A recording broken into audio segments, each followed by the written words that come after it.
Ladies and gentlemen, pirates and pirates, welcome aboard the Rumboyz Fantasy Network. Make sure you hit that like button and also subscribe here to our YouTube channel if you have not already. Also, give us a follow over on Twitch. We greatly appreciate those as well. Day 2 of the NFL draft is upon us. This is when legends are for real made. Ladies and gentlemen, I'm super excited to get day 2 underway. Before we bring guests on the screen that we have backstage, we're going to make sure that we break down round 1 for you guys to relive all the action from last night, dive into some things that are about to happen here in the next couple of minutes. But first things first, got to take y'all over shopgld.com. Shop GLD. Ice yourself out. Springtime is here. You got to be poolside with a chain around your neck looking real fly. Ladies and gentlemen, we're just gonna take y'all over to the yacht. By the way, shout out to my homie Brian. Got a nice cross from GLD. Iced out the pointers around his neck. I like that. Yo, let's go. Hop out in Miami when no land, ain't got no understanding. Out of here, I'm burning, no turn me on, you can't understand it. In the club, posted up, they lit up, no matter where I'm standing. Drop GLD for the Cuban link, yeah, you see it there. Might spaz out on some taller shit, no on zero tolerance. Money conversations ain't hard to relate, it's hollering. See my net, they acknowledge it, good friend, go where you're not. And we are back, ladies and gentlemen. That's right. Make sure you check out shopgld.com for all of the iciest NFL, MLB, NBA, NHL, NCAA, Marvel Studios drip that is out there on the market. We even got some collaboration pieces with a couple of artists. All right. Ladies and gentlemen, I also want to shout out our homies over at Champions Round. Play Champions Round. Link is in the description. Go ahead and check out Champions Round. Ladies and gentlemen, you trying to really get a good positive ROI on your money. You go out there, you place, a couple of crazy slates, 7 picks, or 12 picks, and you just miss by one. This is your opportunity to where, with playing our daily dozens, you could go ahead and over there, play our daily dozens. You get just a slate of 12 picks already pre-picked for you. You just go through, pick what'll happen, pick by pick. A $12 deposit could turn into $2,400 if you get 7 out of 12 correct, ladies and gentlemen. So get on over there to Champions Round. We've all placed an SGP and been like, damn, I was so close. This is a chance to really get a good solid return on investment on your cash. And then finally, I want to shout out All 22. All 22, the brand new fantasy football formatted, powered by Pro Football Focus, where you get to challenge you and your friends to a full-on 53-man roster fantasy football league. That's right. Each of you will draft a full 53-man roster. You'll develop formations. You are the head coach. You draft the players. You're the GM. You guys get out there and you compete against each other, just like regular fantasy football, except you're drafting linemen, you're drafting the special teams, defensive interior, secondary, the whole 9 yards. You're building a team. So get on over to All 22 if you feel like that you are a fantasy football guru. Without further ado, we got to get into the boys. The boys is backstage. First up, give it up for the homie David Gillespie. What's going on, my man? So happy to be back, dude. I love your guys' draft day intro video. That thing is so killer. Like, it gets me so hyped up. Hey, like, I just want to put on my fucking pads. We just took the Rub Zone joint. It's so filled. It makes me want to put my pads on again, like go one-on-one with like Trent Williams or some shit. Just test my luck out there and just get after it once again. Trent might pancake you a little bit, but I got a 5'6", 540, so I'll test my luck with. Fuck. So ladies and gentlemen, backstage, we're gonna have guests coming in and out throughout the night. But also backstage at the given moment, give it up for Fantasy Jay. We call him Gator. That's good. You good? How you doing, brother? It's been a minute. David, I gotta say though, the backdrop you got right there, we should have had like a Jahan Dotson and Jahmyr Gibbs or something on the faces right there, right? Just to screw with Robbie. Just to screw with Robbie. Oh, of course, yeah. But but they don't have the bite radius of whoever the fuck Russell Wilson's ex-wife was. You just see how much she can open up her jaw. It's like like a black hole. Like it's just unbelievable. I don't know why she needs to have it that open though. Yeah, I know, right? It was way too fucking. Sierra's handling that job now.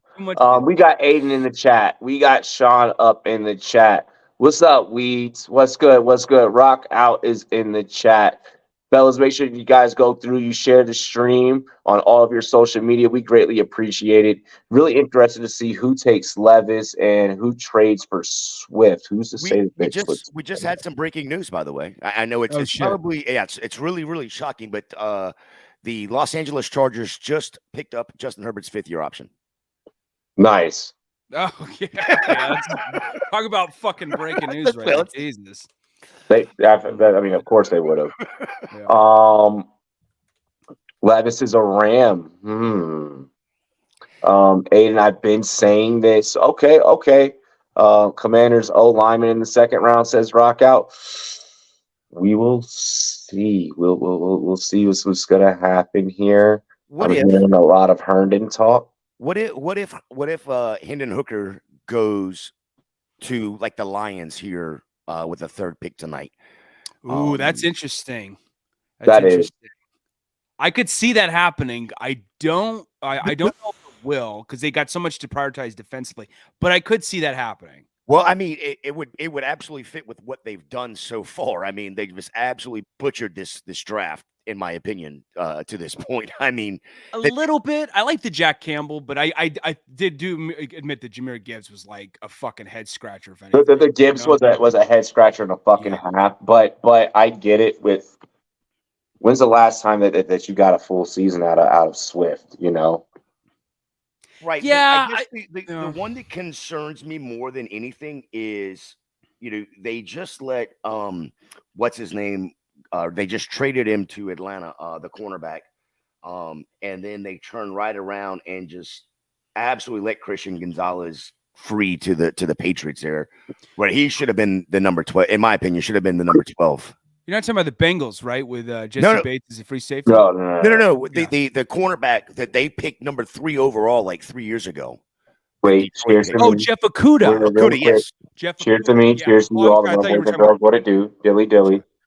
I thought you were talking about some other team. I didn't know we were still talking about the Lions. Yeah, Jeff Okudah's gone now. Yeah, right. But there's where I thought that was a perfect opportunity at 12 for them to get Christian Gonzalez right there and just the problem that a lot of teams said that why they let Gallas fall is because they saw problems with him in man coverage and issues with tackling.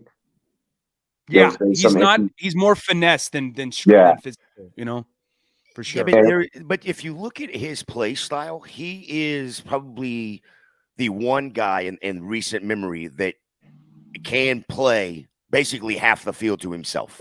Yes. I mean, because of his size, he has a high ceiling. He definitely has a high ceiling. When you look at the Witherspoons, hell, even when you look at our pick in Forbes, like I feel like that there's some other corners and even corners maybe later with kind of going with David's statement, about the finesse. Playing that way, I want a guy that's going to go out there and get it every single fucking time and give it all he's got every single time. I don't want you to be relying on, just so happened the ball bounced off a fucking receiver and now you have it in your hands. I don't want to rely on like weird miracle shit like that. Like, because you're going to get those plays, you're going to get those looks. I want a guy that's going to go out there and be a dog every single fucking play. And that's just one of the things I kind of worry about with Gonzalez. I guess that's a fair statement too. Go ahead, David. He wasn't even my first. Oh no, you're all good, man. I was just gonna say he wasn't even my first corner that I would want to take off the board. Like I like Christian Gonzalez, but like Emmanuel Forbes, the third, that guy is unreal. Like he has, was it 6 defensive touchdowns he's scored in his career? Yep. So yeah, six pick sixes, FBS record, 14 total picks in that season. He's filthy, man. Yeah, the dude is absolutely nasty. I was really, and I mean, guys that do press or guys that do press. I was really pissed off when in the post pick presser, one of the reporters had the audacity to ask about putting him on special teams. I'm like, first off, this is a first round fucking pick. Oh, Second off, that's so disrespectful. Second off, he's a DB, which means catching. That's like second tier to everything else that he does. Like, no, like dude definitely asked that question without watching any film, because like even Rivera kind of laughed and was like, it's not exactly his forte. We're happy with that. We're happy with what we're going to get out of him. Like, need to remind everyone out there, fucking watch film. Do a little bit of research. Gosh. Yeah, seriously though, dude, they done goofed asking that question. That was the dumbest. That was out of every team that picked last night. That was the dumbest fucking post game like statement or question I had heard out of anyone. That and just the whole Bijan Robinson thing going to Atlanta. Yeah. Like that. Let's address that really quick.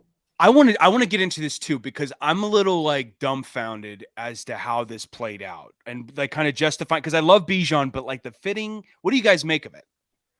The fitting tells me they're about to run him into the fucking dirt. Yeah, I asked this question last night. First of all, I thought the pick there should have been Jalen Carter. I mean, it was the absolute smash of the draft, right? Yeah. You've got a Georgia boy coming right over. Instead, the Eagles just get more rich when it comes to that defensive side of the ball. Yep. Eagles end up with two UGA guys. Yep, we'll talk about that later. My concern with Bijan in Atlanta is you've got basically a rookie quarterback. I don't with a gun on his arm, right? He's not a check down guy, so pretty much out of the passing game. Bijan's not going to be a ton involved in the passing game, right? No. But then you've got Drake London, you've got Kyle Pitts. Yep. What does it do to everybody else? Now you've added Jonnu Smith to this, an offensive line that is it's good, but it's not great yet. Mediocre. Right? It's got a high ceiling. There's some guys, especially in the interior, that I would dig quite. It's mediocre. Right. Well, I think it's better than mediocre, because if you look at them last year, for the first 12, 13 games, they were a very solid, offensive. Chris line. Lindstrom is probably the best guard in all of football right now. But then you look at Lindstrom is amazing. Yeah. He's but then you turn around and you got Tyler Algiers, by the way, a 4th round draft last year, 1,000-yard rusher. That's what I'm saying. And you went and got Bijan, which is maybe it was a small hole, but it wasn't a hole. Exactly. It was a small hole that you could have fixed today. This was so in my opinion, Atlanta acted like they were a Super Bowl team last year, and this was a luxury pick that they didn't have the luxury of doing. It makes no sense to me when you have yet to prove if Ritter is going to be productive in your offense going vertical or not. Yeah, he's a huge question mark. There's that question mark. You draft a world-class receiver in London. You draft a world-class receiver in Titan in Kyle Pitts. Clearly, every move that you've made up until this point has told us you're trying to go to the fucking air. Yeah. And you still. And even with those moves, you still had no fucking identity. You still don't have an identity with this pickup. And you wanted to convince us. You want to convince media. You want to convince fans. You want to convince ticket holders. Yeah. The only people that are buying Bijan jerseys are collectors and fucking people that don't know scheme fits and shit like that. No one out of the Atlanta market is buying a Bijan jersey. You know who's doing it? The people who are going to sell that shit for a fucking fortune when he ends up wanting out of Atlanta, for whatever reason. Whether they don't do as well, Atlanta giving Tyler Gio the ball too much or something, Atlanta pulled Deion Sanders all over again. Yeah, you went and got a perennial guy when you weren't fucking ready. That's what I'm saying. And you now have wasted both your time and his time. It's crazy because Tyler Algier, here's the thing too. You look at production on the paper is one thing, but when you watch the tape and you watch how he actually played, he murdered last year for a rookie. I wanted him to fall and go to a contender. Yeah. And it's just like it just so how does Bijan fit into this offense? Like it's Look, such a huge question. Check this out. Check this out, David. Or I'm sorry, Gator. You and I, we've had plenty of conversations about table card games. You know, both of you and I, and I'd say basically we've never sat down at a table yet, and we'll rectify that. But both you and I, we would both say that we're sharps at the game, right?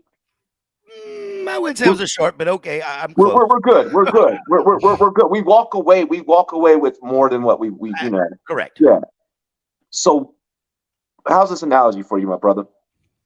Do you feel like Atlanta showed their hand very early with this pick? Well, go back a couple days. And Bijan Robinson actually tweeted out at one point that Atlanta was already basically saying they were taking him. Yeah. You know, which I think honestly is a mistake by Atlanta saying it, and it's a mistake by Bijan putting it out there to start with. But to answer your question, did they show their hand? They showed their hand 3 days prior to the draft, right? So, they got a little lucky with this shit in hindsight. Well, no, but here's the thing. I don't think they got lucky with it. I think the other 7 teams in front of them were like, yeah, I'm not wasting a top 7 pick for a luxury item, right? These dudes went to the thrift store. You know, they're thrift store shopping at freaking Saks Fifth Avenue or Tiffany's on Park Avenue, whatever, right? So, but this was an absolute. I'm not going to say it's a shocker because Atlanta's done this in the past. Yeah, you know, if it was somebody like, you know, if it was the 49ers, you know, or if it was, I can't even say Dallas because Dallas at 25 probably would have made a very smart pick right there.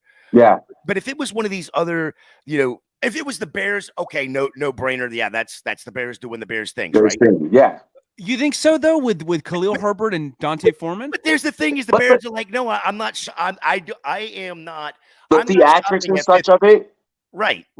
Oh, the action. Yeah, this is definitely a fucking. That's the MO. That's what I was saying. Yeah, that's what I was saying. Yeah. It's just the action of it is just absolutely asinine, but it fits what Atlanta has done in the past.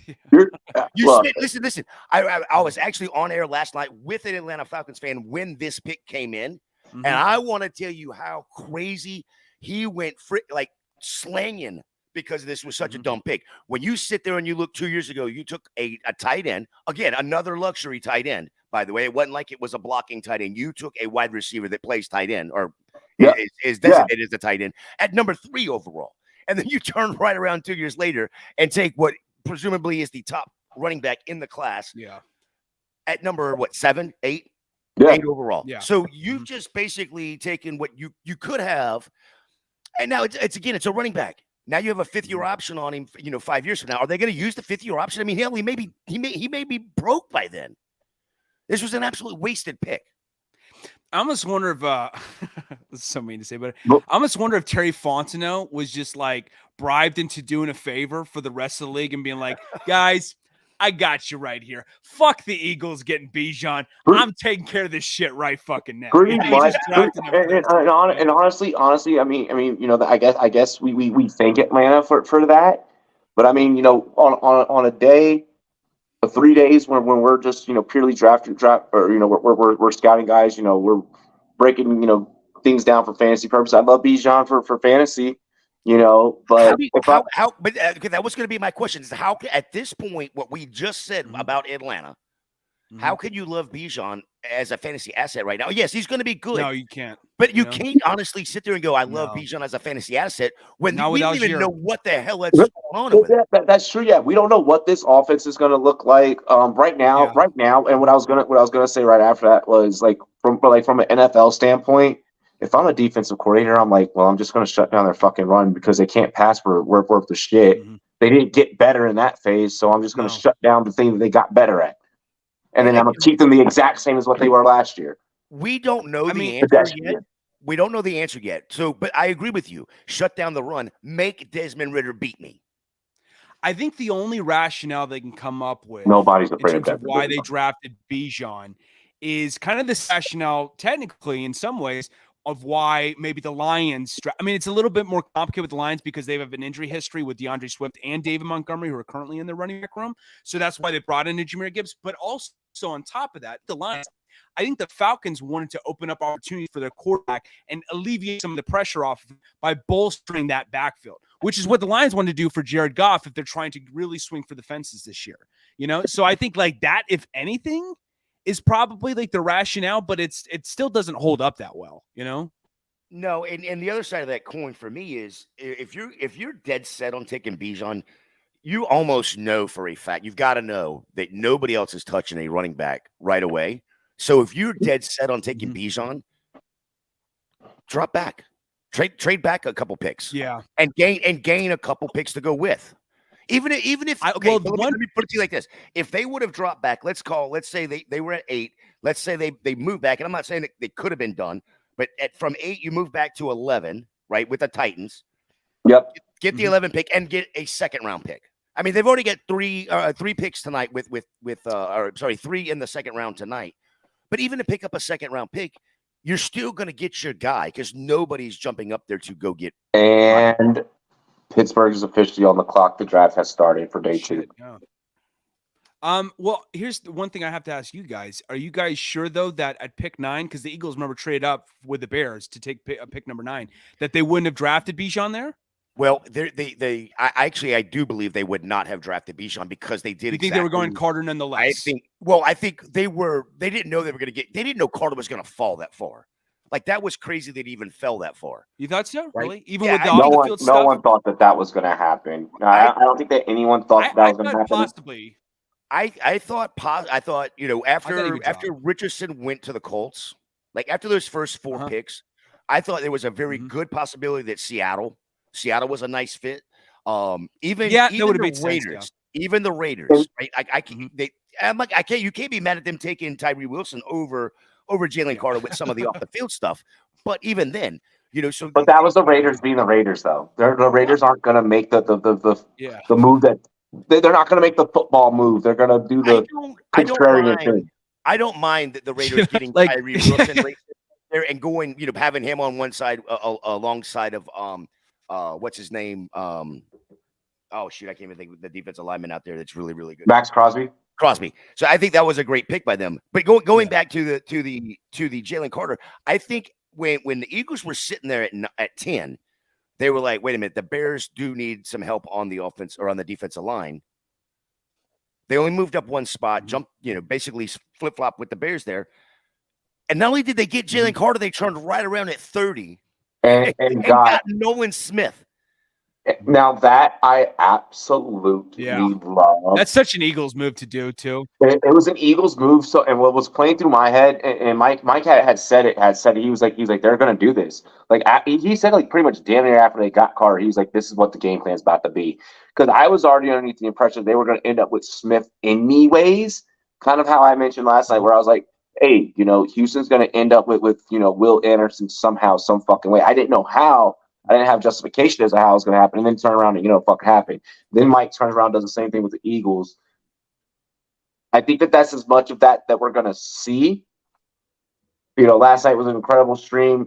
Guys predicting things. We pretty much nailed almost like the whole fucking first round, which gives us some saving grace to get some things wrong here on day 2. But we want to get as much right here. I'm hoping for a Joey Porter call right here. Real quick. Yeah, I was shocked he fell out of the first round. Last thing on Jalen Carter for me was in the Eagles. I think the Eagles ended up winning this first round with the moves they made. But there was rumors that the Eagles were talking about moving up from 10 prior to the draft even starting.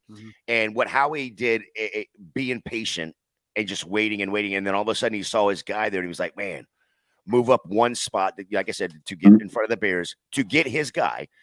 I truly think that Jalen Carter was the pick for the Eagles 2-3 days ago. That was like their locked-in guy.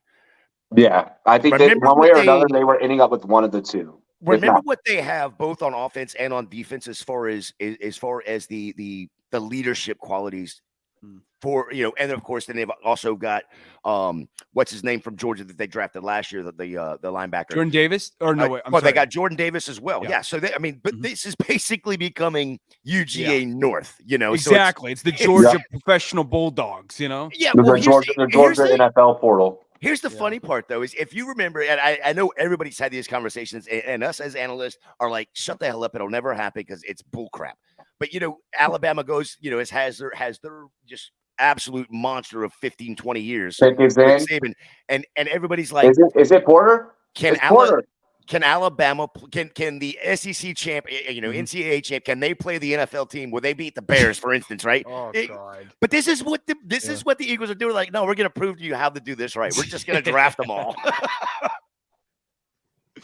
Oh, I'm sure people are going to have the same questions about the Georgia Bulldogs, but can they beat the fucking Houston Texans or some shit?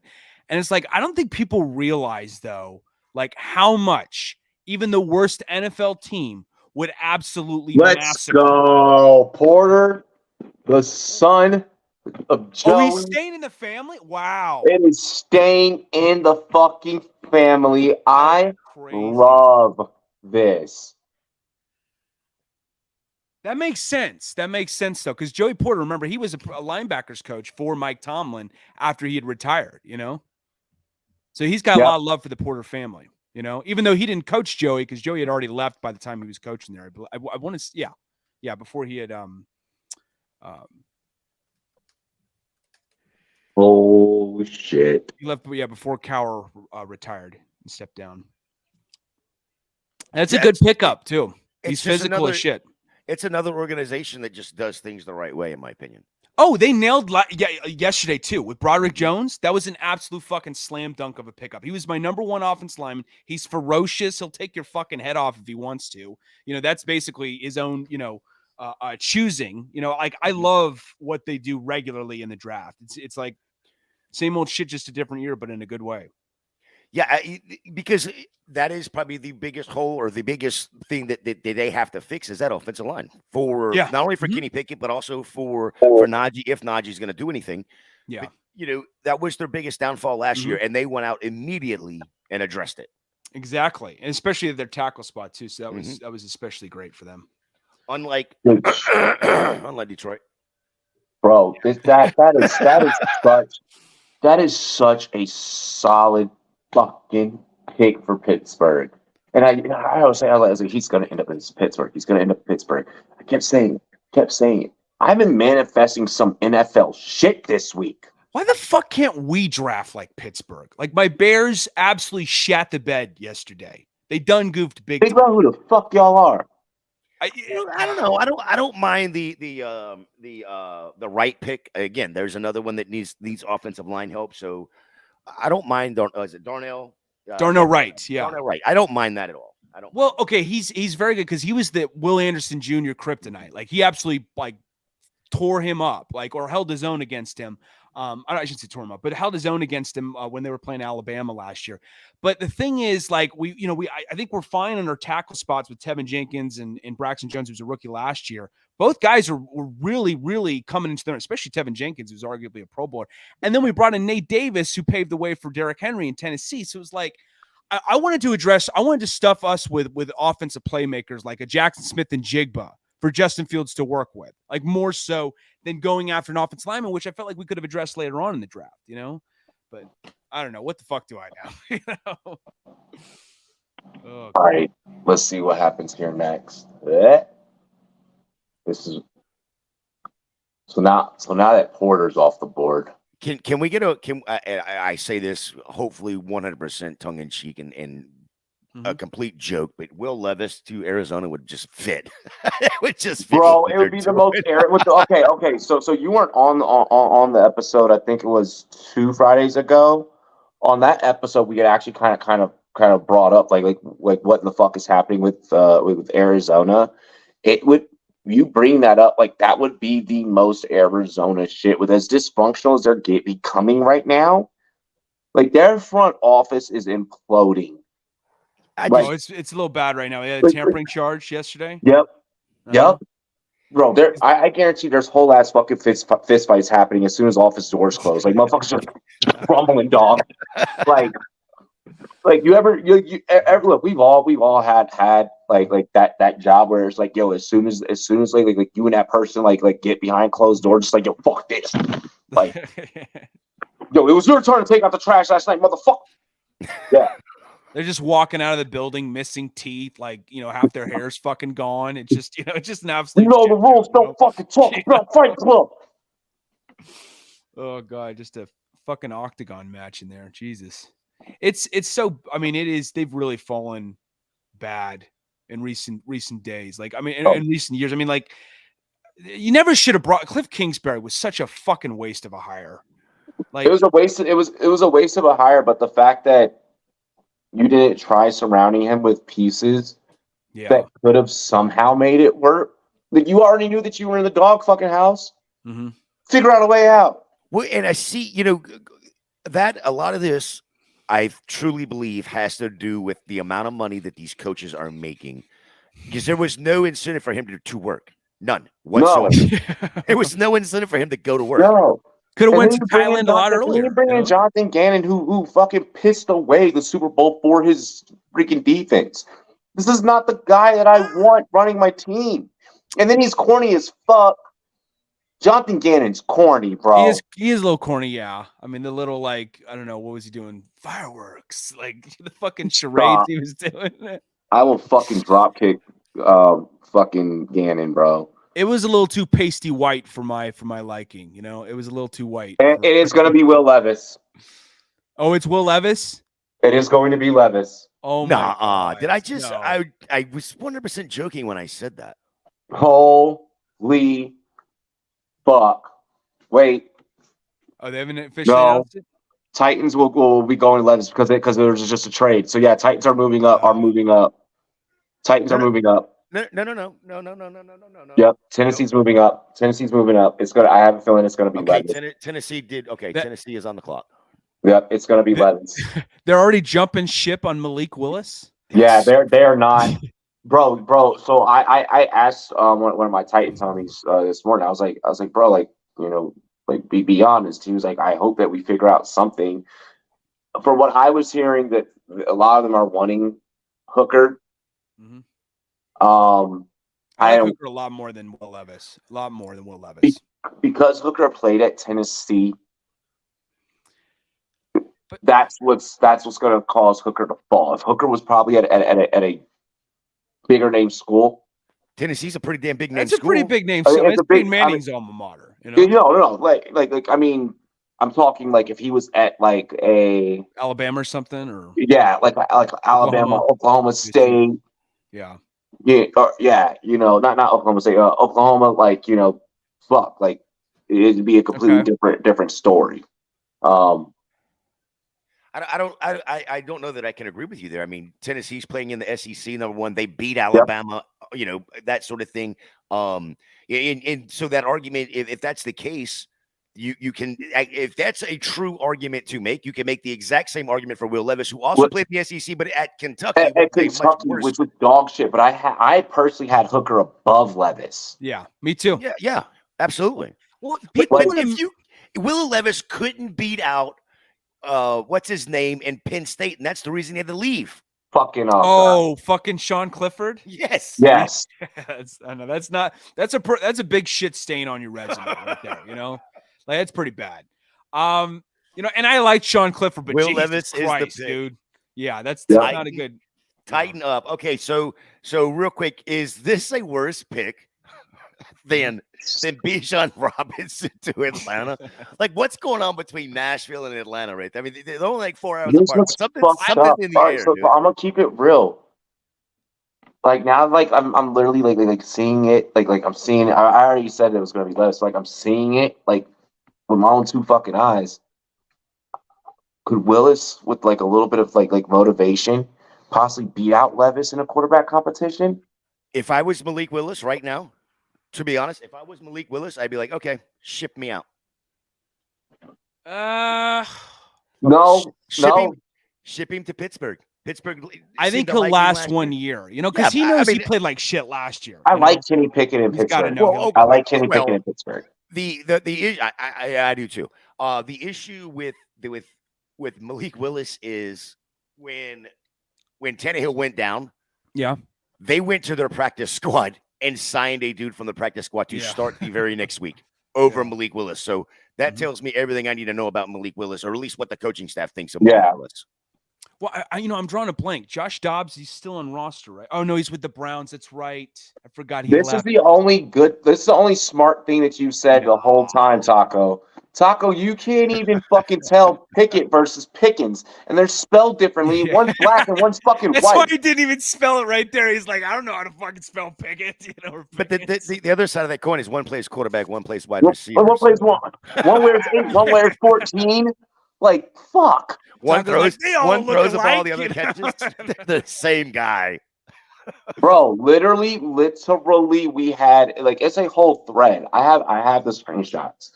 Like, it is a whole thread of him. Like I'm like, Kenny Pickett is nice, but George Pickens is him.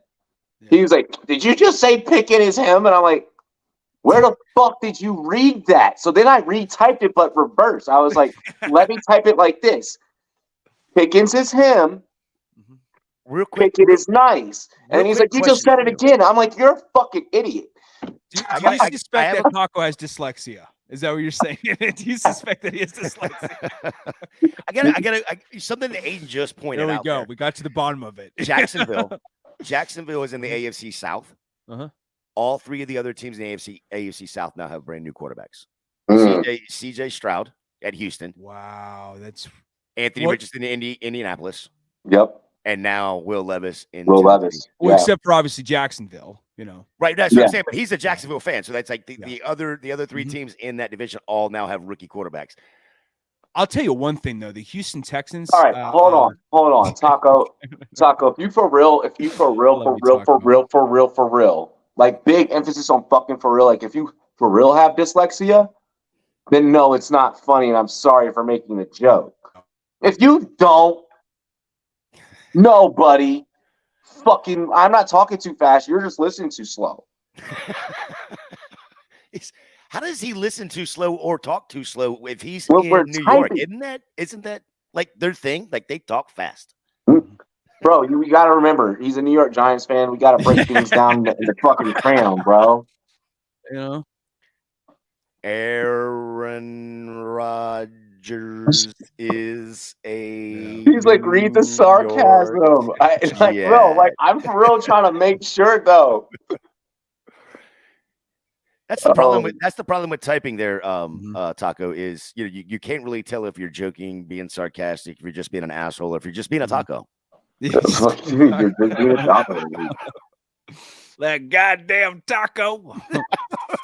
Oh my gosh. No, we love you, Taco. We love you. Oh, Sam. Truth be told, I'd probably make the same fuck up if I were you. Like you're not alone. Sam Laporta is a Lion. Yep. Oh my God, such a Lion thing to do to go after an Iowa tight end. Such a Lion. The Cardinals in that trade to the Titans. The Titans will end up with a 2023 second and a 2023 third. And then the Cardinals, they received a 2023 second, which is pick 41, a third, and a 2024 third. Take that and hope. The Colts are on the clock right now. And no, it is the Raiders. The Raiders have just traded up for that pick. God dang it!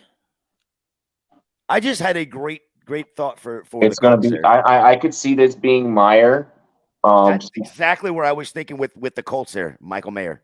But I'm surprised he fell out of the first round. That was the biggest shock probably of anyone dropping out of the first round. Here's my problem. Yeah, we all predicted there was going to be 2 tight ends. I'm going to be honest. Everyone was like, it's going to be 2 tight ends. And Kincaid to go before him? Like, I like Kincaid. Yeah, Kincaid went. I didn't before him, though. Here's my issue. I want to say Meyer. And I'm going to say Meyer. Isn't it Mayer? Mayer, yeah. Look. Either way, he's gonna treat some wonderful woman's body like a wonderland. There you go. That was a great joke. Yeah. my worry here is the Raiders being the Raiders and not fixing post Darren Waller. All right, so I'm gonna try to not jinx this one. Charbonnet to the Raiders. Oh wow! You know what? I think it would be a stupid decision, but you're not wrong in saying that would probably the Raiders. They would totally fucking do that. Yeah. Because they're not all in for whatever God knows, for whatever fucking ridiculous ass. Let's go. Let's go. On Josh Jacobs. Let's go, bitch. What? What are you so hyped about? I'm gonna let y'all guess it. Oh, did the Commanders trade up? No. No, the Raiders are on the clock right now. The Raiders are on the clock. Yeah, wow. But you already know the pick right now? Yep. Okay. What site are you looking at? Because I'm trying to refresh and it's not showing yet. It's still showing it on the Hendon fucking Hooker, I'm guessing. No.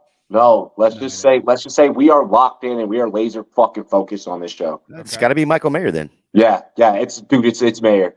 They did it. Wow. They right as I finished my take, I got the fucking alert. I was like, oh shit. Like I literally finished and then boom, pick. That is a great selection. Yeah, I don't know who's making these selections for the Raiders because they've actually done pretty good. So who the fuck are these guys? Wow. I don't know who the Raiders front office is anymore, clearly.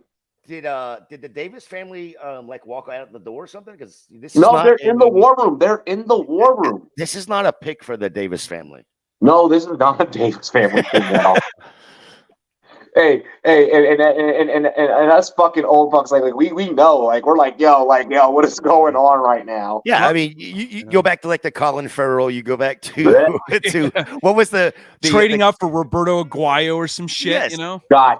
Taking what was his name? Is it out of Florida State, the kicker from Florida State? I'm thinking of the Bucks. The Bucks did that for Roberto Aguayo, but they got Sebastian Janikowski though. Yeah, it was Janikowski. And what was there was a wide receiver, I want to say out of I know we were fucking Davis Bay. Yep. Oh, yep. Darius Hayward Bay. Yeah. And then what was Jamarcus Russell? Those are like the big ones that just stand out right away. Bro, it's so crazy. It's like for real. Like I'm so happy that they did this because one, I thought that Waller was going to be Raider for life, right? And then, which really, I'll make that joke in a second. But this is showing competency, but this is also showing us that AFC, that fucking AFC West. That's just going to be dirty. Okay, so the comp for Michael Mayer has been the Dallas Jason Witten. Jason Witten. Yeah. Do you see that? How close of the comp do you see that, David? I see a legitimate comp in that, yes, because he doesn't have. Jason Witten, kind of like Mayer, didn't have blazing speed. You know, he ran a faster 40, but like when you watch him in his game speed, he's not that quick. But he is very versatile. He's sneaky athletic. Like there's some like low key like badass highlights from like Jason Witten where he's getting like his helmet knocked down against the Eagles and he's running for like 60 yards, like looking like a fucking like Tom Cruise in one of those Mission Impossible movies. Colts moved back to 38 and a fifth. He could be a superstar like as soon as like year 2. Like I'm really, really high on him. I don't think he's gonna be Gronk good or even Brock Bowers good, who's gonna be in next year's draft. But I see him like being potentially he has a very like significant chance, a high significant chance of being the next Jason Witten, you know, with Jimmy G at quarterback. All right, this is where we know Jimmy G. I mean, Jimmy G loves the hyper target tight ends. He'll be a prime security blanket for him for sure. But my concern with Mayer, first of all, is I think he has a little bit to work on when it comes to both catching and blocking, to be honest. Don't you do it, LA. He's better than certain other guys, though. Like I'm higher on his catching and blocking. Well, maybe not necessarily catching. Like Pick is in for LA. Pick is in for LA. Who we got? Hold on. I'm waiting. I'm gonna see if I can get it early. You ready to jinx it again? I'm gonna see if Oh, ooh. Jalen Hyatt? No. Okay. I was surprised he dropped. Well, kind of surprised that he dropped out of the first. Think trenches. Oh, Oh, they went defensive line. O-line. O-line. Oh, who's out there still? Avila. Oh, Yeah. Cody Yeah. Mock. Homie out of TCU. Oh, Yep. They went homie out of TCU. Great hand placement, powerful as fuck. that's what's his name? Somebody was talking about him this morning. Yep, Steve Avila. Yeah, he was talking about him this morning. The hand placement and just complete control. Once he puts his hands on you, you're done. Yep. Him in pass pro is just it's a wonderful place to be. I mean, especially when you have to defend for a fucking field stretcher, body catcher like Quentin Johnson. Mhm. You know, you can hang in there in the trenches. So I like this for the Rams because you got to start rebuilding that after, you know, as old as that line was and is. yeah. He's pretty dope in pass pro. 0 sacks allowed last year, 9 hurries, only 2 QB hits. It's pretty nice. No, I am very high though on Michael Mayer. I think he could be an all-pro as soon as like year 2. I don't think he's as fluid of a route runner, but I love his physicality more so than other guys, and I think he's a little more versatile as a blocker compared to certain other guys. But he's not going to be, you know, the next, like, I don't think he's going to be as special as certain other guys like Gronk or, you know, Brock Bowers even, like right out of the gate. But he has the capability to be that guy in year 2, you know? This is a great fucking pick, especially when you got Stafford back there. This is smart fucking. How did you let this man fall? God damn. Anyone that needed an alignment, this was the quintessential. Like this man does everything right. I don't really get it. You know, centers don't get a ton of love early on in the draft, you know, but like they're still very vital to the offense. I mean, I think they're still incredibly vital to, you know, protection for the offensive line. So for someone like him to drop, it is a little bit surprising, especially with how great TCU was last year. Yeah, I know. Well, I'm not letting you get an all 22. Yeah, God damn it! When you my say fucking that, mind. the center is basically the quarterback of the offensive line. I mean, so they're trying to make all the blocking calls and that sort of thing. Yeah. And you know, when I think of like the best centers in the game, I look there. You can't look any further than Jason Kelce, right? He's just Jason Kelce is special.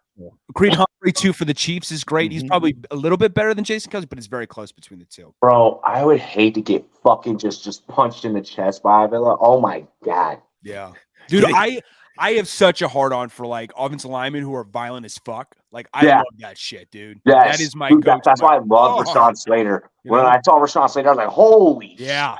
Violent as fuck. My guy on the Bears, Tevin Jenkins, was like the most violent guy in the draft, and I like creamed my pants when we drafted him. It was fucking. Bro, well, I no offense to Paris Johnson, man. No offense to Paris, but Avila, that's that sneaky pick.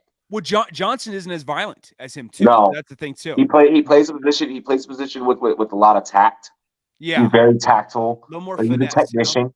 Yeah. You can tell that the brain is working. Hands go here. Okay, I need to make sure I'm locked inside. He's very where Avila's just like instinct, and it's just like I'm at your fucking neck. Yeah, like someone might die after this. You know? Yeah, Avila reminds me a lot of Rashawn Slater. Yeah, a lot of Rashawn Slater. Rashawn, and he's certainly been a stud this far. So yes. Mm-hmm. Here's Seattle again. Seattle made a big splash. I brought this up last night. They need some edge help. Desperately need some edge help. I'm thinking go edge here. But one thing that Seattle did do really well was snagging that JSN pick while you have an aging Tyler Lockett, but you can also keep him there, you know, with Lockett, with Metcalf. You're developing a big 3 there in the NFC West. Kind of similar to what Cincinnati did in the AFC North. They did go defensive end Derek Hall out of Auburn. Oh, I like that. I love that. I love that. Very good out of Auburn. Yeah, I mean, if you look at what Seattle's done so far, with the 5th pick overall, of course, Devon Witherspoon. I mean, how can you say anything bad about that? No, I don't think he's filthy. They're you think about the Legion of Boom when they were first getting together, right? Devon Witherspoon is that dude that would have fit right into Oh that, yeah, right? dude. So, Oh yeah. I mean, you're just recreating something that Falcons traded they up. already had to like. Falcons R&D traded up. Okay. Falcons R&D traded up. It's like the JSN Terminator on the 2 of offensive side Legion the of ball. Booms, you know? Yes. Yeah. It's crazy. Then you add JSN on the offensive side of the ball. Perfect timing too, because they got an out in Tyler Lockett's deal after this year.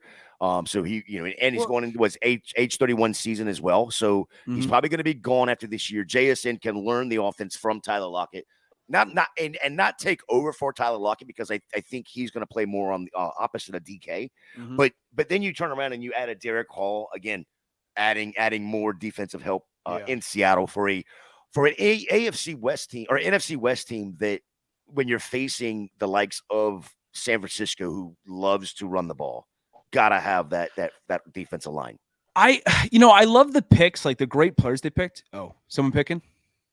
No, Atlanta has straight up. I already mentioned that, but what I was going to say, I need to share the stream over onto our Facebook page. Okay. While you're dropping your take, I need you to keep refreshing the Twitter. Keep refreshing. I'll be back in like 20 seconds. I'm trying to make this quick. Sounds good. What was I going to say? Talking about the picks themselves. Yeah, I liked the picks that they the guys they chose, but I don't know. I kind of wish they would have addressed pass rusher a little earlier, just because it was such a big need, and there were a lot of guys that I was very high on with the pass rushing, and when it comes to pass rushers. But getting this guy like in the second round, I think was still good enough to where they held it down just fine. And I get the argument about Tyler Lockett getting older.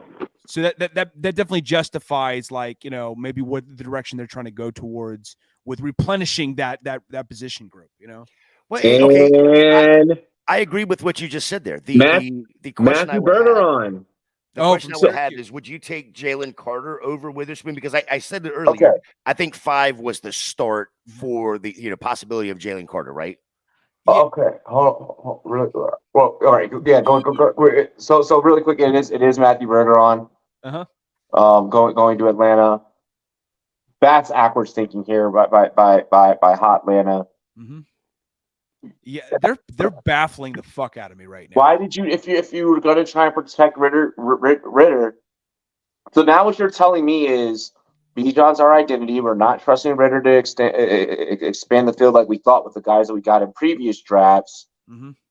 So clearly our identity is going to be run the ball. Let's protect and let's get some weight up front. That's what this is telling me, Atlanta. I'm giving you a fucking D in the draft at this point. I don't care if you got Bijan. I'm giving you a fucking D at this point because you're working backwards. Well, I mean, it's so vital for those first couple of picks you have to not done goof them, and they done goofed them. They absolutely done goofed them. So it really hurts their, I think, trajectory right now, or at least immediate trajectory, But does it though? They're in the NFC South. I mean, that's like the poverty division of the NFL right now. And I'm in that division. My Bucks are in that division, so it's I see it all firsthand. So yeah, I totally forgot about that. So I feel bad now that no. I said it, so it's good. Okay. Is that the low? I think no. Well, yeah, no. A D is I think might be the lowest that we've ever graded a team. No, last year I think the lowest that we graded a team was like a D+. I don't think this is bad. An F, I don't think we gave anyone an F last year. Okay. Yeah, this is getting fucking bad. This is getting bad. The Pats had me baffled last year. Remember when? With their first pick with what was it? Chattanooga. Strange. Yeah. Yep. Tennessee. Atlanta and Chargers. Ends, Atlanta and Chargers right now are my bottom feeders in terms of just draft talk. Not looking at their teams as a whole or anything like. I could see myself giving out some D's, D+. Yeah, Robbie's like, yo, I'm going for the jugular with this one right here. Fucking idiots. Yeah, I wasn't high on Quentin Johnson going to the Chargers. I wasn't that big on it. That was the dumbest. If you're a Chargers fan, you already have 3 field stretchers. You keep saying, "Oh, well, we're going to trust these guys." You already have a big body guy in Josh fucking Palmer. What did you need the 2.0 fucking replica when you have an aging running back? When you have like, if any team was going to move up and get, the Chargers had one of two things they could have done. Mm-hmm. Not went Johnson at that spot and went Zay Flowers because we need a slot and you don't have one because you try to do that with fucking, Tutu and, well, God. Or you could have went, I'm sorry, there's three different directions they could have went. Or you could have either A, moved up, or either just, no, you would have had to move up because Atlanta did some stupid shit. You could have traded up and then gotten Bijan since Eckler's getting old, and you don't really know what you're going to get out of Spiller because Eckler is still there. So now you're wasting space with Spiller because we all know the Chargers still believe that they can fucking run with one back. Yeah. It's crazy, man. I mean, because they are, like you said, they have so much size already with Williams, Guyton, Palmer. All those guys are bigger bodied receivers. So it's like, and then you have an aging fucking tight end. Yeah. And you let Meyer fall to God knows where. Carolina's on the clock right here. That would have been a great pickup too for them. Carolina's on the clock. Carolina is on the clock right here, and I got two players I like going right here. One of them is Osiris Torrance out of Florida. Oh yeah, I like that. Would be filthy. I'm very high on Osiris Torrance. The other one I like is giving Bryce Young a weapon and Zach Charbonnet. Even though they have, Jonathan Mingo. It's Mingo. Is it Mingo? It's Mingo. Whoa, it's Mingo. Really? Mingo went above Hyatt. Mingo went above Hyatt. Oh fuck. That's wild. Oh, fuck. That is wild. I did not see that coming. I love it. I love it, actually. I love it. Mingo's wait, Mingo's body control. Wait. So hang on 1 second before you go there. And you can add this take to it. But last night we saw at 20, basically 21, 20, 21, 22, 23. We saw the full wide receivers back to back. Yeah. Right? Mingo was probably going mid-third, early third in rookie drafts for fantasy. Bro, I had Mingo at day 3 grade. I was like, he's going to be top half day 3. I was like, he'll be a 4th round. Like, this moves him, skyrockets him in rookie drafts for fantasy. Oh, yeah.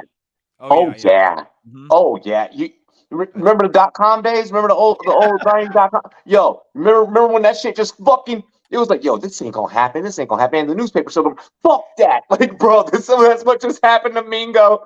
Mingo's new nickname, Yahoo. I'm calling him fucking Yahoo, bro. Because he's gonna be here forever no matter what. Google keep doing what they're doing, but Yahoo still exists. God.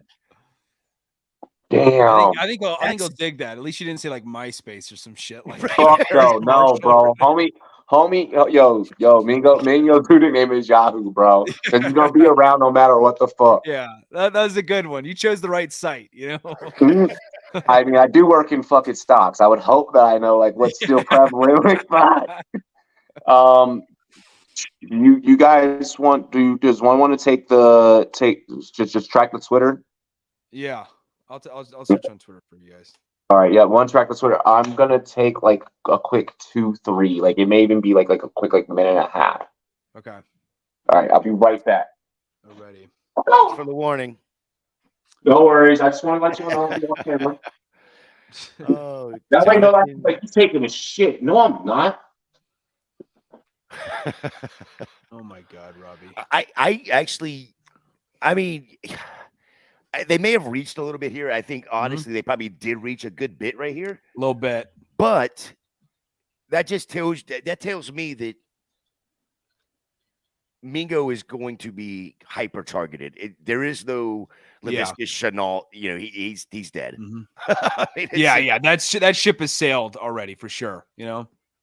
Yeah, I because losing DJ Moore, I mean, the production's got to go somewhere. And as much as I like Miles Sanders, like this guy's not going to be 300, carries next year. He's not going to be getting that kind of production in terms of like how much they're going to be, focusing their offense, especially having just drafted Bryce Young too. They're going to, want to work him into the system and immediately get him open the floodgates with like getting him going and getting him to find his rhythm early on, So Mingo's a great deep threat though. Like I really like the fact that I mean, even though it's a little bit of a reach, I like their aggression nonetheless to want to go for the deep ball by getting after a guy like Jonathan Mingo. I think what you said a little bit ago about Mingo over Hyatt. Mm-hmm. I think Mingo's route tree is a lot more refined. There's still a lot to be done, but he's a lot more refined than Hyatt, and I think there's where that's going to come into play. The Saints are now on the clock. Oh shit. And I think going back to what I said earlier, Charbonnet is like the perfect fit right here, with the unknown of with the unknown going in that backfield. I like Tajay Spears to the Saints as well, but I think at this point, the correct pick is taking a what could be a truly a 3-down back. I think Charbonnet is a 3-down back. Oh, for sure. I think he in the passing game, he's much better than people give him credit for. You're looking for Charbonnet, and I'm looking for A-Chain. I know the A-Chain's not going to be till later tonight, though, so I got time. Yeah, the only thing that I would not like A-Chain is here with the Saints is because he is all speed. Yeah, he's a smaller bodied back, everything. Yeah. Mm-hmm. And you're playing in probably the best division in all of football in the NFC South. We all know this. All right, so we have a pick. Isaiah Foskey for the Saints. This guy out of Notre Dame, quick off the edge. Oh, he's good. Isaiah Foskey's good. Mm-hmm. They needed this. No, they needed this. They needed this. They needed this. I was about to see if there was a way I could have leaned offense here. I think that offense with what they have, they need to figure out with what they have already. So not going, an offensive, not a skill position here makes sense. I'm okay with it. Eventually, yeah. I hope they find out something though for the Kamara Boo Boo. Well, here's the thing, though, is I would love to see Charbonnet there. Not there, okay, but it absolutely makes perfect sense. The Saints are doing exactly the opposite of what the Falcons are doing. They are building from the inside with the defensive line to start with. Yeah, well, the Falcons can't tell their fucking head from their ass. I'm trying my best to not bring that team up the rest of this stream until they have to pick again. I understand that. The only reason I wanted to bring them up is because of the way that the Saints have actually picked this, pick these last or their 2 picks so far, and building a defensive line first. So my first round C, and obviously that they have time to where they can figure some things out and bounce back from just being a straight C. It is that Luke Van Ness pick. I love Luke Van Ness. I don't like it for the Packers just with Jordan Love and so on and so forth. I would have preferred them to go and get a skill position for him, and have him get a guy in there early, start developing some chemistry, so on and so forth. The Packers have not picked a skill position in the first round. 21 years. Yeah, I know. I know. Well, I was about to laugh my ass off if Gutekunst was going to just troll the fuck out of Aaron Rodgers. And do it yesterday, and draft wise just wink at the fucking camera and be like, "How you like that, Rodgers?" Well, I thought that was going to happen. That's what I was ready for. Here's the funny part: is he goes to the Jets. Okay, they've got offensive weapons all over the place, whatever. But they do the exact same thing, and they go get a defensive player. Yo. Here's but see, it's a completely different situation there. Now with the Jets, I know. Yeah. I just think it's funny that everybody's like, okay, go get him an offensive player. We all assumed that Green Bay was going to do that with the pick they got for trading him. With the Jets, I worry, is this too much for one roster when we talk about the skill positions? Does this create a situation where it's like, I don't know who the fuck I'm going to start because you're all talented. And I think that you could possibly end up, when cut time comes around, you could end up cutting the wrong fucking guy. Well, that is exactly what's going to happen. I think the only one that you can honestly start without question is going to be Garrett Wilson. Mm-hmm. Yeah. Mm-hmm. And I wonder what's going on with the Moore saga, the Elijah Moore saga, because he wanted out. Well, he's in Cleveland. We got Cards. Oh, that's Packers, right. Jets, fuck me, I forgot he was in Cleveland. Which we all thought that was going to, or at least I did. I thought Elijah Moore was going to be part of the trade for Rodgers, right? But no, that's right, because they got Lazard in the offseason, and then they still have Corey Davis. But I want them to replenish that. They need to add more weapons on the outside, if you ask me. I don't think it should just be Wilson and Lazard as your starting guys. It needs to be Wilson and I have like more of a Arizona's 3. pick. You know? Oh my gosh, Arizona did something smart. What's that? BJ Ojolari. Oh, really? They actually fucking like. I'm just as shocked as you fuckers. That's interesting. Wow. Look, they needed it. They needed it. How are you gonna fill that fucking JJ Watt? Like, I mean, this was smart to trade back. This was good to trade back. Okay, so that's Arizona's pick, and now then speaking of Green Bay, that's gonna put them on the clock with guess who's right behind them? The Jets. The Jets. So here's going to be the funny part is Packers go out there and get a wide receiver or something. Good, Jonathan. Oh, good. Hey, good. I got this pick. You ready for this? What's this?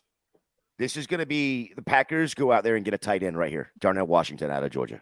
Oh, that'd be a good pickup. I like that. That'd be a really good pickup. I like that.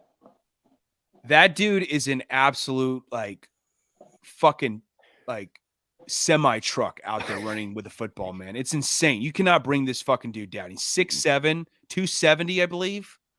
I mean, he's unreal, Ridiculous hand size, 11.5-inch hands. Jesus Christ. Fucking insane. Could just rip your head off at will, and I know we 6 inches for everybody, 6 inches, 6 inches. But if you really want to know what 11.5 inches is, get out a piece of paper. He could palm my fucking head. He could just palm it, just like a baseball, This motherfucker got college gold dick. God. What's good, baby? That's when you know you got a big dick when it makes a thud sound when you let it out, okay? And it shakes the table. We promise we do not scout players by dick size. Pang is not on the stream at the moment. Oh god, yo! Someone needs to clip that and send that shit to them. He's like, they thought about me. They're just looking at the measurables, and it says H, W standing for height and width, and then there's D at the bottom. Like, what's D? Measured by Curry. God. Okay. So BJ Ojolari, let me refresh. Let me see if I got the Packers pick early for us. And I do. Damn, that was quick. Oh, it is a tight end. It is a tight end. But it's not Darnell Washington, so it's going to be... It is not Darnell. Oh. But I still like this kid. This is definitely a good the Kunks mood. This still keeps him at a C, but it's Musgrave because Washington was right there for the taking. Ooh, interesting. Luke Musgrave, one of the more athletic, what the fastest tight end in this draft class. Yes. Got plagued with injuries though, so he does have some worries in that regard. But when he gets healthy, man, this guy is a fucking he gets in and out of his breaks like nobody's business. He almost moves like a wide receiver out there, So that could be an interesting pickup if he can stay healthy. So I the Cardinals pick is coming in right now. We already know what the Packers pick is. The Jets will be on the clock. If the Jets don't take Washington, Colts are right behind him. Yeah. Colts are looking to sell tickets anyway. So, the Washington, the Colts would not be bad. Can you imagine Anthony Richardson throwing the ball to Darnell Washington? Shit would get sick real quick. I wonder though if they're going to do that because that is kind of in their wheelhouse of what they like to do, because remember they had right now they have Jelani Woods. It truly depends on how much coke or alcohol. The fucking Ursay has done up until this point. Aiden's like, fuck the Cardinals. The Cardinals needed to find a way out of the Rumboyz doghouse because we were definitely about to tie an anchor to their ankles and ship them Davy Jones' locker. But no, they bounced back. They're staying in that C+ range. They just hand Roger Goodell the draft card from the Colts, and it's got Coke on it, and he's just like, "What the fuck is this shit?" You know? Oh gosh. Pat McAfee's just like, fuck. Like, you did it without me. Yo, Jim, I thought that was your guy, you know? Mm-hmm. Oh my god. Oh man. And they've already, so NFL Networks are already getting ready to announce the Packers. Yeah, Cards are NPCs. Cards are NPCs. And the Packers are on the clock again in 2 picks. So they've got the Jets and then the Colts, and then the Packs are back on. So This is the exact order of the tight end run: Kincaid, Laporta, Mayer, and Musgrave. Yeah, dude. Hella tight end's been taken lately. And we still have premium pedigree on the board with Washington, which could probably go here. We're predicting in the next possible 2 picks. yeah. So how does he fit into the Jets there with Aaron Rodgers? I mean, that's just, is it overload for the Jets on the offensive side of the ball when it comes to fantasy? If you were to add Washington there, I think he would fit in. Interesting. I mean, well, they still have CJ Uzomah, Uzomah, and they have blanking out on his name right now. Ty Conklin. Right? We just got intel. The Musgrave pick was intended to be an Aaron Rodgers pick. was intended what? Oh, that was really? So the troll move did happen. That was indeed what I said it was gonna is yeah. The troll, yeah, it did take place. Damn. Dirty. Yeah, I mean, it is a business. It is a business. That's a psychological aspect of this game. Yeah. Gutekunst just telling Rodgers, hold my dick. Just out there, fucking with him. It's not 11.5 inches, but I could probably. Yeah. It's not Darnell Washington size. Oh my god, we're gonna spread like this room is gonna spread like wildfire after this stream. I just guarantee it. What David said. God damn. Gillespie said on Rumboyz that. Yeah, I'm totally going to hell after this show. Look, we're just gonna start showing up to fucking events. People are gonna have measuring tapes ready for us. Yeah, dude, you know that one meme of that one guy, that one big, buff dude who's got you know what I'm talking about, where the guy's got his dick out or whatever? Have you heard of that? Yes, meme? I think I know what you're talking about. They're gonna put Darnell Washington. It's just his fucking face. Bro, everyone's gonna show up to the expo. Everyone's gonna have a fucking tape measure in their bags. I'm like, what is this for? I think the screw the tape measure. Just get the foot long ruler. Everyone's gonna have what is this for? In case you get lonely in your room tonight. That's right. Find out where you rank against an NFL athlete. Projections handed to you by the Rumboyz. Sponsored by our only rum. Like, you'll need a mouth radius like this behind me right here. Here we go. I knew that was going to come back to haunt us. Oh, fuck. No, I'm kidding. That's bad. I'm definitely going to hell after that. Sorry. Well, I mean, if I want to punch Dave in the dick. all this dick talk. If you just stay alive, you ain't got to worry about going to hell, right? Yeah. Exactly. Joe Tippmann, center. They go with the center. Go with the center. After missing out on tight end, they go with the center. God, how great is that going to be that Aaron Rodgers has to play with a rookie center?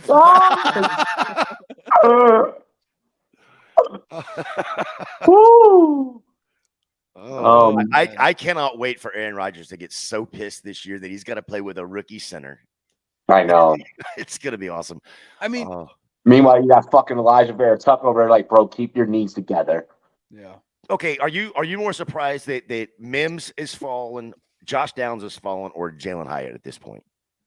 I mean, I say fallen, not that they've fallen, that haven't gone already. Damn.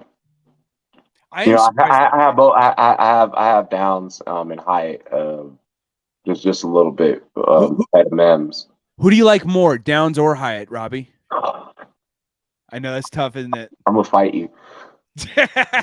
Well, Why I is mean, that? Why is that? think about going into the season last year. Downs was Going in, Downs was wide receiver 1. Yeah, going in, I was all in on Downs. Hyatt has fouled away into my heart. You're putting me on the spot between the two. Ah, God, let me get Downs. Let me get Downs. Gun to Let your me head, get Downs in the gotta third make a round. decision, you know? Yeah, let me get Downs in the third round. I dig that. I dig that. I would agree with you too. Even though I actually think Hyatt, even though he's not a one-trick pony, but like a 2 or 3 trick pony, you know? He's almost like, I draw a lot of comparisons between him and like Deshaun Jackson, but he's a little bit more physical. And even though they have a weird offense in Tennessee where it's like one read or very few reads involved in that offense generally, he is very physical as a blocker. You know, he is, and he does what he like does very well, you know? So that's what kind of bolsters his candidacy. It's just there's not as much diversity that you see out of him because the offense that he's in compared to certain other guys like a Josh Downs, you know, which I think, you know, elevates him a bit. I agree there. Yeah. Sorry, I had a message some missings. I'm just out on Jalen Hyatt as a whole. I mean, I don't see him a route tree that's anything other than a 9 route. You know what I mean? It's what it is. He needs to go up there, get it. You know, let me stretch the field type of guy. Right, but here's my question or my concern is when we look at these rookie pass catchers, whether it be tight end or running backs or wide receivers, we want them to at least produce in the first year. I don't see him being able to expand his route tree enough in the first year to be fantasy relevant. A la open Pandora's box of Quentin Johnson. Fuck. Yeah, but I should not have. At least Quentin Johnson can catch the ball in traffic. With his body. Doesn't matter. He still catches it, and it's in traffic. That's where he has his most production is if he's surrounded by people. It mattered to someone that did play receiver who catches like fucking this. Well, that's how you, Robbie. It's 2023. Let these kids play. Fucking participation trophies and shit out here. I had to earn my shit. Yeah. Oh God, no, man. Let's see this Colts pick here. I'm gonna refresh on Twitter. All right, so Tippmann off the board. I'm not torn on that one. And Julius Brents. I don't like that pick. There was other corners I feel like you could have went. Oh, out of TCU or no, Kansas State? Yeah. Yeah. I don't like this. I mean, it's not like, you know, he could have fallen a little bit more. I can get that, you know. I saw Brent's falling a little bit more. I felt that there was still corners available, but go get you a household name like Thompson Hodgins. Like if you really needed it, I don't feel like that they needed the corner there yet. You could have done a million fucking other things there. Washington. But he does have good size, though. I mean, last year... Any of the receivers. Wait, any of the fucking... We just talked about highlight and fucking Downs.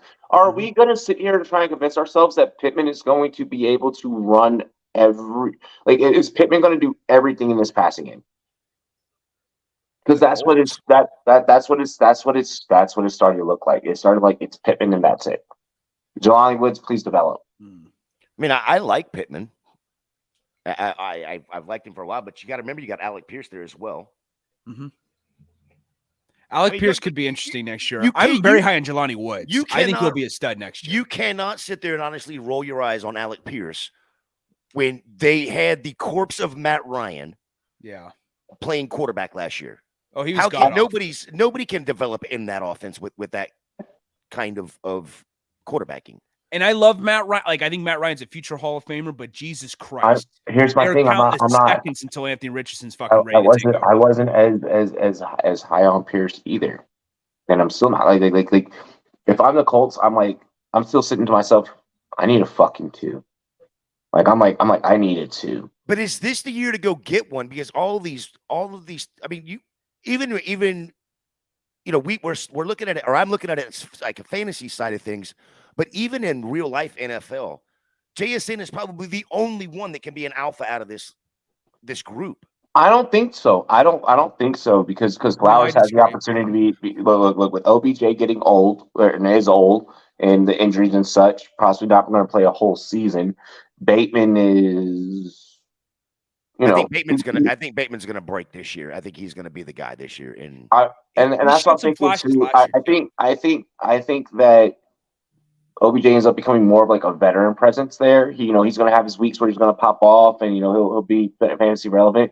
But I think that Zay Flowers, with what he can do, just being a movable weapon, he can really, really turn Baltimore around and then when it comes time for the playoffs, be a piece that gets them over the hump. I really think that Zay Flowers can do some shit.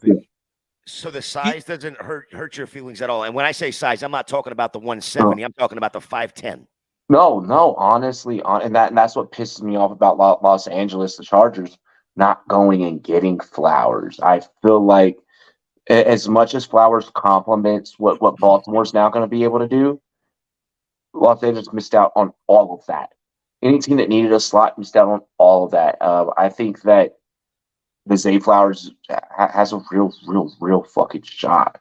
He's physical for size too, I think that Addison will be a 2. KJ knows that he's a 3 in his heart of hearts. I think KJ knows that he's a 3. I think Addison can be a 2. I'm very high on Addison. I think Addison and JSN are the most polished guys. You might have to work it a little bit more with the certain other guys that fall behind them in terms of like, I think an A.T. Perry could eventually develop into a number 1. Josh Downs, Jalen Hyatt. It's going to take a little bit more time with those guys. Zay Flowers too. But Addison and JSN, I'm sold on potentially eventually, being a number 1. Like I feel a lot more comfortable about them compared to other guys. So Brian Branch has finally gone off the board. Yeah. He is a Detroit Lion. I mean, I love that fit. I love that fit. That's a good pickup. Yeah. They needed some help. I mean, so they actually feel they need this time. They really did, in a great way too. I mean, this guy is phenomenal. He is an absolute bruiser of a safety, man. 14 tackles for loss last year, 3 sacks, 2 INTs. He can ball hawk a little bit too. Mm-hmm. This guy he's a ferocious monster out there. Sean, I don't feel that Johnson fits you guys more. You already have enough of you have the exact replica throughout your whole fucking wide receiver room. Yeah. You needed something that was gonna be the equalizer, that was gonna be the differentiator, and you missed out on that. Well, why didn't they even go defense, the Chargers? They were an absolute shithole back there on the defensive end last year. That's what cost them like their opportunity to actually make some fucking noise in the playoffs, Yeah, the Lions defense is going to be nasty. I feel like Campbell's getting this thing together. Super high on Jack Campbell. That was a huge pickup in my opinion. Even though they got to find a way to fit him in though, because they just signed Alex Anzalone to a lucrative deal. So it's like, what how are they going to manage? I don't know, but I like the pickup though, nonetheless. And this one too with Branch. I love the Branch. I love the Branch. I'm a little surprised. Someone's got to get Charbonnet soon. This is a guy who I could see getting 300 carries as soon as this year. Oh, don't say it. Don't say it, because that you say that right as I look down and see that the god awful New England Patriots are on the clock. Oh, no, they're not going to take him. They're not going to take him. If they do, I'm coming through this computer. I swear to God, David. Yeah. You won't have to worry about those mouths behind you no more. I wouldn't blame you too, but it would be a nightmare for all of us because fuck the Patriots, fuck Bill Belichick. David's gonna be freaking running fades by the end of this show, like with everybody. Yeah, I'm gonna lower my 40 from a 5.65 to a sub 4.5 by the end of it. Jesus Christ. Keon White to the Patriots. What's that? Keon White to the Patriots. Oh, really? Now, okay. Interesting. I will be right back, fellas. Alrighty. You're good. So now let's see. Who do we have after the Patriots just traded up? Uno minuto. Who the fucking captions? I only have the captions so I can read. It's like you're behind, but like y'all aren't even behind. like I'm so far ahead of the fucking draft, dog. It's not even funny. My stream is super like delayed. I'm relying on the Dove Kleiman. Yeah, Dov's got us. Yeah, Dov's got us. Too. I'm still on the Lions. They haven't even selected. Washington's next. Oh, nice. Okay. Yeah, the Lions haven't even picked Brian Branch on my stream yet. He just got picked. Yeah. Oh my God. Good shit, Brian. My Bears are coming up soon. Please, for the love of God, take a quality wide receiver to help out Justin Fields. For the love of God. I don't think that Brian knows that he can really be the equalizer to turn this team around and get them over the hump in the North. Yeah, he just kind of casually put the hat on. He's like, fuck, I'm a lion. Like you could tell all the thought processes are going through his head. He's like, shit, it's gonna be cold as fuck up here.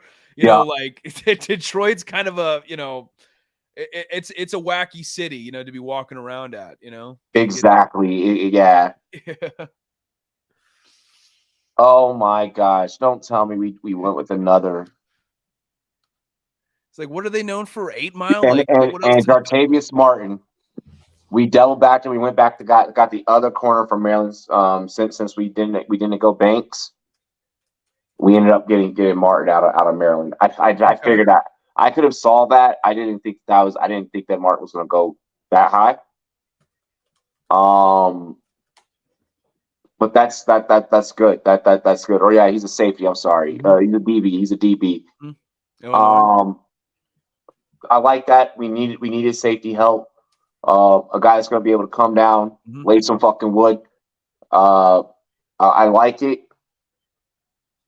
We don't really need a whole. It's not the offense that's needing like the retooling as much as it is the defense, with guys getting older, guys haven't been shipped out, so on and so forth. I would like to see Washington here now that we've gotten things defensively kind of shored up, to be able to focus on offensive line. I don't think that we need to go skill positions. If we do, let's go skill positions day 3. No, yeah, you guys are solid on skills, in my opinion. I like Jayon Dotson, Terry McLaurin. I'm even still holding out hope on Diami Brown. I mean, we'll see how it goes, but yeah, you are set right there. I mean, what did you like the Emmanuel Forbes selection, or were you? I love the Emmanuel Forbes selection. Thank you. Love, bro. How could I not love the FBS leader in pick sixes? I know, right? I was saying this, and oh my God, I was telling, and I know picks and pick sixes aren't everything, but there's a lot. Like, it wasn't even just that. Like, he was holding guys to less than 10 yards per catch and everything. He wasn't allowing a shit ton of yards over the top. I'm saying all this shit, and my co-hosts are like, "Yeah, so what?" Like, I'm like, "Are you fucking kidding me?" Bucks have traded up. Oh my God, Bucks have traded up. Oh shit, really? Yep. This is where the Bucks go get Hendon Hooker right here. Oh, they're selling on the Kyle Trask train right now. I mean, it's been, they gave him a shot last year. His practice tape is not good. Even as a Florida fan, I mean, I loved him at Florida, but I just don't think his game has progressed to the NFL. His practice tape is fucking sad. I actually did like him a lot out of Florida, but I mean, 3 for 9 for 23 yards is not exactly good.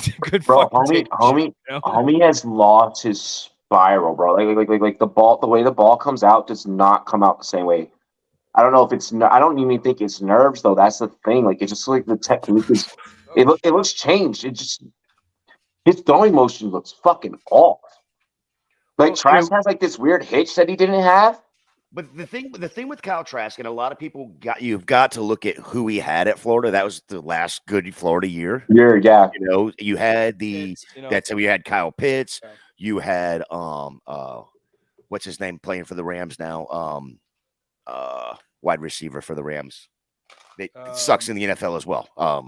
Can move from Penn State down to Florida, and then fucking A. Oh my gosh, I can't believe we're breaking on this. Yeah. So anyway, he had some weapons at Florida. So I mean, it wasn't like, and you know, Kyle Pitts, Tony for one thing. Kadarius Tony. Yeah, Kadarius Tony. Yeah, Pitts. But you know, you throw it in the same, not even zip code. You throw it in the same area code that Kyle Pitts is running through, and he can catch the ball. Yeah, you know, in college. So it is what it is. I talking about no, not Van Jefferson. Van Jefferson. Forbes was mocked. I didn't have Forbes mocked in my first round. I'll keep that real. But Forbes was mocked by virtually almost everyone else to go to Washington. That was pretty set in stone. Yeah, I don't like this website that I'm using. They're not uploading very fast at all. Let me see if I got us any updates on picks. And Cody Monch.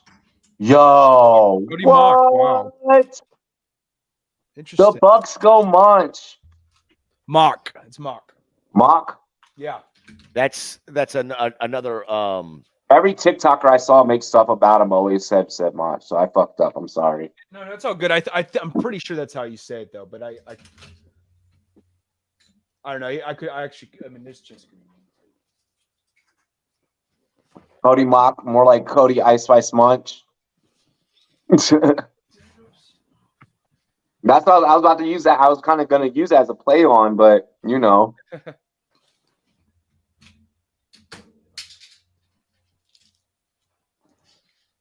I love how like Washington's highlight reel is like it's all Terry. Like it's just fucking Terry, Brian Robinson. That's it. Like they showed fucking Logan Thomas too a little bit.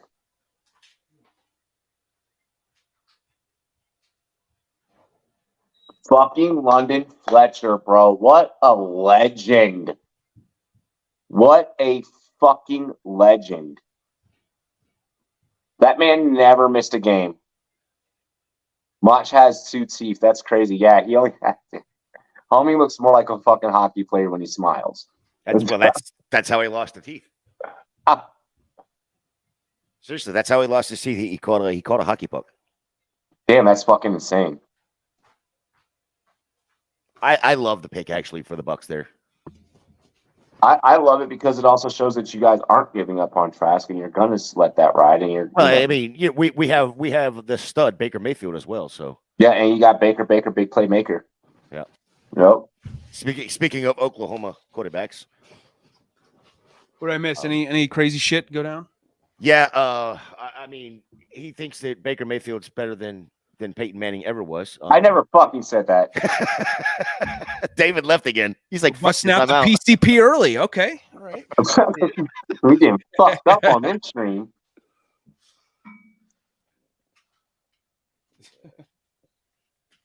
How much belief do you have in Baker Gator for this upcoming season? I didn't have belief in him when he was at Oklahoma. I didn't have belief when he was drafted #1 overall.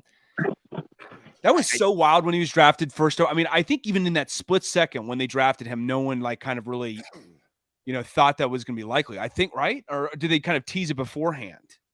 I think it was teased beforehand. I think it was like out there. Oh, was? Okay. That it was a great possibility that could happen. The concern though, with Baker is it just like when he was in Cleveland, if he didn't get his way, he would go make another commercial and bitch about it. It was, I mean, it kind of, that's what he did. He was like think about when he was at Oklahoma, when he got over the hump and beat Ohio State, tried to plant the flag at Ohio. It's a fucking fake field, dumbass. It's not going in the ground. Yeah, that's a little corny. Yeah. I mean, I get he's going for symbolism, but like the thing doesn't even stand up right. I don't think it delivers the effect you're fucking going for there, buddy. Steelers go Keanu Benton. I like it. Okay.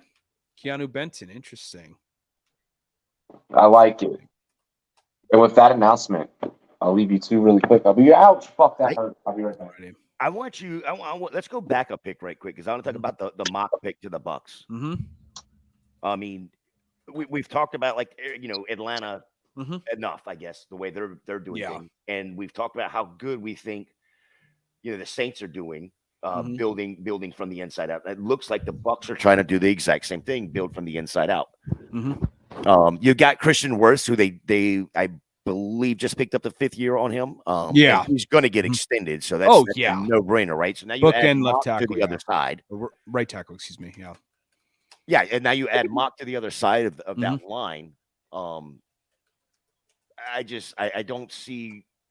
I don't see where this is a bad pick in any way, shape, or form when you're building it from the outside or from the inside out. When you've got a guy like Rachaad White in the backfield. Yeah, I mean, the only concern I have about Mock is he tore up the FCS, but emphasis on that last word, the FCS as opposed to the FBS.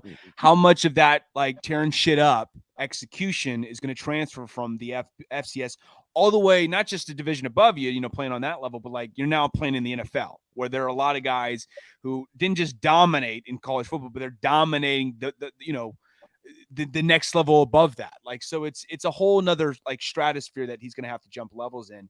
But he does have a tremendous amount of upside, and there's a lot of people like justifiably hyping him up. I am surprised though, like with your Bucks team not blowing shit up yet. I would have figured Evans and all these guys would have been gone, knowing that Brady's gone, and you guys are still like, I mean, Brady was really the only costly loss this past. I mean, you guys even retained Levante David, Yeah. The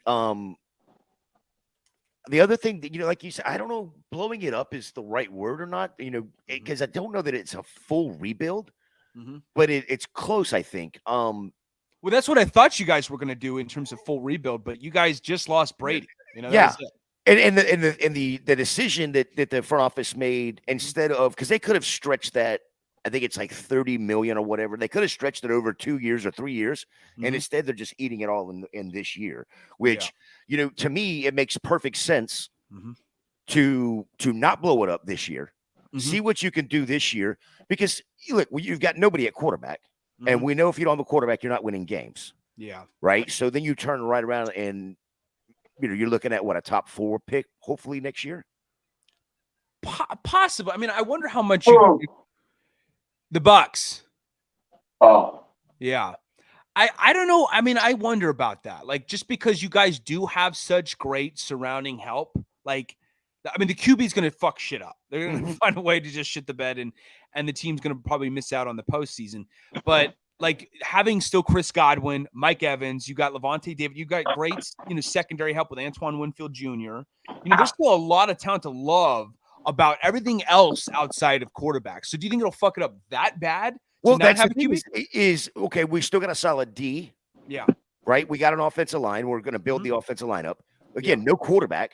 So if we're going to win games, it's going to be like 9 to 6 games, right? Holy shit, Scorganami. Right, but then you turn around and we went to, you look back at like the 2000 year or 2001 year when we had Sean King, right? Yeah, we went to the NFC title game, and the NFC title game was 14-9 was the final, I believe it was, right? Against the Rams, who at the time was the greatest show on turf. Right? So and we held them to, because of a solid defense. We just couldn't put the ball in the goal, in the end zone. So again, going back to the Atlanta stuff, the Atlanta is what they've done. They can't stop anybody with their defense right now. So if they're going to win games, it's going to be 46-44. Yeah. Right. Yeah. Or it's the complete opposite for Tampa. If they even fucking win games. But that's what I'm getting at. Is they're going to be in shootouts every game, whereas Atlanta, or for Tampa, for instance, is going to be a solid D. If Atlanta, or if Tampa gives up 17 points in a game, it's a loss.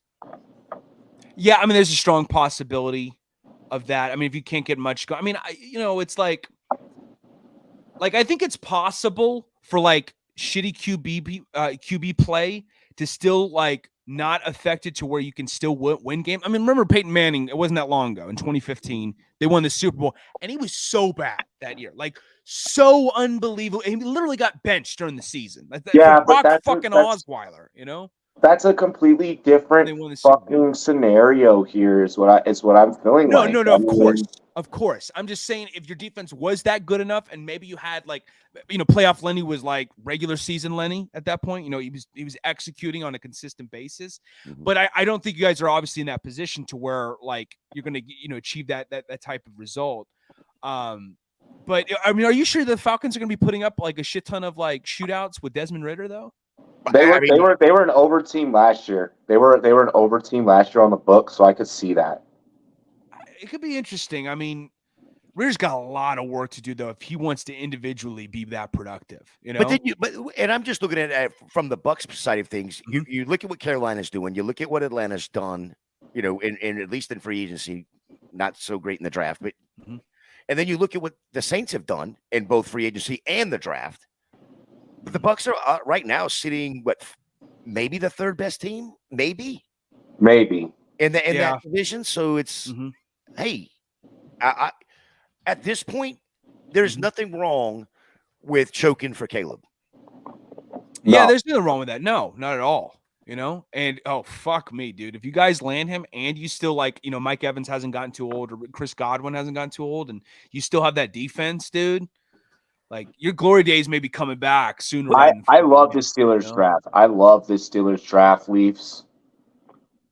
Here, let's see. We announced. 1 second. 1 second. So we're right on track. We're right on track. We're good, fellas. I'm sorry. It's all good. Packers selecting Jaden Reed. Yep. Interesting. Jaden Reed. And the Dolphins selecting Cam Smith too. Oh shit. Yeah. You got both those updates? Hold on. Yeah, that's from Kleiman.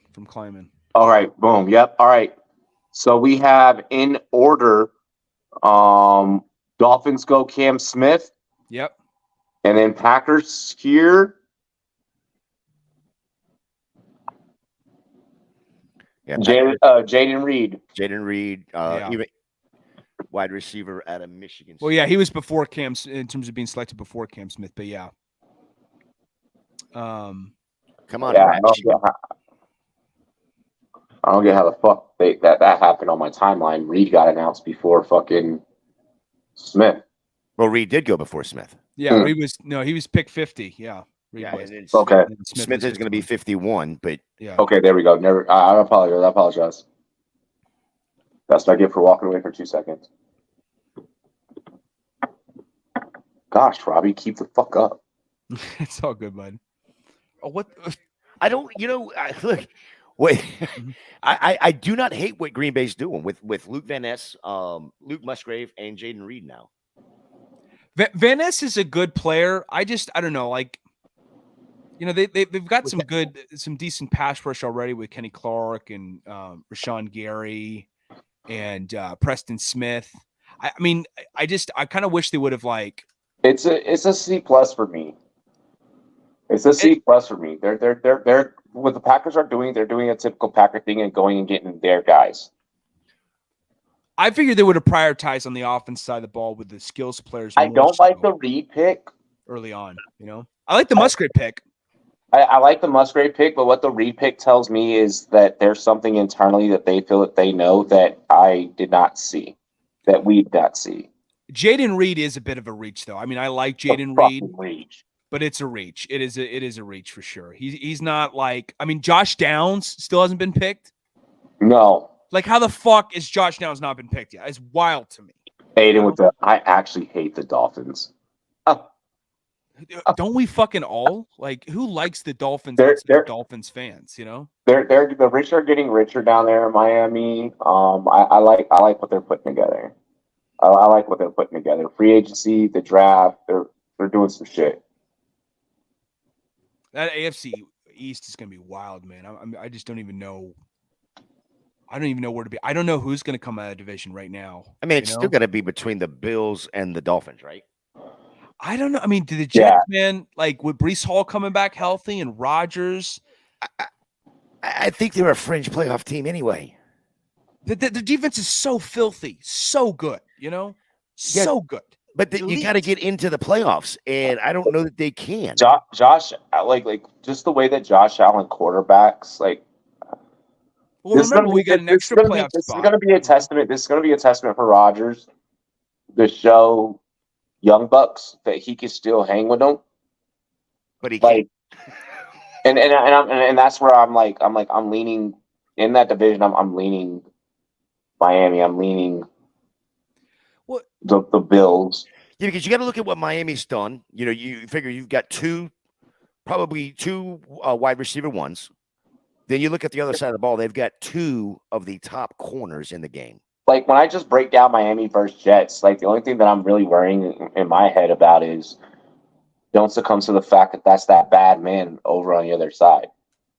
As long as you don't think about that, and as long as you just go out there and play your game and trust your teammates, Tua will be fine. Tua will win those matchups. I can see them splitting those. But that's if Tua stays healthy, you know. I mean, I love Tua, but he's got to stay healthy, you know. I don't know. I mean, Aaron Rodgers. Oh, no. What? Tell me that did not just happen.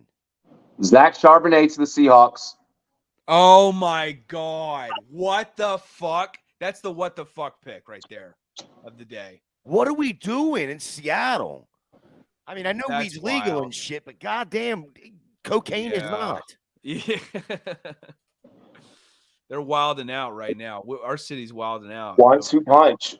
1-2 punch with Walker and Charbonnet. Oh, we just fucking selected. We selected Gervon Dexter. Oh, the Bears did. Okay. I don't love it. Oh my God. What the I don't like that pick. Oh, God damn it. Fuck us.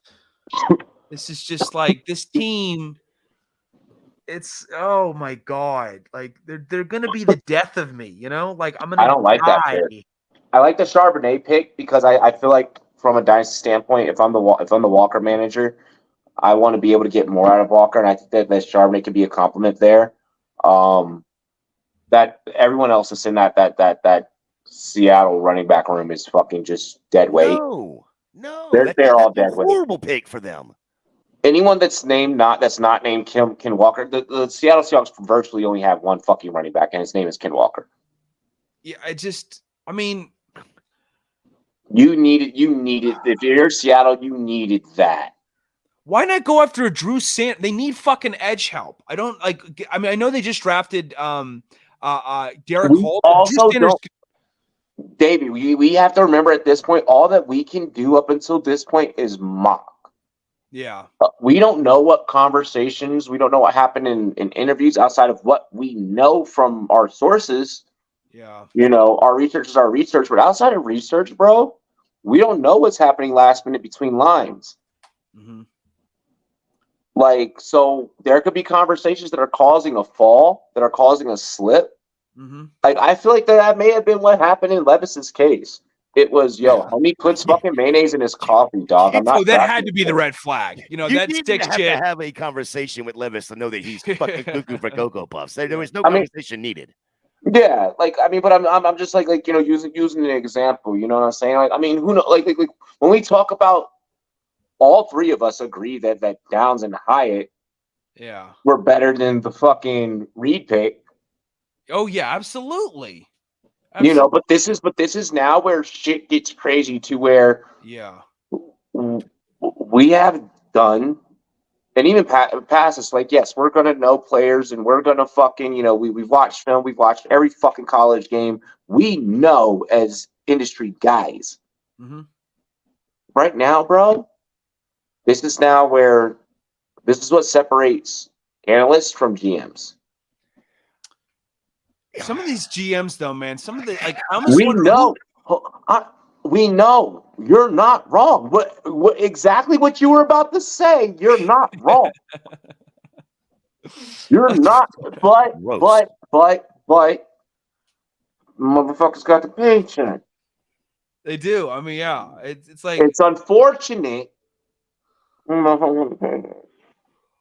It's like, you know, we're talking about like, you know, CTE and the epidemic of it. It's like, I'm sure it's going on in the front office too at this point, you know, like I knew you were these going GMs, man. I mean, Jesus Christ. It's like, do you have all your fucking, shit together upstairs? Like, Bro, it's gonna be interesting to see who we had as day 2 listings, and we're sitting back at the end of this, sitting on our fucking hands, like, what? You're still there? You're still there? You're still there? Like, I like I said, going back to the original point, I like the Charbonnet move, the Dexter move.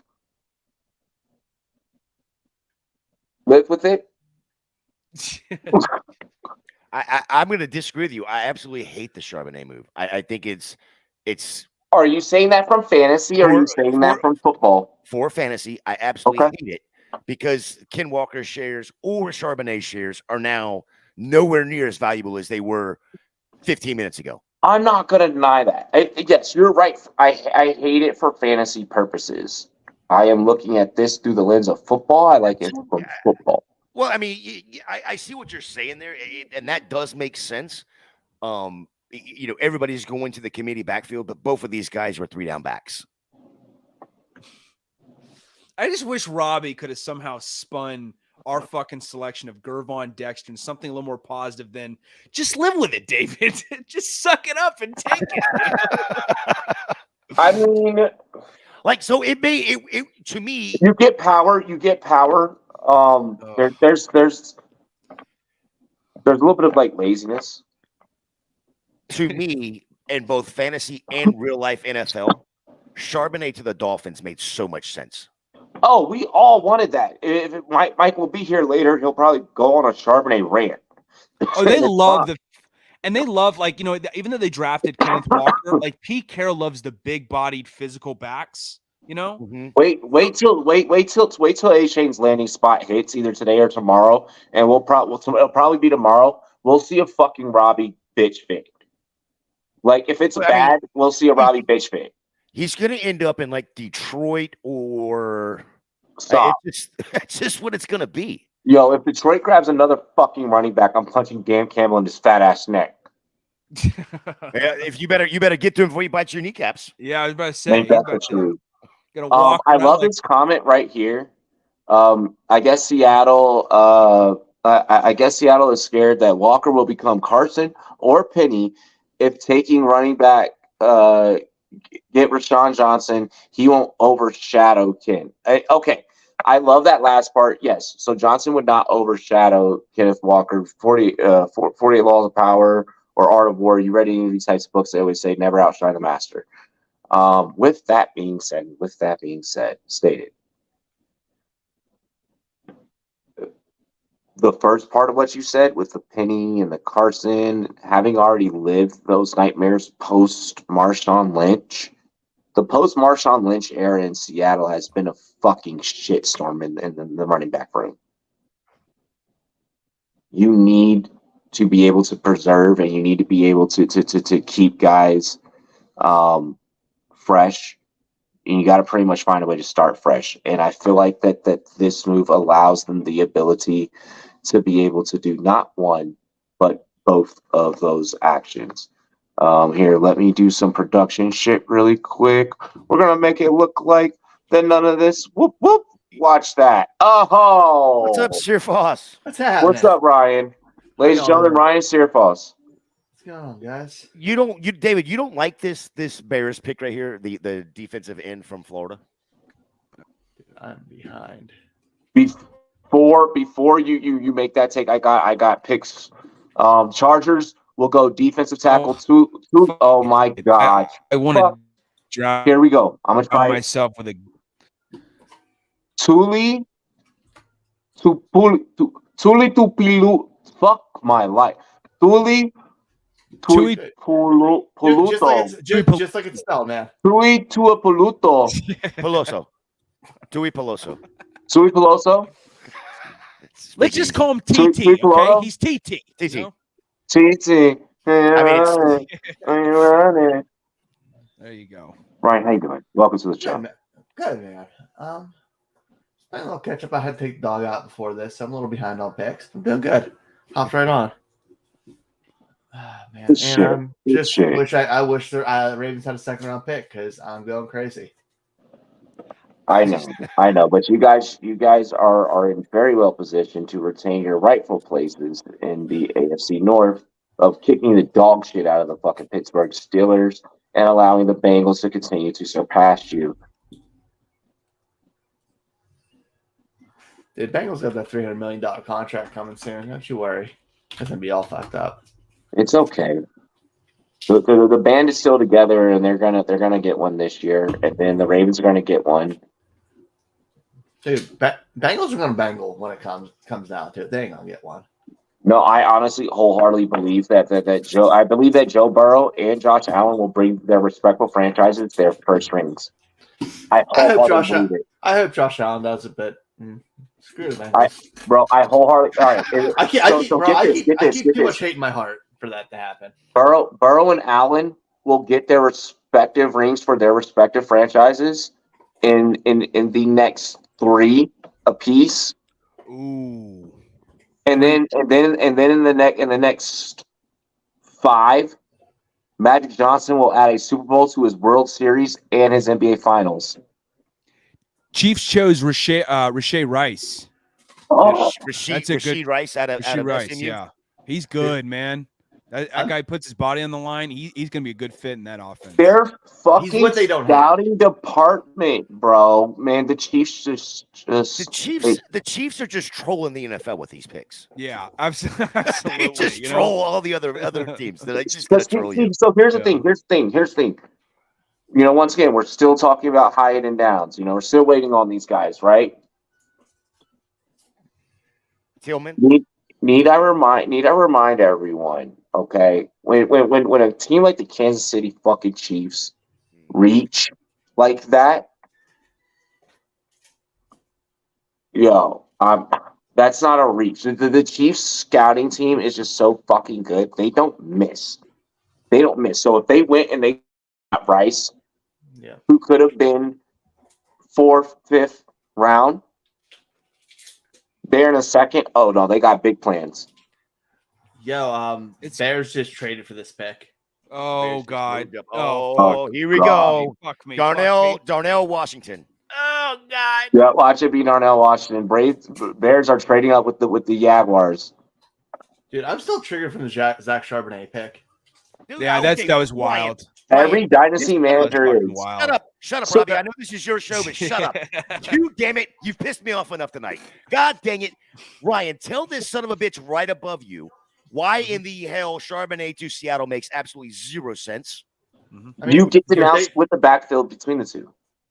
No, you're taking a backup stupid because he's not as good as, not even close to as good as Walker. He's just gonna he's gonna steal red zone touches, and it's gonna be fucking annoying. It's gonna be annoying for fantasy. So the fantasy manager It's in me stupid move. hates it. The fantasy manager in me hates it. NFL wise, I'm like, we've already been through this before with the DJ Dallases, with the fucking Rashad Pennies and the Chris Carsons. But this is more of like I think it's truly what Ryan just said. This is going to be more like the Williams to Swift in Detroit. Dude, and the fact is Seattle has other needs. Swift can't even fucking stay healthy. Dude, running back is such a luxury position, and Seattle's not a luxury team right now to take one in the second round. I mean, they're a playoff team. Yeah, but they needed some more edge help, you know? Like, you know, it's funny you talk about like Chiefs like trolling the fuck out of the league with some of their. I mean, they landed. It wasn't even just like getting Rasheed Rice, but like in the first round getting Felix and Adike Uzama. I mean, just a filthy selection. That dude plays like if so somehow it's not letting Jordan comment. What the fuck? Oh, YouTube, are you blocking my freaking followers? It's okay, Jordan. Why don't you just like? So missing out on that edge. I mean, I know they got Derek Hall, but like they're so in. Like every one of their defensive linemen is so fucking forgettable, you know. And so for them to just reach for a running back was just like, it just was out of nowhere. It was just completely out of left field. Like no one saw that shit coming, you know. Well, I love. Oh, Tyreek Stevenson out of the U. You get a corner. David, you as a Bears fan, I still want a receiver, damn it. We still don't have a fucking receiver. And I'm about to break down at this point. Do it live, though. If you're gonna do it live. Oh, Where's a half gallon of Everclear when you need one? I want a half gallon of Everclear just right by my chair right now. Just to you want to get drunk, you don't want to die, man. Yeah, because if you die, you're going to hell. You've already said that, and I told you stay alive a little bit longer. No, yeah, Ginger. I thought they go to purgatory. That's like the ultimate trifecta. And then the joke about Russell Wilson's ex-wife earlier in the show. I mean, it's like to the fourth degree at this point, that I'm fucked, It's real bad. I mean, are we going to talk about Darnell Washington again? No. His name begins with a D for a reason now. No, hey, he's been falling. Like we got our two twin towers out of fucking. I'm so happy he falling. I don't think he falls after past Dallas though. And I don't know. I'm still I think the Bears. Dallas. We're still golden, or not golden, but we drafted Kyler Gordon last year out of the University of Washington, who's who I think is a potential rising star. He had a kind of a rough rookie year, but next year I've got high hopes for him. Jalen Johnson, I'm still holding out on too, for our other corner, even though he's not great. I still want to give him more time to prove himself. So I just don't get this. I don't get the corner selection for the Bears. I don't know. Maybe that's just me. I think they don't have enough good corners. Yeah, I know that is kind of a stockpile selection, for a lot of teams to consider. You want to stock up on it? I would like some corners to fall at around 3 personally, but it makes sense. It's wild. He did put up some good numbers though. Less than 50% completion allowed last year. Hey, he's small, isn't he? He's not. I mean, 6 feet, 198. It's not great size. It's okay, 3 touchdowns allowed last year, 2 INTs. He's not bad. It's just he's like, you got Claypool, you're Gucci. Taco's just trying to fucking troll you, bro. Darnell Washington, 15-inch glizzy. Fuck.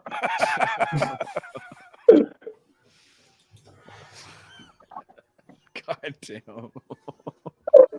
What was that sound? Oh, Darnell just walked in the room. That was just a table being moved. Fuck the guy.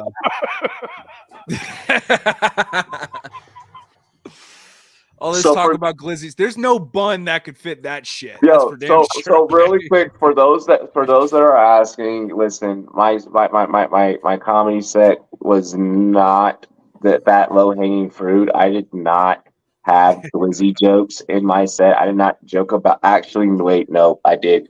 I did make a glizzy joke. I actually opened up my set with a glizzy joke. How did it go? Did it go well? Oh, it went well.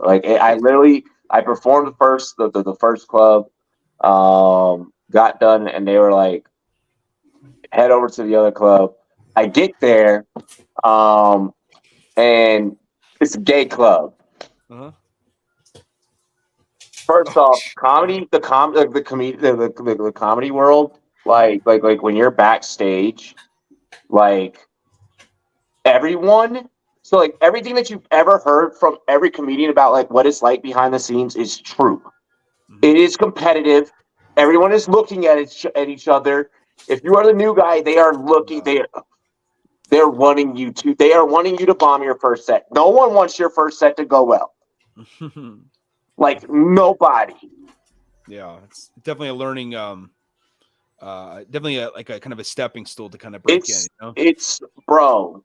Look, when I tell you motherfuckers was trying to give me some bad advice, I was like, no, I'm not gonna listen to you. I know what you're trying to do. I was like, why am I gonna open up my set with that type of joke when you didn't even do it, bro? Fuck you. Interesting. So is it are you gonna keep going with this, or what are you gonna do for the future? Yeah, I have a couple of more shows lined up. And then what I'm gonna do is I am going to take I'm gonna take the best jokes from each different set, or the best parts from each different set, throw it all together. Kind of like how y'all saw it was an old couple years ago Chris Rock special where he's different locations. Like, yeah, he did that for I remember. I know what you're talking about. Yeah, he had like I'm one gonna in do. Johannesburg, one in England, everything. I'm gonna do something like that, and then boom. Yeah. How many minutes did you do? I did 6 minutes apiece for both. Okay. John The Michael second one was Schmidt. freestyled. Okay. John Michael Schmidt going to the Giants center out of Minnesota. That was surprising. John Jacob, Michael Heimerschmidt. Man, I'm about to lose my fucking bet with my boy, and I'm not happy about it with Gerson. So the Cowboys are on the clock. Oh, from Ohio State? Huh? Right? From Ohio State? Is that you're talking about? Who, me? Yeah, you were talking No, about. I have a bet going about Jalen Hyatt before round 2 is over, and I'm not feeling great about it right now. Oh, We got 3 rounds of drinks bet on this. So, okay. Dallas has just became fucking Michigan U. Oh, yeah? Luke Shoemaker. Schoonmaker, I'm sorry. Shoemaker, tight end? Yeah. Interesting. Yeah. Dallas is just going all in Michigan. They're like, if Harbaugh can do it, McCarthy make it work. I mean, Philly's doing it for Georgia, so it makes sense. So, yeah. No, bro. Washington has done it with Bama, Ohio State, and fucking Mississippi. I'm like, bro. Like, not many. Our quarterback is like the lone wolf that comes from fucking UNC. Like, how he blends into all of this, I have no idea. But Hendon Hooker's still available. Yeah, he's dropped so much. I mean, him, Josh Downs, Jalen Hyatt. Those are probably the top we figured Hooker would probably go third round. I thought that Bucky Brooks and Daniel Jeremiah, yeah, both thought he would be a first round talent, and I love him for the first round. To be honest, I think even with the torn ACL, Dallas definitely picked the wrong tight end. Even with the torn ACL, like, guys are bouncing back, no fucking problem. Especially when you're a quarterback. Like, I'd be much more concerned if he fucked up his shoulder than if he tore his ACL. So Washington was still available, and this is what Dallas does. Yeah, Dallas, man. Dallas is gonna. Yes, Brian. Dallas is going to Dallas. Cheers to that, brother. Dude, like certain teams just do. They love their dumb shit. Dallas going Dallas. Mm-hmm. I'm glad you didn't go cheers a shot because I brought the liquor with me and I was trying to avoid it tonight. Don't have liquor because it's all that look, the extra shit's boxed up. Okay, we are moving, fellas. Yeah, new studio. Yeah, I had a little too much bourbon last night. No, don't do that to yourself. That's why I'm drinking water right now. I gotta pace myself. I am drinking chill tonight. Hyatt Speed in Buffalo would be fun. Oh my gosh, please, yes. Ryan yes. at this point, I don't think Ryan gives a shit where he goes as long as he goes in these next 4 or 5 picks. It's true, but for real, it would be an awesome fit. That's why when you were like that's a really fucking good pick, I was like, Who's your team, Ryan? Ravens. Ravens, gotcha. So I'm super bored. Oh yeah, you're wearing on your hat. I couldn't see your logo on your hat. Gotcha. Yeah. I'm just waiting for round 3, man. But you know what? Robbie, what you got for that this trade was pick? worth it. Huh? What did you think of the first round choice? What to get dude. Our next pick here is very cool with it. Yeah, lineman Osiris Torrance out of Florida. Damn fucking good. This guy, it's the third best team in the state, right? Well, I mean, maybe the 4th after behind USC or whatever USF. You got USF, UCF. All those guys are all better than Florida right now. He's the best. Zay Flowers pick. For Baltimore, like you said. I was kind of hoping corner there, but man, it opens up the offense, and it's nice not going into a season with the offense where I'm not pretty disappointed with it. Well, and it's a good way to not like further piss off Lamar Jackson. I mean, now you got him to the deal, that's great, but like they got to get a way to get that offense going in the air. air attack. And, I think it's, especially after losing Marquise Brown, it was like, fuck, who's going to step up and fill the void, especially when Bateman went down, So I like it. I dig it, honestly, a lot. I mean, isn't AB in town? Dude. Oh my God. Yeah, tell me he just tweeted that and everyone just ignored it in the media. It's hilarious. I knew he was photoshopping the fuck out of it. He was just so trolling funny. people. Because it's just like, like there's no way that, like, I don't think even someone with CTE would want to sign him to a contract. Like, that is how bad he is. I was joking with somebody earlier, and I don't remember what chat it was in, but somebody put back in there. But does the Ravens know? Dude, See, here's where y'all messed up. You gotta drink, a little hydration drink. I'm trying to I had a bottle of that before I got on.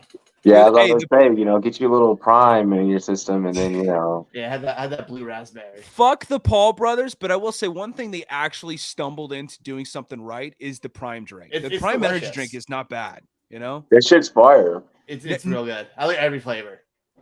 Nothing tops like a good old fashioned green monster, but like the prime shit's not too far off. I will say, the lemon lime's not too shabby. Oh, hey, go ahead, KSI. Good day, mate. Bloody hell, bruv. Listen to me, Logan Paul. You trying to fucking box later on? God. No, we are not. We are not the YouTubers that are getting involved in that. Not against them. I'm not boxing them. I'm not. See how small I am? Fuck that. I know he would mop the fucking floor with my fucking doughy ass. Like I would. If it was straight up boxing, I ain't doing it. But like, all right, like cool, like no, because even still, them motherfuckers was all state wrestlers. He was a great wrestler, yeah. And I was a wrestler too, but like. I wasn't on that. I mean, I was state ranked, but like this dude, like I think I mean, he's from Ohio. Like that's all they fucking do over there. I'm pretty sure. It's true. Bills did more than just take. Are you they got a damn good guy. Wait a minute. What's happening here? Why are they on? Dude, I'm trying to figure out why the hell they're sitting there looking at Hidden Hooker. Did somebody? They feel bad, man. Well, he's at home. It's not like he's Yeah. back in the green room hanging out. And the Bengals are gonna go DJ Turner. What a good fucking That's a great pick. Oh That's my DJ god. Yeah. Oh. Good one. Oh. He's a fucking athlete, man. He's an absolute I athlete. love DJ Turner. Yeah. Wow. I hate how good the Bengals are drafting now. God. Yeah, they landed Miles Murphy, didn't they? Right? Yeah. Yeah. Fuck, they're stockpiling on that defense right now, dude. Stockpiling on that Big Joe. defense. Yeah.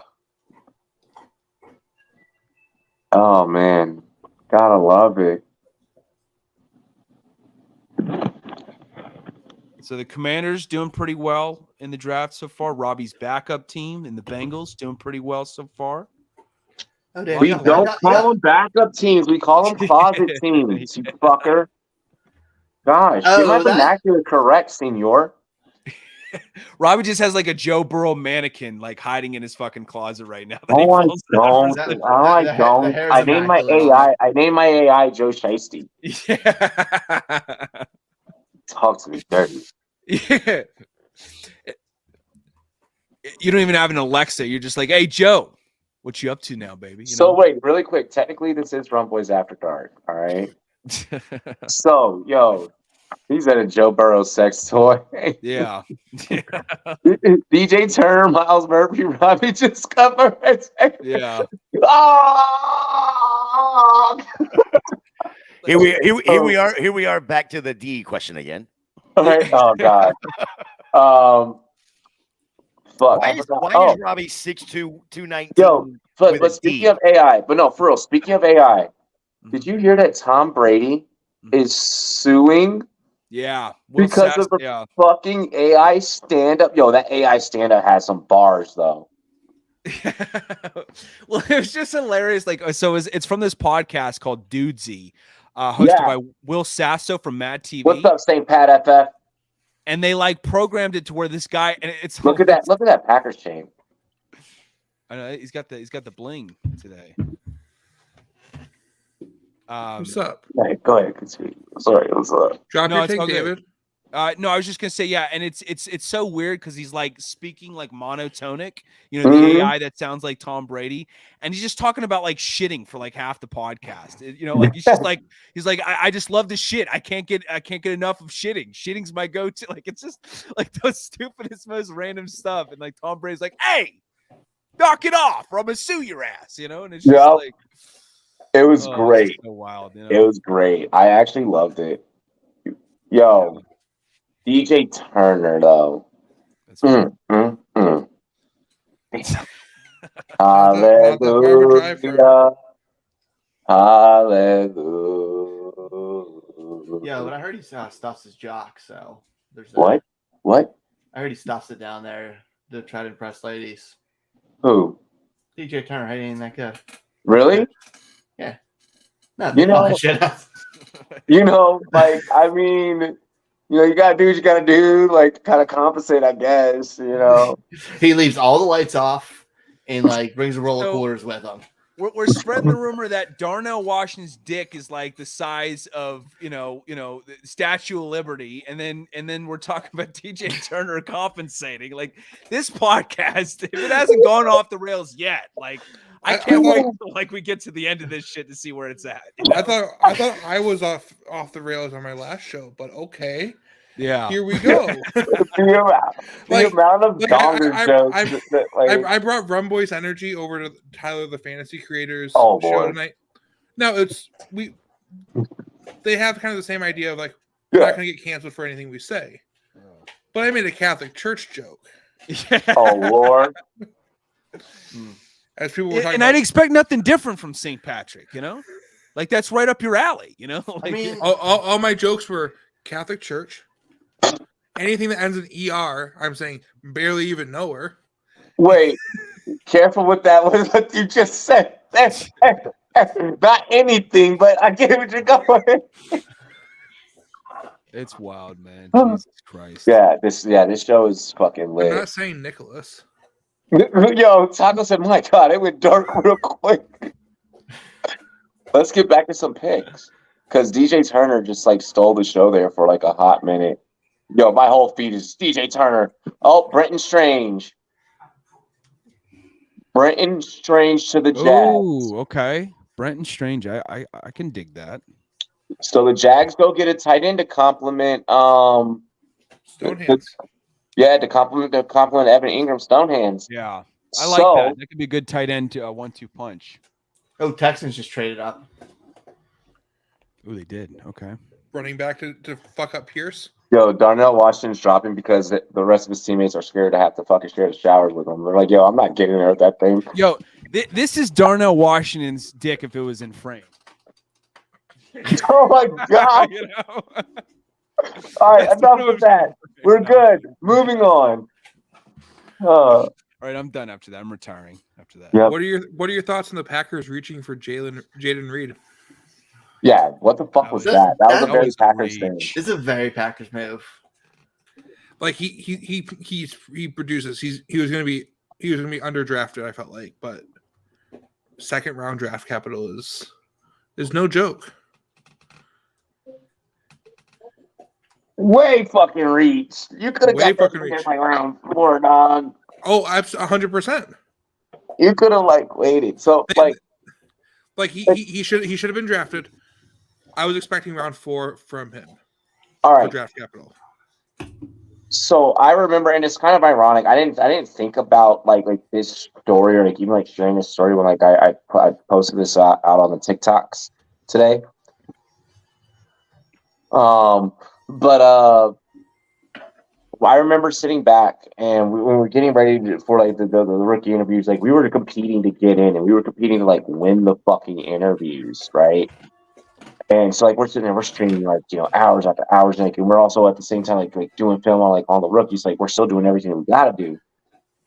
And I remember sitting back during our draft broadcast, our very first draft broadcast, being when the fuck is McLaurin going to get picked? When is McLaurin? Because McLaurin was already my favorite receiver. I had no idea that he was going to end up going to Washington. Had no fucking idea that was going to happen.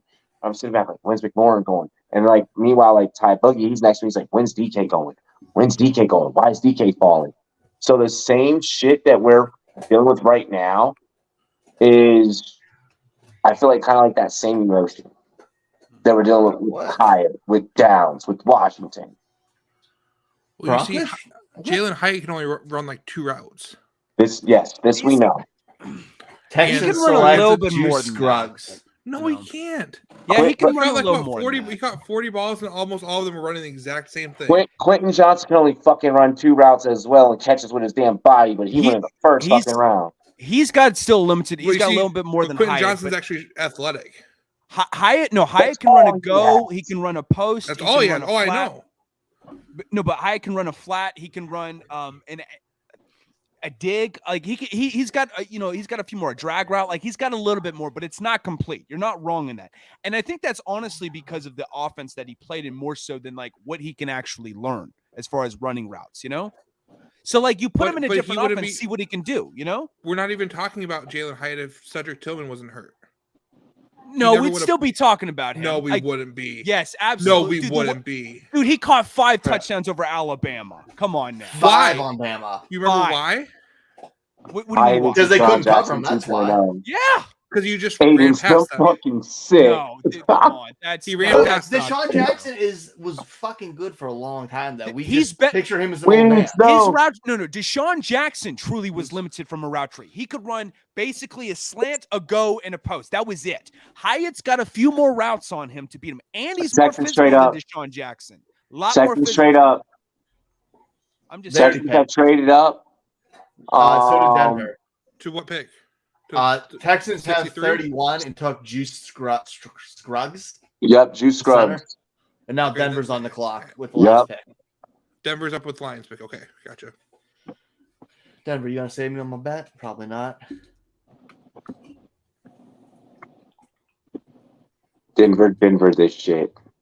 Denver this shit. Please, we need memes, baby. Where are them fucking Bronco memes at? Do something dumb. I know. Where are them fucking donkey memes at? Let's go. Oh. Hyatt, Hooker, Downs, all still there. Is this a Tennessee thing? Hooker old as fuck. Yeah, Hooker's and fuck. Has a hurt He's old and got a bum knee. And he's never had to read a defense in his life. Here's the thing. Okay, his offense is limited, but there are times where he is getting the opportunity to pan the entire field as opposed to just making one read before going. And he's done well. He's a great deep ball thrower too. He's a great deep ball thrower. Yeah. But he's never been like forced to for more than a few plays. You're right about that. And that hurts Denver, his stock. what the fuck it's kind is of unfair taking so long? And I wonder what was said in interviews where he didn't show that he's got that full. Leave it to the donkeys. Did you see the Eagles trade to Houston? What they got out of it? So the Eagles went from Houston moved up from 65 to 62, and they gave up 188 and 230 to move up 4 spots. Goddamn. For Juice Scruggs. They moved up. Booker and Bennett live in retirement homes. Aiden said, "My friend just put a hole in the wall." Damn, Jags fans like that? I mean, it is Florida. I didn't even know they had fans. Yeah, they have fans. I mean, you have to have fans to live in Florida. Like it's hot as balls down there. Oh God, yeah. With the humidity and shit, it's like sucking to your skin, your shirts and stuff. It's disgusting. Florida share the content. Yeah. Taco first share the content. Damn it! Everyone share the content. By the way, got the entire fucking animal kingdom coming after you. I gotta say, my green screen's going so great that it blocks out my bottle that I keep putting up. I'm like, hey, check it out. It's about to be shot time, but y'all can't see. Oh, there we go. There goes the goof. You're over there drinking Sprite. I will not stand down on my theory that Taco is just AI at this point. He's not even a real. No, Taco's not even a real person. All right, Marvin Mims. Taco is what we get when we type into Chat GPT and say, Mims, give us an antagonist for the podcast. Mims. God damn it. Wait till he changes his backdrop to troll the fuck out of Robbie, Marvin fucking Mims. About damn time. I swear to God, Marvin the Bears Mims. take Hyatt with the first pick. of this round, I'm gonna. Oh, To Denver? please. I'm gonna Speak it punch into my existence, computer. Ryan. Speak it into existence. No, I'm gonna be so Alright. bitter about it, man. We are going I into the might just third leave. round. Yeah. Damn. So, I'm like, so so from, turn the draft off. from listening to everything, the number one thing that I picked up is that Robbie thinks the Falcons have the best draft. Ew, really? No, Not that's the only can you not read, but fuck, hearing is becoming a problem. No, Marvin Mims Jr. to close things out here in the second round. Go ahead, Denver. That's actually that's a good pick. Russ needs that. Denver's like, yeah, we did something. Oh my god! I'm curious what the Eagles are going to do here with back-to-back picks. Coming up. Fuck the Eagles. I don't know if I love Marvin Mims. Yo, as much as Denver other has guys not do. a single brother. They have one brother in the room, and he is in the back. Like, yo, I caught that shit. I was like, damn. It's a That's bit what that's what we call the Rooney Rule. Oh. They put that on the, We got our token. they put that on the door like the Rooney Rule applies to this room All right, too. You know? So I got a legit football question. for you. Separate offices but equal. With the Broncos taking Mims, do you think this means that God. either Sutton or Judy's going to be traded before the season? What? They've been trying No. they've been trying for a year and a half. He's a Not complete- Judy at least. Both. Not They've Judy. been They've been trying both. both. Yeah. They were trying I don't think Taco. Judy's gone though. Is what I'm getting at. I don't think. Taco. Well, I'm Judy's saying one of them. Taco. One of them. What? Taco, don't start It's that shit. possible. It's What? They possible. just drafted a wide receiver. And they're Taco. deep at the position. They've Taco, been. you spent the end of last night just saying dumb shit. As the rounds got deeper and deeper and deeper, it's like, okay, you no longer know who the fuck anyone is past Bijan. Well, listen, me and Mike was on the show the whole night. You showed up with 10 minutes left in the game. No, I showed up with an hour, What was it? Like 2 hours you were gone? an hour and a half. Yeah. All right. All right. I'm moving to the fucking south side. Oh, damn. Sorry to hear that. Actually, no, I'm sorry. I'm moving to the north side. No. Oh, that sounds a lot better. Southside God, makes me think Ron. of Chicago. You know what I mean? Yo, he's like, oh shit. He's like, hey, motherfucker, I ain't in Colorado Springs, and that don't sound good. No, Like, it's not I'm good. from New York and I know what time it is. You know what I mean? He's like, we gonna see Robbie fucking with a do-rag on this show. You know, RIP, I have Rumboyz done that. After Dark. Yo, we gonna have fucking Pop smoking this motherfucker. Yo, RIP. Oh, shit. All right, let's see You what the almost sound Bears like a do. rapper there. God, Let's You know, I'm from New York, bro. I'm scared shitless right now. Let's see what the Bears do. Someone fucking comfort me right now, please. Well, I No, mean, I'm not. the I'm not Bears coming still for have you. Chase Claypool, if that makes Stop you. your mother. Taco, That's you weird. weird as absolute shit. troll of a bastard. How dare you? It's taking a while for y'all to get this shit, but you know what I mean? Oh my god. What did you just say? That wasn't even English. That's why I laughed. That's I New just York, heard, nah, man. That's New York. We speak Forget American. about it. here, You know what's motherfucker. hilarious? The first thing I see on my Twitter when I open it up, Denver got to trade Sutton or Judy at this point. No, Who Yeah, the fuck do you Dump follow? tweeted that. A Like, bunch of people. who do you? Because of your takes, I question who you follow. Meanwhile, I'm the first one with all the picks. Let's get it right. I'm Because dropping all the heat. You're on Twitter. I mean, listen, We are doing this show, and you are just doing this. He's I'm only both. following verified accounts, okay? People that paid $8. listen. their You can't team pay priority. I can follow you. Hey, here's the thing too. Y'all Okay. content creators though. Like, we're it's different. Like, y'all get. I mean, with the In the time that you were doing this, you could have actually watched some fucking film. listen. I don't watch film till they get on the teams, brother. Ain't no need for me to like. Look at Ryan's face. Ryan said, "All right, Look, like, what I the don't fucking." care what you did in college. What team did you go to? Are you gonna have an opportunity to play? What kind of scheme are we running? Then I start hearing noise about some of the kids. Then I'll start investigating. Unless this kid is coming out of nowhere.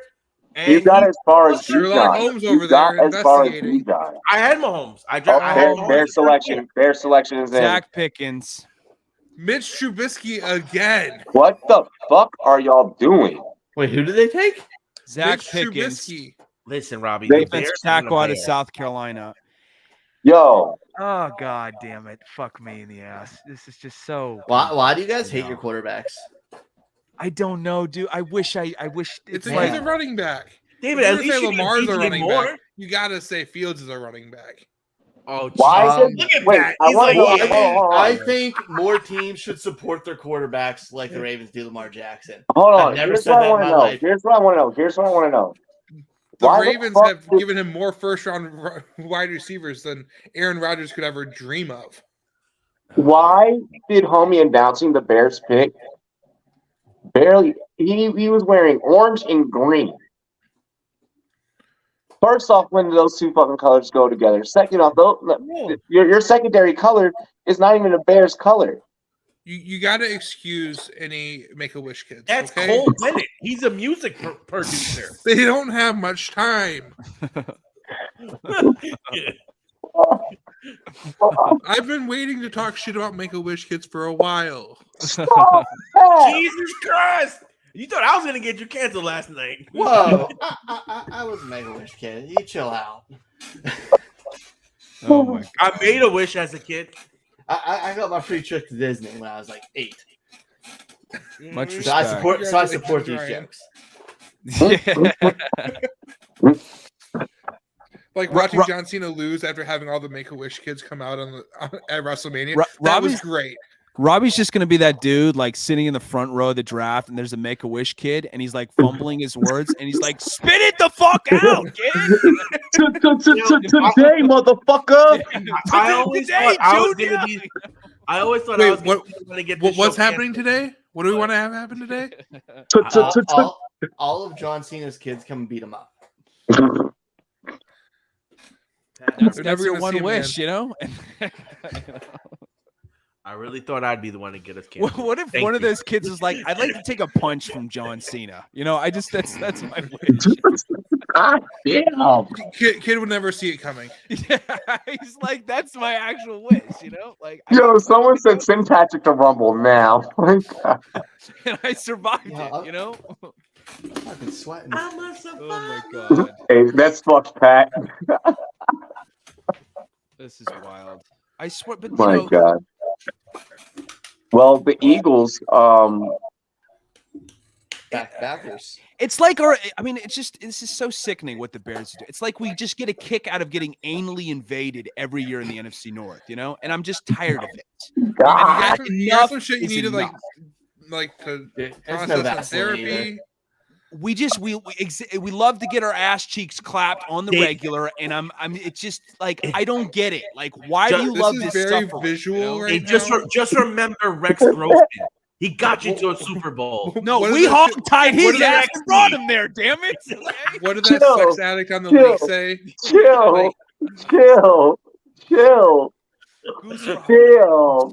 Woosah. Sorry. Woo. Now. We can tell David hasn't got drunk in a while. No, goddamn right, dude. I'm a basket case at this point, you know. Oh, fuck. You just mad he can't talk like this on TBQ Sports. Oh, I do. He does. He does. just That's much, the dude. thing. Oh my god. The Eagles, we're still waiting on their pick. Twitter notifications have significantly slowed down now. Dude, I know. I'm just Twitter, trying you know, they're like, hey, listen, the weekend is here. We're all drinking as well now. KC, what up? 80% of these players from here on out are never gonna be starting players. So they're like, what the fuck? Dov is face deep, holding a fucking Kansas City rib in one hand with a fucking pair of freaking twins in the other. Why does it feel like Dove is a Make-A-Wish kid? I was convinced that Dove I want to be was at either every single draft. No until one I has die. ever seen this man in real life. Just Well, just so wanna, that- no, just wanna we- put this out there. It's funny you say that because we uncovered the mystery. New York Post did. I don't want to take the credit from New York Post. They uncovered the mystery. The dude looks like Nick Wright, you know, apparently, when they did their research. For the longest time, though, I was convinced he was either AI or like on America's Most Wanted, and we just didn't know what the fuck he looked like yet. You know, Dog been smuggling chiefs hauling to Mexico. like, Yo, oh my god. like he was probably a part of the cartel or some shit, and like, just. Hey, don't say that shit here, man. I don't need them motherfuckers. Because no one knew what the fuck he looked like. He has, when you Google imaged him up until a month ago, no one knew what the fuck he looked like. They are everywhere. What? Oh, Tyler Steen, offensive lineman to the Eagles. All right, so wait. Babe, why do you look like you're constipated? Was that supposed Tyler to be Steen? Yep. Okay, so Eagles continuing bulking up the O-line. Eagles are just like, we're just going to keep adding depth in this bitch. I mean, think about it. They They added defensive players and offensive line. Like they're literally building themselves up for the long haul. And then Like, they yeah, got draft a year. capital, They got a but year to let's- sit behind these guys before they retire. Like, Watch them trade for Derrick Henry to put the cherry on top or some shit, you know? Nah, dude. They Wait, don't. They don't If Derrick Henry was going to get traded, that would have been happened. That would have been happened. Well, that's the one thing they're missing because I don't think they have a bell cow right now, you know? The tight like that's also what I thought. Well, neither do you guys, but I mean, here we are. Pump the brakes. A run game, it can hold itself down, you know? It can hold itself. I will How say many it even games are goes you gonna toe win to this toe year? with yo ass in Washington. How many games are you going to win this year?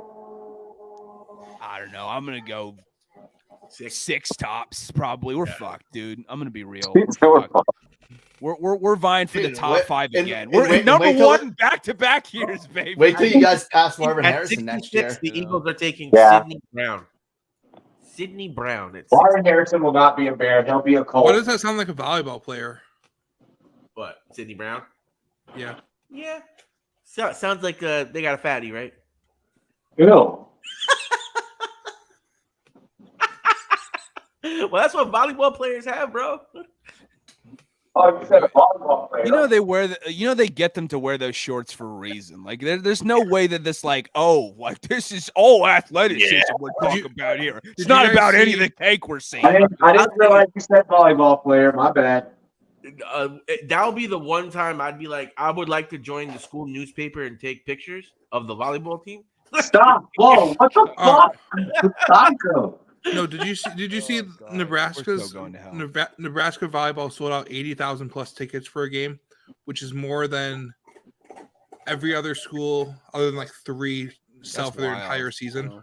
I can imagine because I've seen some viral volleyball pictures. Like, Oh my God. we've all seen the viral volleyball pictures. Are you talking about Wisconsin or whatever?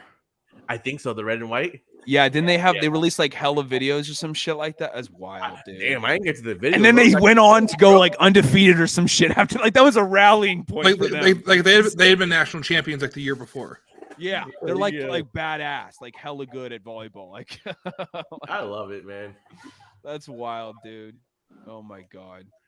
I remember when I was growing up as a kid, ice skating used to be like so cool because like it was so elegant. And then as I grew older, I became a volleyball guy. I'm like, oh yeah, this is for me. Yeah. Yeah, right when you turn 13, puberty set in. I was like, why does volleyball make me feel funny? All this Oh glizzy talk made me want a glizzy.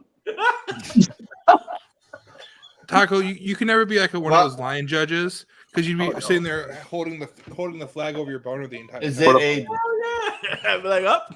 They're all in. Good. It's in. Is it a DJ Turner size or is it Darnell Washington? It's a DJ Turner, I'd say. Why do I feel like we're gonna accidentally set a new trend for like dick length spectrum where one end is Darnell Washington, the other end is DJ Turner? Oh, come on, I'm in the middle. What the fuck? And DJ Turner's like, yo, what the fuck? Your boy is equipped. Like, I don't have a tiny. Listen, I'm not walking around with nuclear bombs, You know? but shit ain't like fucking, Yeah. too tiny. He's like, I was told it was average. Yeah, That's all you need, baby. Sidney Brown. He's like, So it may the not be a Eagles. hammer, but it's like a midget's arm nonetheless. Like, It gets the job done with no like- injury. Your back is fine the next day. By the way, if you're in the chat, no one tag Darnell Washington or DJ Turner on this show. Okay. I was gonna say everybody should. The other He said guy, everybody should know. It's gotten way too weird. What if you want that, Ryan? Just know, Dude, like there may be a bounty placed on your head imagine by DJ Turner's squad. Darnell Washington is on Twitter, refreshing to see if he's getting picked. If My there's any news, God, and he sees this shit. what the fuck? Oh my God! What happened to Gator though? He's coming back. Oh yes, okay, gotcha. Gator had to He's go coming through back. that. I'm leaving. He's the one I think It's they him got or this me. pump All right, I got started, pick you know? 67. The Broncos have selected Arkansas linebacker Drew Sanders. Oh, the that is first, a the first sexy glizzy pick. ever on Rumboyz. Like, That's a being sexy valid. Of course, Robbie had to get it right after Derrick Henry talk. Mhm. That is a- It's like Robbie went from Derrick Henry to Joe Burrow. It was like, Probably the first glizzy on Rumboyz. Bro, I hate There was four someone on in air like between? 2 weeks ago. there was someone between Derrick Henry and Joe Burrow. Hold on, I'm eating one. Oh, first time you're eating one. Gotcha. Mhm. I forgot your body is a temple. We don't put anything bad. But don't worry, he keeps the glizzies on deck. He just has to come off screen. He has a glizzy ready. It's called But a pocket dog. he didn't call them. He didn't call them glizzies though. He called them Joe Burrows. You know, instead. Big Joe. Brrr. Get a sweet taste of victory with everybody. Big Joe. Brrr. Yeah, you snack on that Joe Burrow now. Yeah. Okay. He's like, I like to have a little chili. You're like, it's real life. Oh my God, we're so going to hell after this. All right. I gotta say, my voice This is is it? dead. I've been on air for over 3.5 hours, so I've got to go. Enjoy the rest of round 3. Is it? Sure. Yep. Round Yeah. 3. You're in round Enjoy 3. the rest of it. Take care, And Patrick. may you guys continue to talk about dicks until you guys grow No, one. I don't want them to. Go meet a Until- Make-A-Wish kid, all right? When you sent me the link, I'm gonna go you said push that's the the only thing we're Make-A-Wish. talking about. I'm gonna go throw. I'm throw a sorry, Make-A-Wish Brian. kid in There's the dick. these two. This is gonna be part of the regular format from here on out. There's gonna be a dick No, it is segment not. once per show. You know? Oh, Lions. Lions Oh moved my up. God, it's real. It's real. It's real. The Lions have made a move. They've traded up. Mm-hmm. They're selecting. They're gonna get their guy. quarterback, They're gonna get their guy. Hendo Hooker. Oh, it's Hendon Hooker. It is Hendo Hooker. It is Hendon Hooker. It is Hendo Hooker. That's That's wild. a great Yeah. landing spot. Great move. Yeah. Yeah. That is How a does great Jared landing Goff spot. take that? Because he's a little sensitive to me.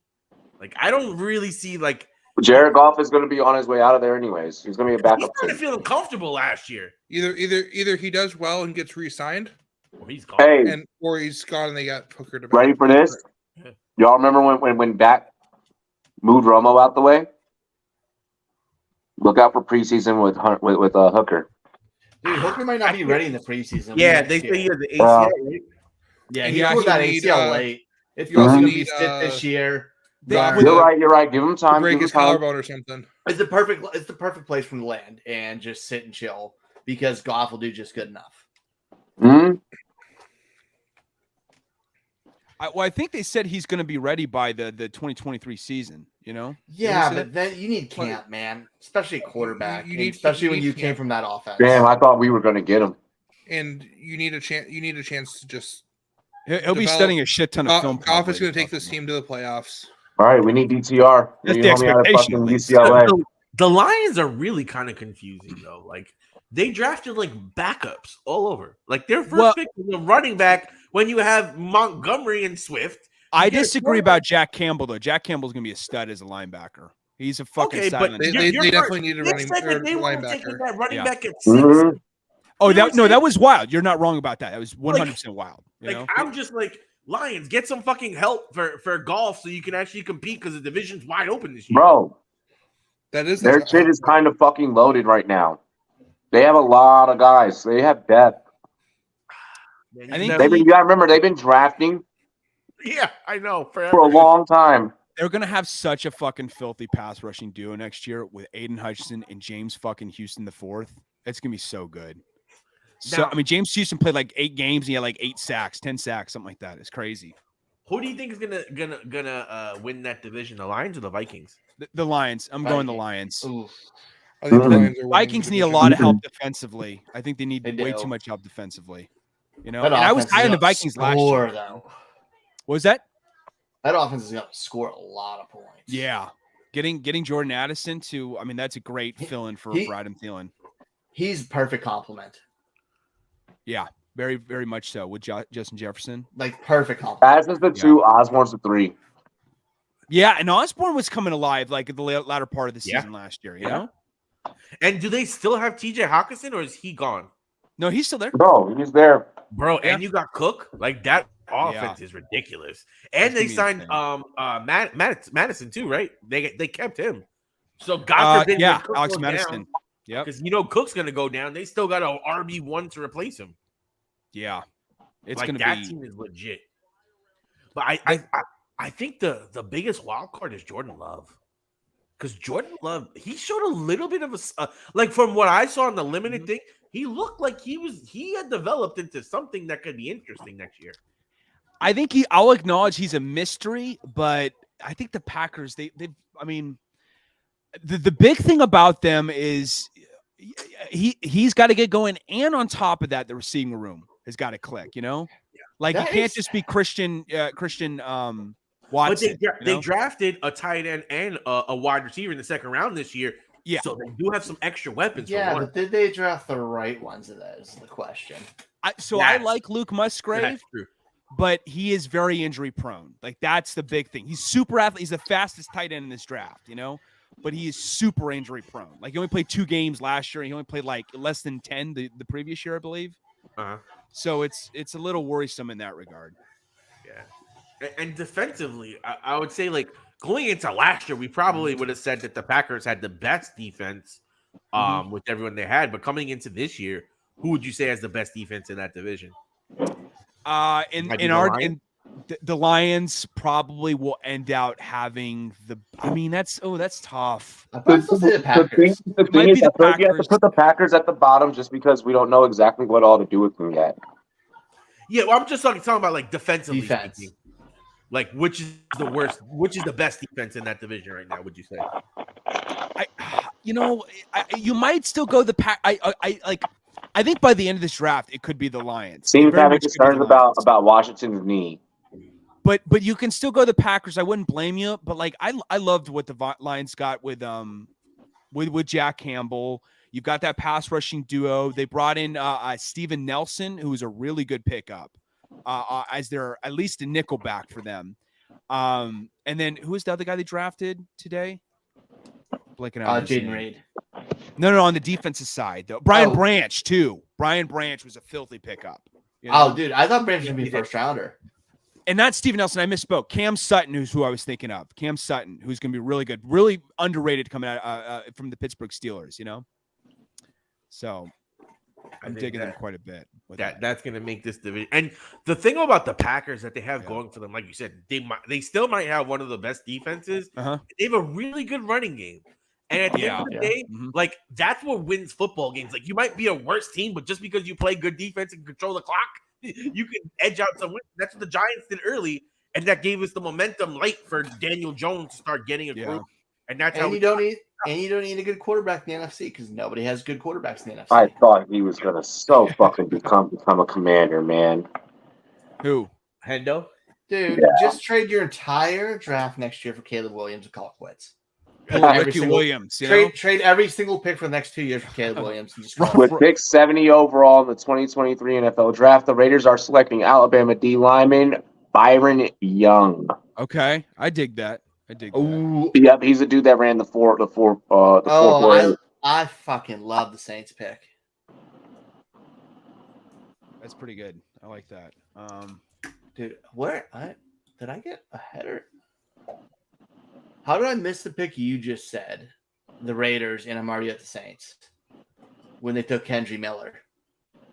Yeah, that's a good pickup for the Saints. I love Kendry Miller there.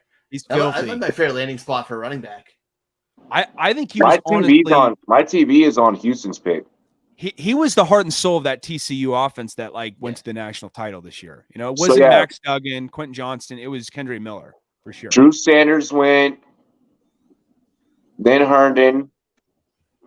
Then from there, We got the Washington news about the knee. Tank Yep. Dell went to the Texans. And I didn't see who the Raiders were. And Dove quoted, or whatever, how you pronounce his name, put the Kendry Miller to the Saints. Yep, I got that. Yep. One. Yeah, I love that pick. He can literally go in and play Kamara's role while he's suspended. And I'm For worried that however long. Kamara is kind of like tapering off a little bit, you know, like he's starting to get like losing the tread on his tires a bit, you know, and he's going to jail too. Like The jail, There's that jail thing. yeah, but like this scheme is completely different. Like you had Noodle Arm Breeze back there, who is notorious for just dumping it off to the running back, and they're playing a complete different offense, and that was the whole point of Kamara's game, is that he would get these cheap little catches and you'll end up with like 80, 90 catches, and you're like, fuck, you're just getting so many points. And now that he's not getting those catches, his value And he's also going to jail. Yeah, and he's going to jail. There's that. yeah. Too. I mean, I find it funny that he pleaded not guilty to beating the fuck out of a dude that was caught on tape. Well, listen, bro, you got to plead not guilty to plead it Test down. the waters and find a fucking loophole, I guess, you know? I mean, if you're gonna plead it down, Buy yourself time to get a lawyer. Yeah. Because, like, could you imagine, like, I'm not guilty, but I just would like to go to jail for only a little bit of time. So please let's work something out. They're just pointing at the footage. He's like, that could be any guy wearing a don't Saints know. jersey. Go trial. Just like, with the exact same tattoos, the exact same dreads, like, you know, the exact same nose ring. I have a twin brother. You know, yeah. We all have doppelgangers, don't we? You know, like Chiefaholic when you brought the banks be like, yeah. dude, I so hope Netflix makes that into a special. Makes what? The Chiefaholic story. Oh yeah, absolutely, dude. You know, You know how much that shit will sell when Yeah. people that aren't football fans, like when you sit back with like your significant other who's not into football, my girl is, so we're good. And like you're like, babe, no, we really need to watch this. It's some crazy shit. oh, it's I'm wild, like, dude. what? Dude, that's gonna be the new cocaine bear story. You know, like people I are still, just need gonna to, be. I still need to watch that. Me Bro, I too. still need to watch it. I haven't watched it either. I hear it's pretty good. I'm honest. I'm just not interested in that cocaine bear. Really? I'm not. Dude, he like huffed like an entire fucking pound of cocaine or some shit like that. Mhm. Yeah, it died after like 60 seconds in real life. He didn't go on an Oh, is awesome it 60? rampage. Oh, I thought he lasted like he got a couple hours out of it or something. Nah, dude, you know? he didn't last for long. So he You're not, dude. survived that Dude, bad. that's wrong. That show He night. took an L from that vendor. That shit is fire. But what a way to go. Yeah. No, man. Cocaine bear, man. You know. I love that. That was great, Ryan. That was well teed up. No, man, you didn't miss right. Where are we at now? But I didn't want to look at Twitter anymore. It's confusing me. I know, bro. Dude, and then I'm like talking to my friends. They're getting mad about tipping picks. And I'm like, pay attention. Garrett Williams, 72 overall to the Cardinals. Okay. Yep. Cardinals have kind of had an interesting draft today. I'll say this: the Cardinals trading back was the number one thing that I felt like had to happen in those first three picks. It was like, who the fuck are the Cardinals going to take? You're not going to take a quarterback there. I don't think any of the defensive players were really going to fit for them right now and make a huge difference. They have a bunch of holes. Like, it was great what they've done so far. Where's Jason Perry when you need him, though? I like their picks. Yeah. I liked it. Paris Johnson. I thought that was a solid pick. I would, believe it or not, I wouldn't have been mad if they would have taken Bijan. I know that may sound blasphemous, but the one team that was ahead of the Falcons to take them, if they would have been that team, I wouldn't have been that upset. You know, Connor's so average and decent, you just can't replace him when you have other names. he's so average. You can't replace that average. Yes, you can.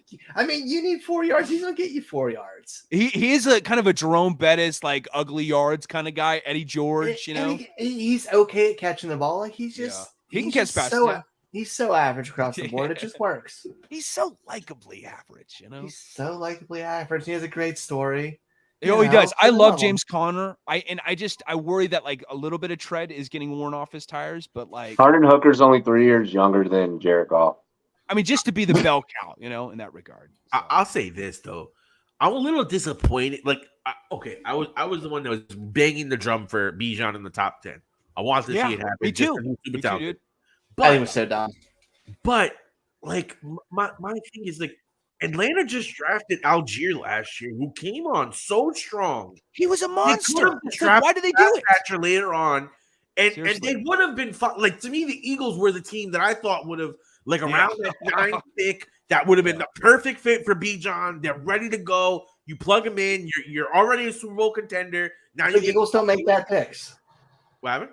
Eagles don't make bad picks. Teams who draft running backs in the top 10 stay in the top 10.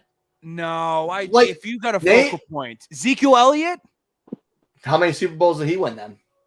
I know, but did they stay in the top 10 though? Is what I'm saying. They made it the playoffs pretty soon, you know. But what teams drafted a top 10 running back in, I don't know, modern football in the last 15 years?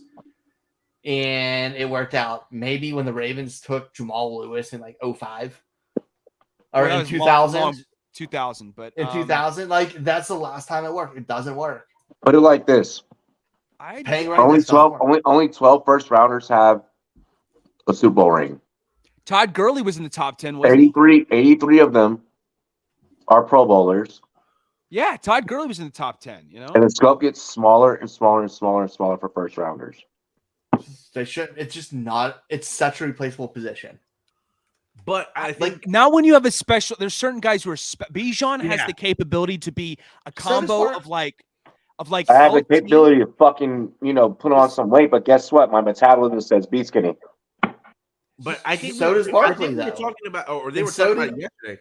It's gonna be the shift because if running backs only get one contract, if you're only getting one contract out of your running back, and there's an elite talent, and you're a team that's not far or needs a running back or is in that position, then yeah, it makes sense. But if you're in the top 10, obviously you're not. So it's going to come down to teams trading up, I feel like, into the top 10 to get their guys. And the more talented guys are going to start. What? Ryan, finally. Please enlighten us with the gasp.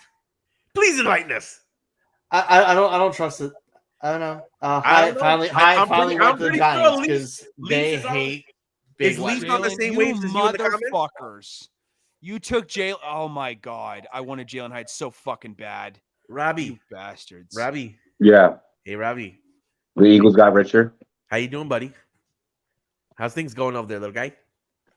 How you doing, my guy? Let's see here. How you doing, my guy? You guys got Jalen Hyatt. No, that's good. That's good. Bastards. That's good. I know that because Leaf said I could talk my shit, so I'm just talking my shit. I don't know who the fuck this guy is. Show me treat. You see, I've heard his name mentioned a bunch of times, so I'm interested to see a little bit more about him. But he's gonna have an opportunity to have a decent amount of volume. Slayton is still the one. Slayton's coming off an injury, that's though. sad. Slayton's coming off an injury too, and he gets hurt every single year. But you're the New York injured football wide receiver giant. Didn't they pick up like 2 other slot receivers this year? I know they got Paris Campbell. Yeah, they got Campbell. Are you hyped up? Waller for are you hyped up for Waller? By the way, Taco. Yeah, we got Waller. Yeah, dude. Are you hyped up for it? You digging it? Oh, bro, he's perfect for Danny. He is. He's gonna be so fucking good. Yeah. The way that the Arizona graphic just fell on like NFL Network, like that was sick. And to Robbie's point, we can play like 12 personnel now because we have 2 tight ends. Because our rookie last year was pretty good. Yeah. So, the Hyatt pick was good. How big is he? My only question is why the fuck did he fall? How big is he? 6 foot, like 171. Yeah. Oh, they're like 178, something like that. It's still not that small. Yeah, he's skinny. Yeah, he's skinny. But 6'1" is a decent size. I thought he can box out. He can box out real well. Because to me, that's the number one thing that I feel like we're missing is a red zone target. But then again, we got Waller. Waller's that guy. Waller is that guy. Campbell. Yeah. You know, Waller plays more like he almost deep threat, man. Hyatt is definitely a deep threat. Yeah, he's Yeah. probably the best deep threat of anyone in this draft. You know? Really? Yeah, he's that good. Maybe you could make an argument for JSN, but like Hyatt is like that's his go-to. That's his MO. Yeah. Is going for the deep ball. You know, after burn speed, and he's physical he's a great blocker. Yeah. Like in that Tennessee system. And we saw last year Hodgins and I forgot Good, the bro. other guy. Isaiah Hodgins. Yeah. Yeah. I like Ryan. Isaiah Hodgins too. But We had a couple of practice squad running wide receivers that ended up really Damn it. becoming vital to our team last year. So yeah. between Slayton, what's that guy's name? Not Slayton Shepard, Waller, like bro. Like And they have and that's the Wandale thing. Robinson last year too. We don't have like top end talent. We have a lot of twos. Like we have twos and threes. It's like, all right, we don't have a number one, but we got like 2 number 2s and 3 number 3s. And Danny, just get the ball to the open man and call it a day. Pay attention to the comp. I think that the comp that they threw up, like a Will Fuller type, is very comparable. For Jalen Hyatt, yeah, I could see that. Yeah, that's a So good does that call. mean we need to get him some PD Mine so he was can stay healthy? Deshaun. Does he have hamstrings like Will Fuller? He's much more physical though. He's a lot more. Will Fuller is an asshole, bro. He's a lot more Fuller was good though, man. Before he when was he's like, healthy, yeah. But Just Before the steroids, he was good before the steroids. Yeah, that suspension killed me. Oh my Yeah. god, that was the one year he was staying healthy.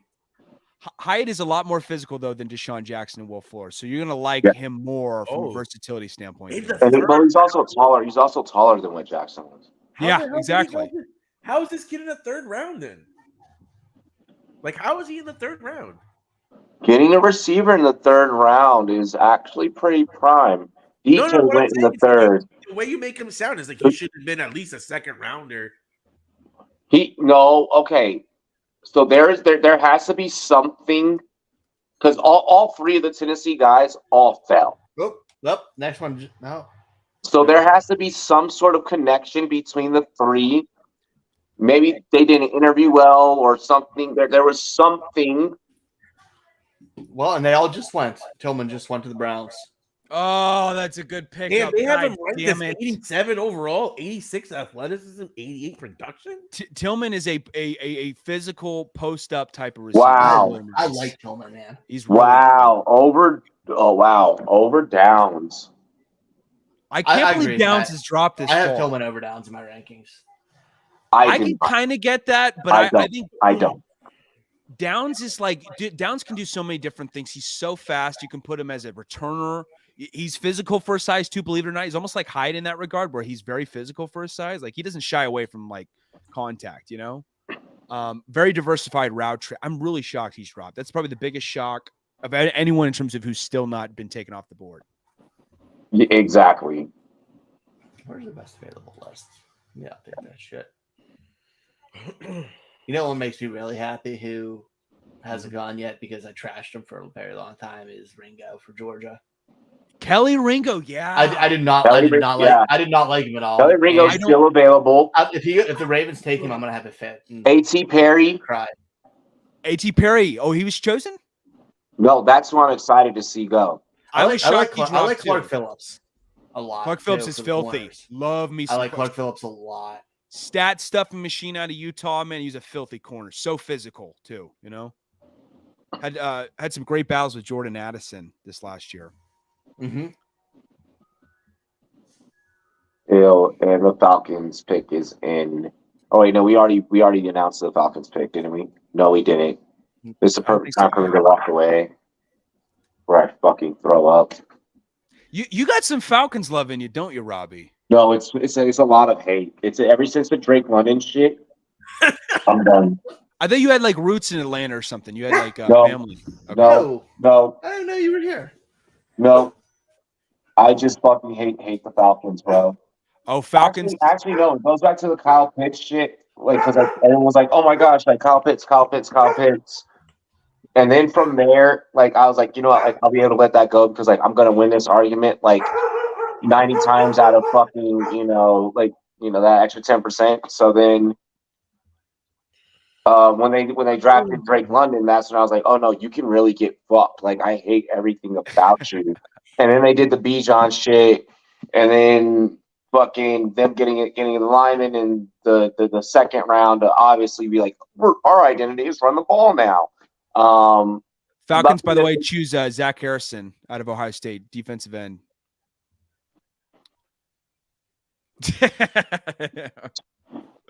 I'm not entertained. All right, guys, I got a question for y'all. So What's the that? Browns took Cedric Tillman, right? Yeah. What do y'all think about him and the Browns offense with the trade they made for Moore? You got Cooper, you got the full season of Watson, you're talking about Donovan People-Jones. Yeah. Like, what are we looking at over there in that Browns offense this year? And It's how do we looking feel about better, Cedric Tillman? unfortunately.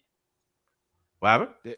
I said it's looking better, unfortunately, man. Yeah. That offense isn't bad. No. Like, and you still have one of the best O lines in all of football. You still got Hunt and what's his face, Chubb? yeah. Well, Hunt is gone. No, Hunt is. They said they could still re-sign Hunt. He hasn't signed with anyone yet. I don't think he wants to come back, though. That's the thing. I can understand that because he deserves to be a number one. He does exactly. And I know, like Patrick was like, shedding light on concern about that because he had a down year. But like, I think last year he was like, I don't give a fuck about playing for this team right now. I want to get the hell out of here ASAP. The Chiefs need to be like, hey, bro, come back. Let's just make magic. Oh dear Jesus! And then it'll just be overkill in the fucking AFC. Might as well mail the Lombardi Trophy right now to their asses. I'm not gonna lie. Fuck the fuck the Jets, man. Like I have so many Jets fans, and I'm just like, all right, let's make sure the Chiefs can really dominate this year. I don't want to hear it, man. Yeah, goddamn. Yeah, it's gonna be rough. interesting. The Falcons pick is in, but who do they take? They already said they took Zach Harrison already. Oh, they took Zach Harrison from Ohio State. He's a pretty good edge rusher. He's pretty decent. What is that, pick 75? I picked it's not dumb. That's awesome for them. Yeah. Right. I mean, after fucking it up so many times, eventually they'll get it right. And I was almost convinced that Terry Fontenot was just like trolling the fuck out of the team, like making these random ass selections, Bijan and it just, I don't know, they just didn't add up. I don't understand what that team's doing. Like, their running backs aren't great, but they were decent enough. Actually, I really loved Tyler Algier last year. Like he rushed for 1,000 yards. The identity of that team was not to fucking become a running team.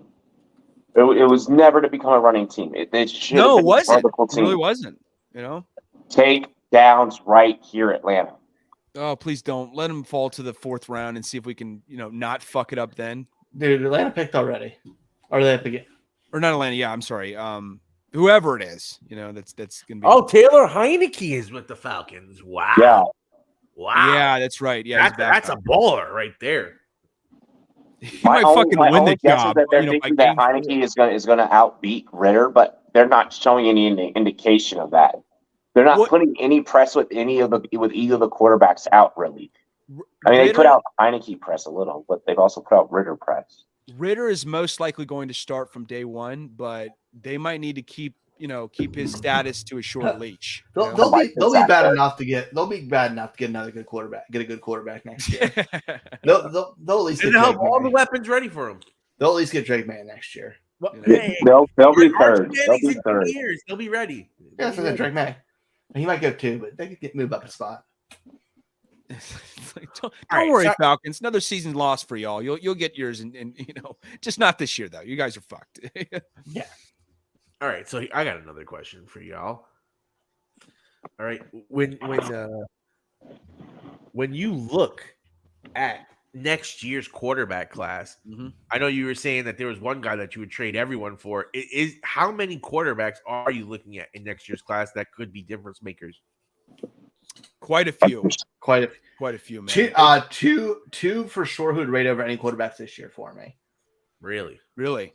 Yeah, dude. Caleb Williams for sure, and probably Drake May. I get that if you're talking about ceiling. I just think that as a polished passer right now, I don't take him over Bryce Young nor CJ. Caleb Williams I do, but not really. Dude, Caleb Williams is Rams select Byron Young. He's such a spectacular athlete, and he certainly has a higher ceiling than them. He made Jordan Addison look not spectacular. Like, he made Jordan Addison just look like a receiver because it just looks so easy because everything's there. I don't know. I felt like I had some issue with like some inconsistency in his act. I know he only had one he had like one interception, 2 interceptions last year. But I felt like the stats weren't as reflective of how truly accurate he was in comparison to other quarterbacks. He's still very accurate though. I still love his accuracy. It's just not as much as certain other guys. It should scare the fuck out of me. Or he had 5 interceptions, but that's still great. You know? That's so scary. Well, my rage dog. Yeah. Oh shit myself. He's just That's how you know you got a good guard dog. yeah. Dude, There you go. he- What kind he of has dog do you have? options. You got people shitting themselves virtually. He has ops in the neighborhood. I mean, he's the vicious golden doodle variety. A golden doodle. Oh, nice. Yeah, Okay. he thinks he's vicious. Yeah. We said, who let the dogs out? All right, so yes, it has gone Marte Mapu. And That's then a Patriots play. I love it. You got the Packers Yep. pick? and then it is Byron Young to the Rams. I got Marte Packers Mapu. at 78 with Tucker. Dude, they have to take somebody from Sacramento State. It's a Bill Belichick move. But like, let's go get like the most like off the fucking map like pig. Didn't even get invited go to the no, Hofstra route. You know, go the. didn't Only even I get went to a invited to the fucking pro combine. day type of fucking player. He didn't go to the combine. He didn't get invited to the combine. No, You could have waited 5 more rounds. You could have got him in free agency afterwards. Stop. Belichick's just gonna go the JUCO route. He's gonna be the first dude to go the JUCO route in this draft. I could just see it. You know. He's gonna start getting players from Coach Jason Brown. Yeah. let's go. Okay, Packers pick is in. Dude, I just Bro, the Packers. I told you the Packers pick, right? Ooh, Tucker Kraft to the Packers. Wow. Yeah. That's crazy. Okay, Tight end. They got 2 tight ends in this draft and a wide receiver.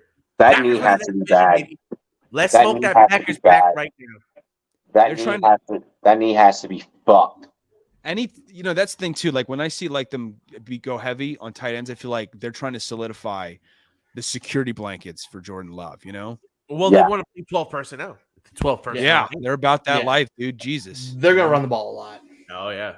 Run the Yeah. ball and dip the ball 2 down. tight Check it ends, down. 2 You're- running backs, and What the maybe- Packers are trying to do is they're trying to be able to disguise any deficiencies that Jordan Love may have. Bro, they're gonna run the Giants They should go playbook get from Greg last year. Roman and just Yep.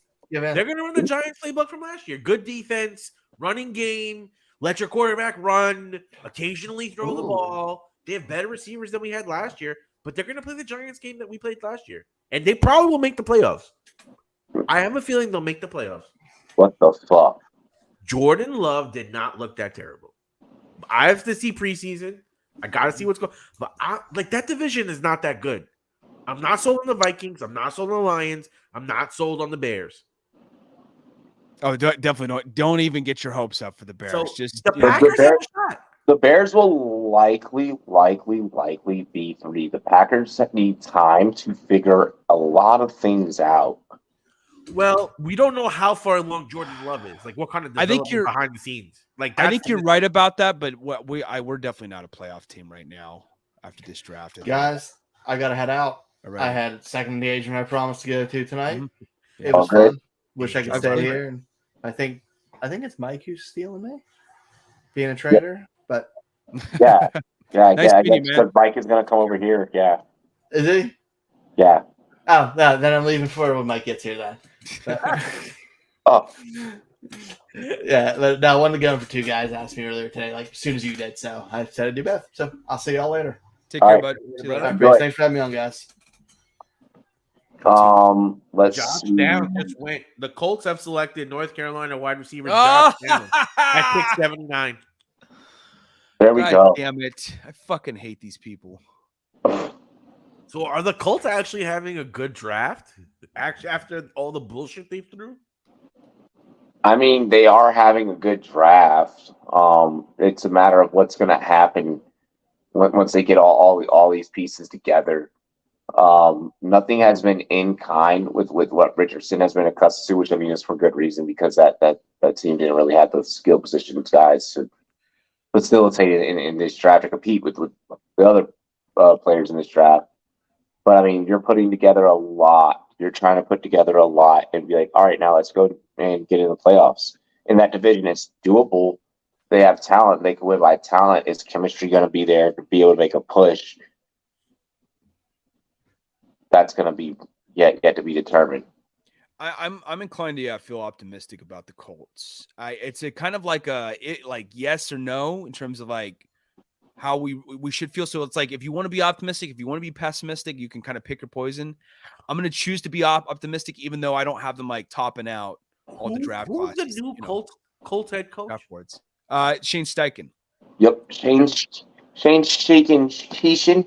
Where did he come from again? He's the Eagles OC. Okay, so that's interesting. Mm-hmm. I think it's really interesting that you have the Eagles OC and then you get a running quarterback.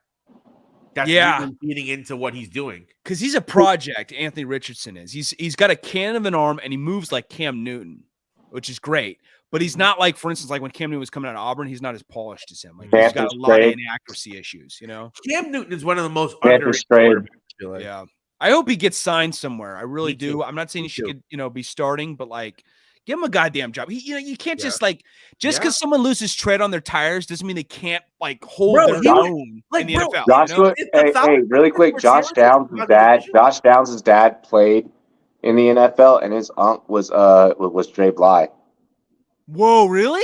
Yeah. Holy shit! I didn't know that. NFL pedigree. There's a lot of NFL pedigree throughout this draft. The Packers draft so far is interesting. They went D-line with Lucas Van Ness. We got all right. Carolina's pick is in. Carolina is traded and the pick is in. Hang on. Okay. I'm getting it. Come on, fuck it. Refresh you more. I'm sorry. I'm not.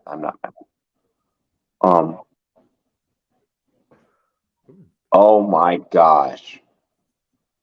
What's that? I'm trying to get it, and it is. Oh, and out of Oregon, DJ Johnson, linebacker. Oh, that's pretty good. Johnson. He's that's going to be depth. Colts fans probably a timeline are happy. He's freakishly athletic. Like he moves quick for his size, but he's got some work to do there nonetheless.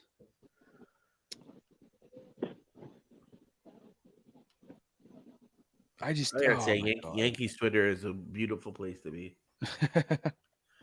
I just was looking through my timeline and I saw someone post something about Volpe. I'm like, what is this? Oh, you are getting handed to by the Rangers there right now, bro.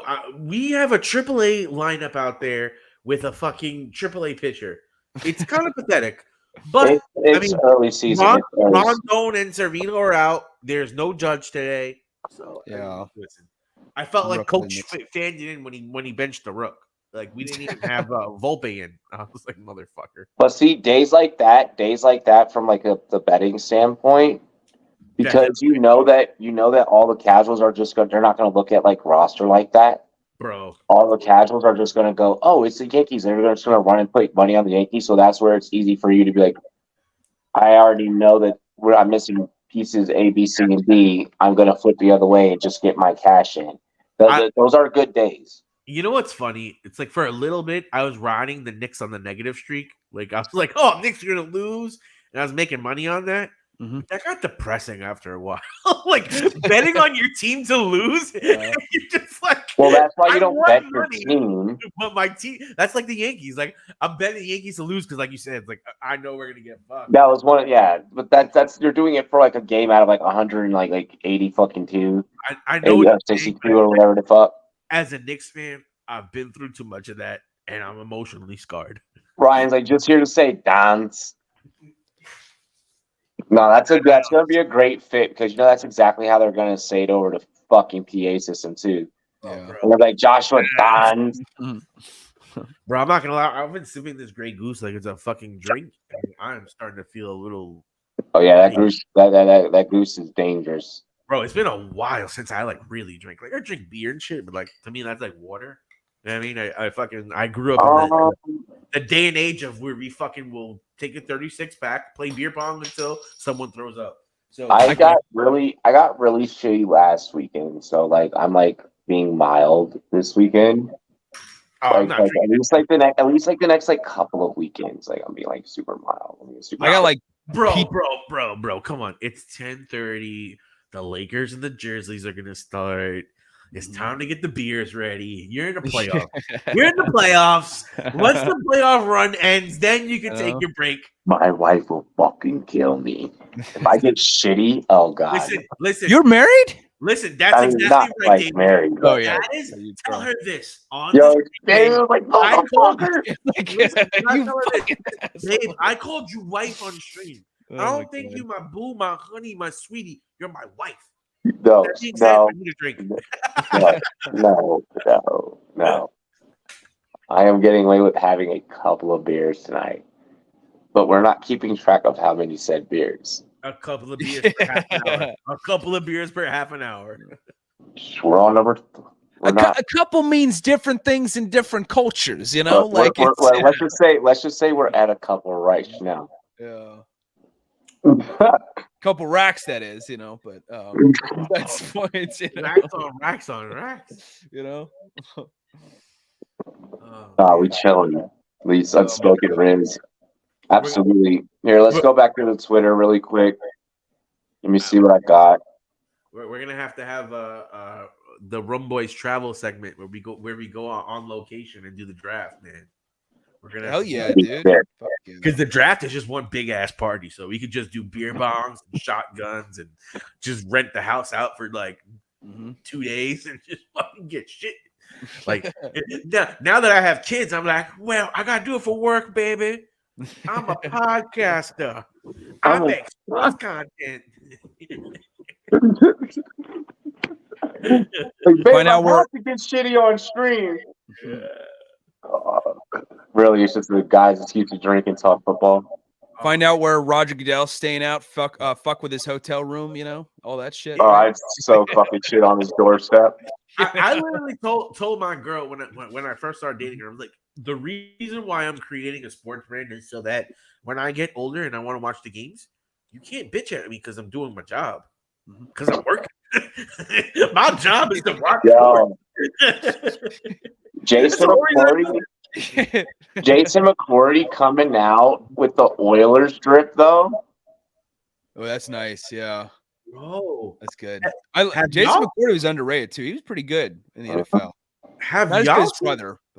Have y'all seen the trailer for Twisted Metal? Yeah. What is that? The game? The game from PlayStation? Yeah. It's a show now. Peacock is making a show. And the first trailer I saw, bro, it looks like the video game has been brought to life. It's like Last of Us, but for fucking metal, Twisted Metal. Oh, Anthony Mackie's okay. Yeah. Interesting. Bro.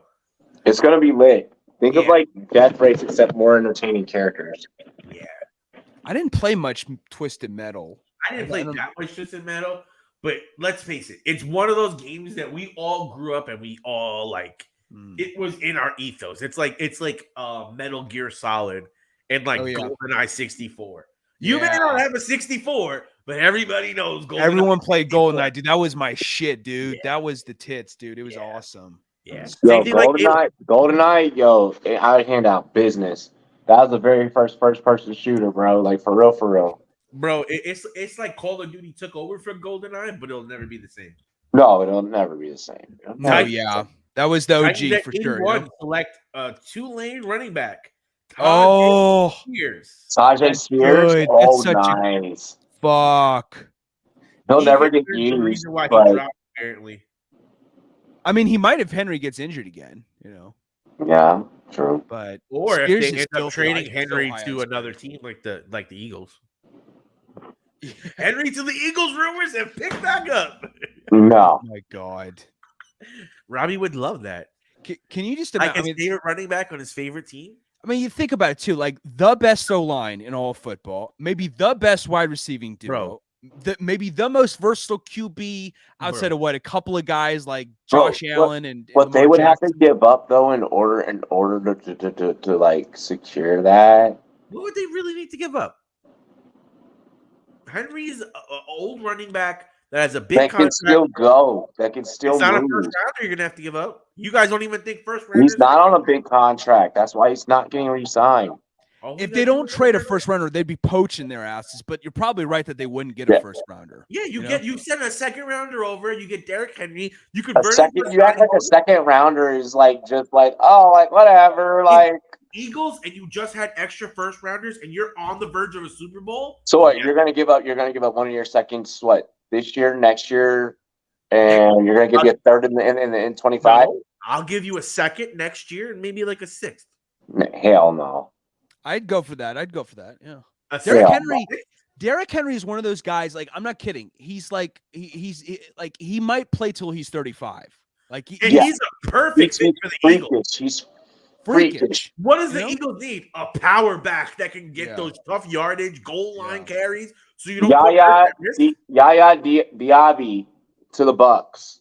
Okay. Alrighty. The Bucks, man. That's a team that's really interesting. Damn, my TV was just as fast as fucking tweet at that moment. Damn. Do we think that the Bucks are going to be sellers at the deadline, or do we think they're just going to ride out? They're gonna ride out. They got to buy themselves time to recruit money after the Brady deal.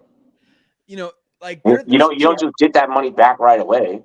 They're a possible playoff team if they got like some foundation at quarterback. You know, they could be a playoff team again if they had some foundation at quarterback. Which they don't. You're right. Exactly. So it's like, son of a bitch. You know, they're kind of hamstrung by that right now. The quarterbacks that could have been something for your team, like the quarterbacks that came out and had a name, are all gone.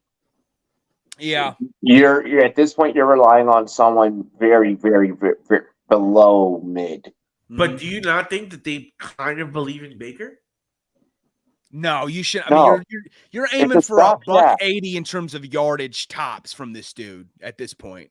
And then if he gets hurt, then you're fucking playing with Kyle Trash. Like, oh god. Because remember when Baker was with the Browns, he had such a great system set up for him. Yeah, he sounds like a glizzy name. It kind of does. But also, if what Ryan was saying before about the two quarterbacks that are so elite next year being in the draft, and you skip on the quarterbacks, you let Baker play, you see what happens. And like you said, you want to get it back for the Tom Brady deal. But if your team is playing like shit and you have Baker who's not good, you sell at the deadline, you go for the quarterback. You rebuild. You won't have to sell anything. You'll just be able to get a quarterback. I mean, why would you keep Mike at that salary?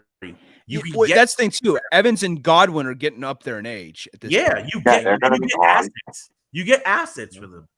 No, the Bucks have accepted their fate. The Bucks have looked at the books. They're like, okay, it's probably going to take us like 3-4 years. I don't know about five. No, not that long. You can rebuild a team in a short amount of time. Look at everyone that they paid in order to make the runs that they did. Listen, you won a Super Bowl. But some guys took pay cuts. Like Mike Evans took pay cuts, you know? And why? A pay cut in our eyes. That still hits their books. No, for sure. But like it hits their. I mean, what did Mike Evans make this past year? I'm trying to remember. I don't remember the numbers off the top of my head, but yeah, bro. Yeah. Yeah, I mean, he still is taking a shit ton of money away. So, right. I definitely, he's definitely cautioned a chunk of the salary cap. But that's what I'm saying. Like that team is accepted. You know, hey, defense is getting older. You can't even figure out if you're going to be able to keep Devin White. I mean, obviously at this juncture, you got to resign him. You got to figure out a deal. I don't know. I could see him leaving, but like, should they do that? I would like to see him stay for their sake. You know, they let Devin White go. Oh gosh, yeah, they're even further away from getting back into the playoffs. I loved their first round selection though with Kalijah Cansey. That was so. Oh yeah, I love the Cansey. Good man. I thought that Cansey was going to end up in Dallas, and no. Oh, that would be such a nightmare. Jesus Christ. Yeah, nightmare because they've already got some good pass rush over there. I had Breesy over Mozzie Smith. Yeah, I had Brian Bracey over Mozzie Smith too. And shit just happens. Yeah. Well, that's the thing too. I feel like a lot of the time in the first round, things, not all the time, but like they for the most part kind of go, in the general sense is like, according to plan. But the second round and after, that's where shit just goes crazy. This just starts going, shit gets haywire right here, smack dab in the middle. Exactly. And then tomorrow at the beginning of the day, it'll be crazy again. Yeah.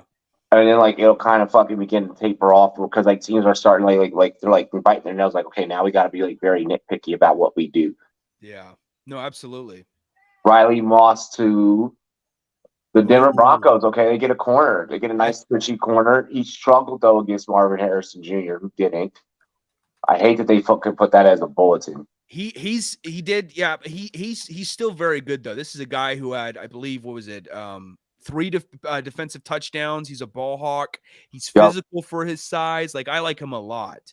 I love the way he wraps up. Yeah, he's great at wrapping up. Exactly. Z2, I do agree that Mozzie plays the run better. You can't. The concern with Mozzie is okay, is he going to be able to be in there? Like all three downs, or is it going to be kind of like a V to V type of situation? Mm-hmm. Yeah. Damn,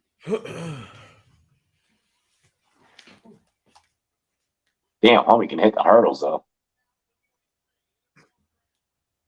I mean, he's not really running against, but still. Are you talking about Riley Moss? Yeah. Yeah, he's pretty dope. He's a pretty good athlete for sure. He's got some hops for him. And the Dolphins. Yeah, who we got? We only got let's see, who else do we have left? I know my Bears are done. Chargers, Baltimore, Minnesota, Jacksonville, Rams, Baltimore, Buffalo. We got a couple left. We got a lot left still. Yeah. Oh, A-Chain. Dolphins. Whoa. Oh, let's go. Oh, let's fucking go. That is a very Dolphins pick right there to go after A-Chain. Good shit. Love the change of direction. That's a sneaky good let's pick. go. I'm Love the way this man gets low. God damn it. I fucking hate the Dolphins. That's a really good pickup.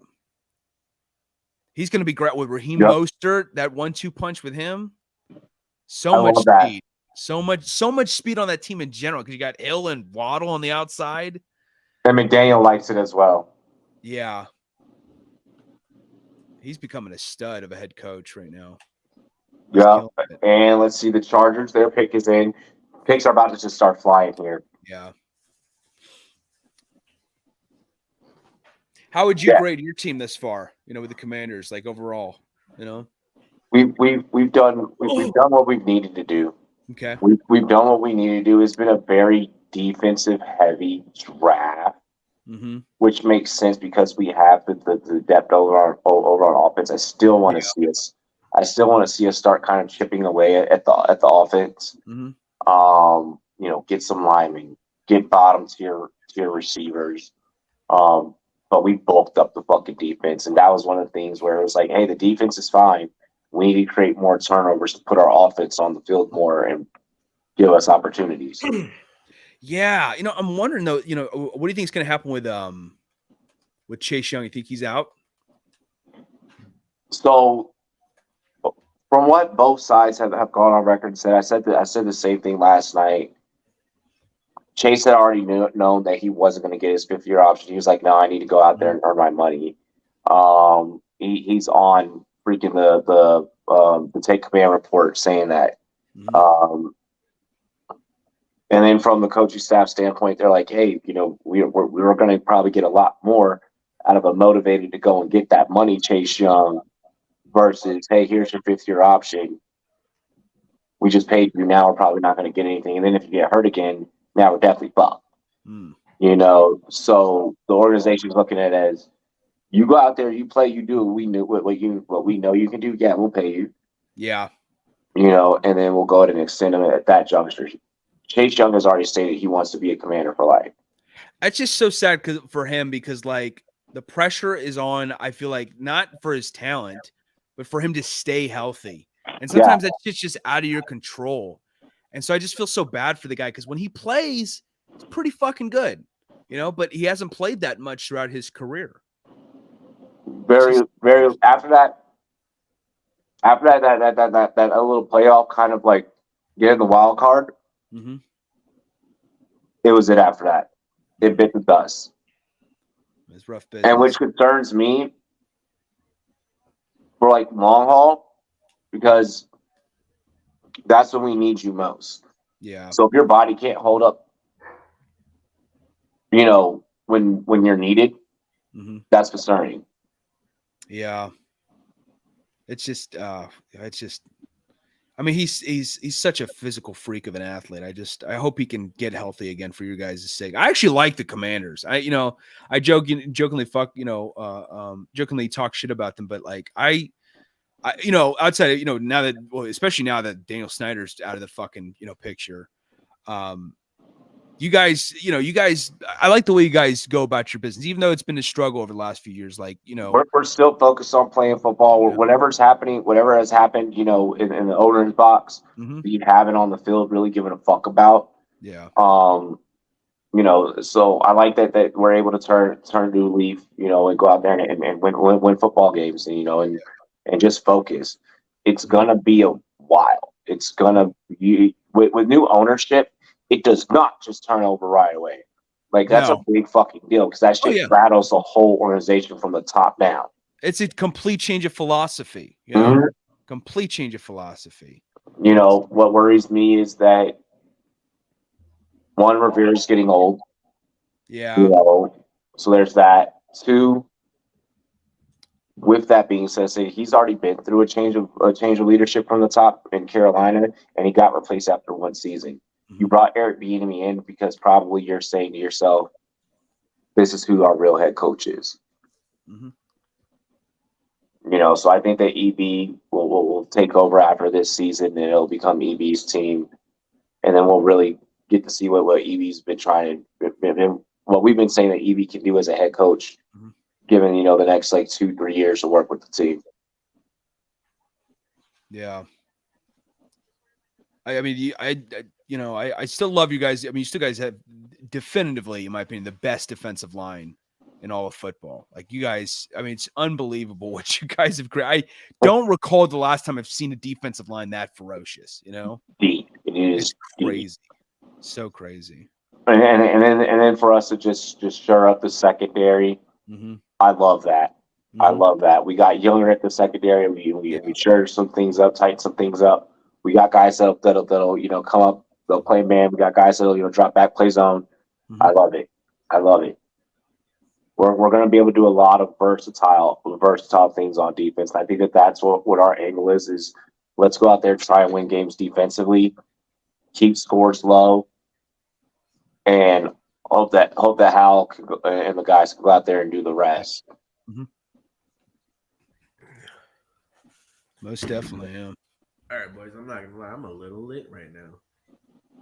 You've been drinking from the bottle straight. I know, bro, but I'm just saying I'm a little lit right now. I do like Forbes going over Gonzalez. Gonzalez don't like to hit. No, he doesn't. He needs to be more. He's a sloppy, like a little bit of a sloppier tackler, in my opinion. I had him 4 out of my top CBs, or I'm sorry, my top DBs. So at third in terms of out of all the cornerbacks, because RJ Battle was the best DB in this class, in my opinion. The second best was Emmanuel Forbes for me. And then third was Devin Witherspoon, fourth Gonzalez. Trenton Simpson to the Ravens. As usual, Ravens getting linebackers. Yeah, that's definitely a Ravens type of move. They like those leaner guys like Odafe Away, that type of mold. The Ravens traded for a linebacker this season, right? They got Smith, right? Yeah, Roquan Smith. Yep. And then where did Queen go? Is Queen? He's still there. He's still there. How many fucking linebackers do they have? Yeah, it's crazy. Like, what the fuck? They're about that life, dude. They've always been great with linebackers. Yeah, always. But like, to me, I feel like in this day and age, I'd rather have that amount of safeties than I would linebackers, because in most cases you could probably use a safety as a hybrid And well, that's what Kyle Hamilton is, for them. Yep. From Notre Dame, he's the freakish Notre Dame guy from last year's class. And they got him in the first round last year. There's that, but you also got to remember certain teams are just going to do certain on-brand shit. The Packers aren't getting a skill position in the first round. The Ravens will get their linebacker at some point in the fucking draft. Washington loves getting DBs. This Darryl Green, Sean Taylor, Fred Smoot, Champ Baker. Yep. They love DB. Y'all love that shit. You got Kendall Fuller now, Yeah, exactly. It's just there are certain teams that have their brand. Yeah. So then with the Ravens, did anyone see the post that went viral today about the Ravens? What about with Antonio Brown? Oh yeah. Oh yeah, we brought that up earlier. Yeah, he's just fucking with people. He photoshopped that shit. That's what I thought. But if you think about it, if so long as he wasn't fucking CTE crazy, he's CTE crazy. You don't want him anywhere near your fucking locker room. I agree. So long if he wasn't CTE crazy, like old school Brown, right before Tomlin let him go, hell yeah. After that, my man. No, that motherfucker was still kicking punters in the face and shit. Yeah, well, that was on accident, but that was not on accident. That was oh come on, that was on accident. That's the one thing I'll defend him on. I don't think it was on accident. Well, I think that I just. Or was that Urban Meyer who also kicked the punter? Oh yeah, in the back though, not on his face. But I'm sure that back face. What does it matter? Well, I'm sure that report about him kicking him in the face too is going to be coming out in the near future with that fucking dictator of a head coach. He was a fucking psychopath. That's why I call him Urban Mussolini. I don't even call him Urban Meyer. I call him Urban Mussolini. And what's crazy is that coming into that situation, I think a lot of people had so much respect for him, and he literally ruined his name. Oh, he absolutely did. He I don't even want him to coach in college football or in the obviously in the NFL ever again. I don't even want to see him on the 49ers getting Jair Brown. Probably not going to come in and start right away.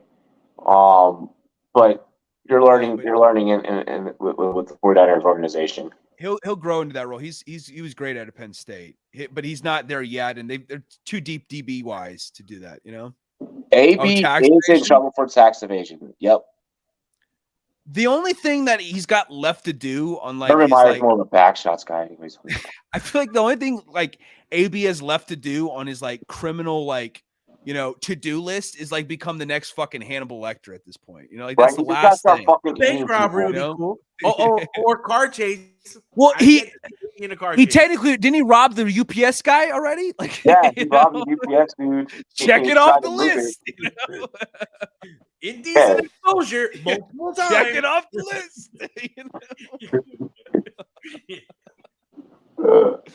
Dude, he's going for he's like personal trainer. Tank Bigsby. Woman. Go ahead, Jags.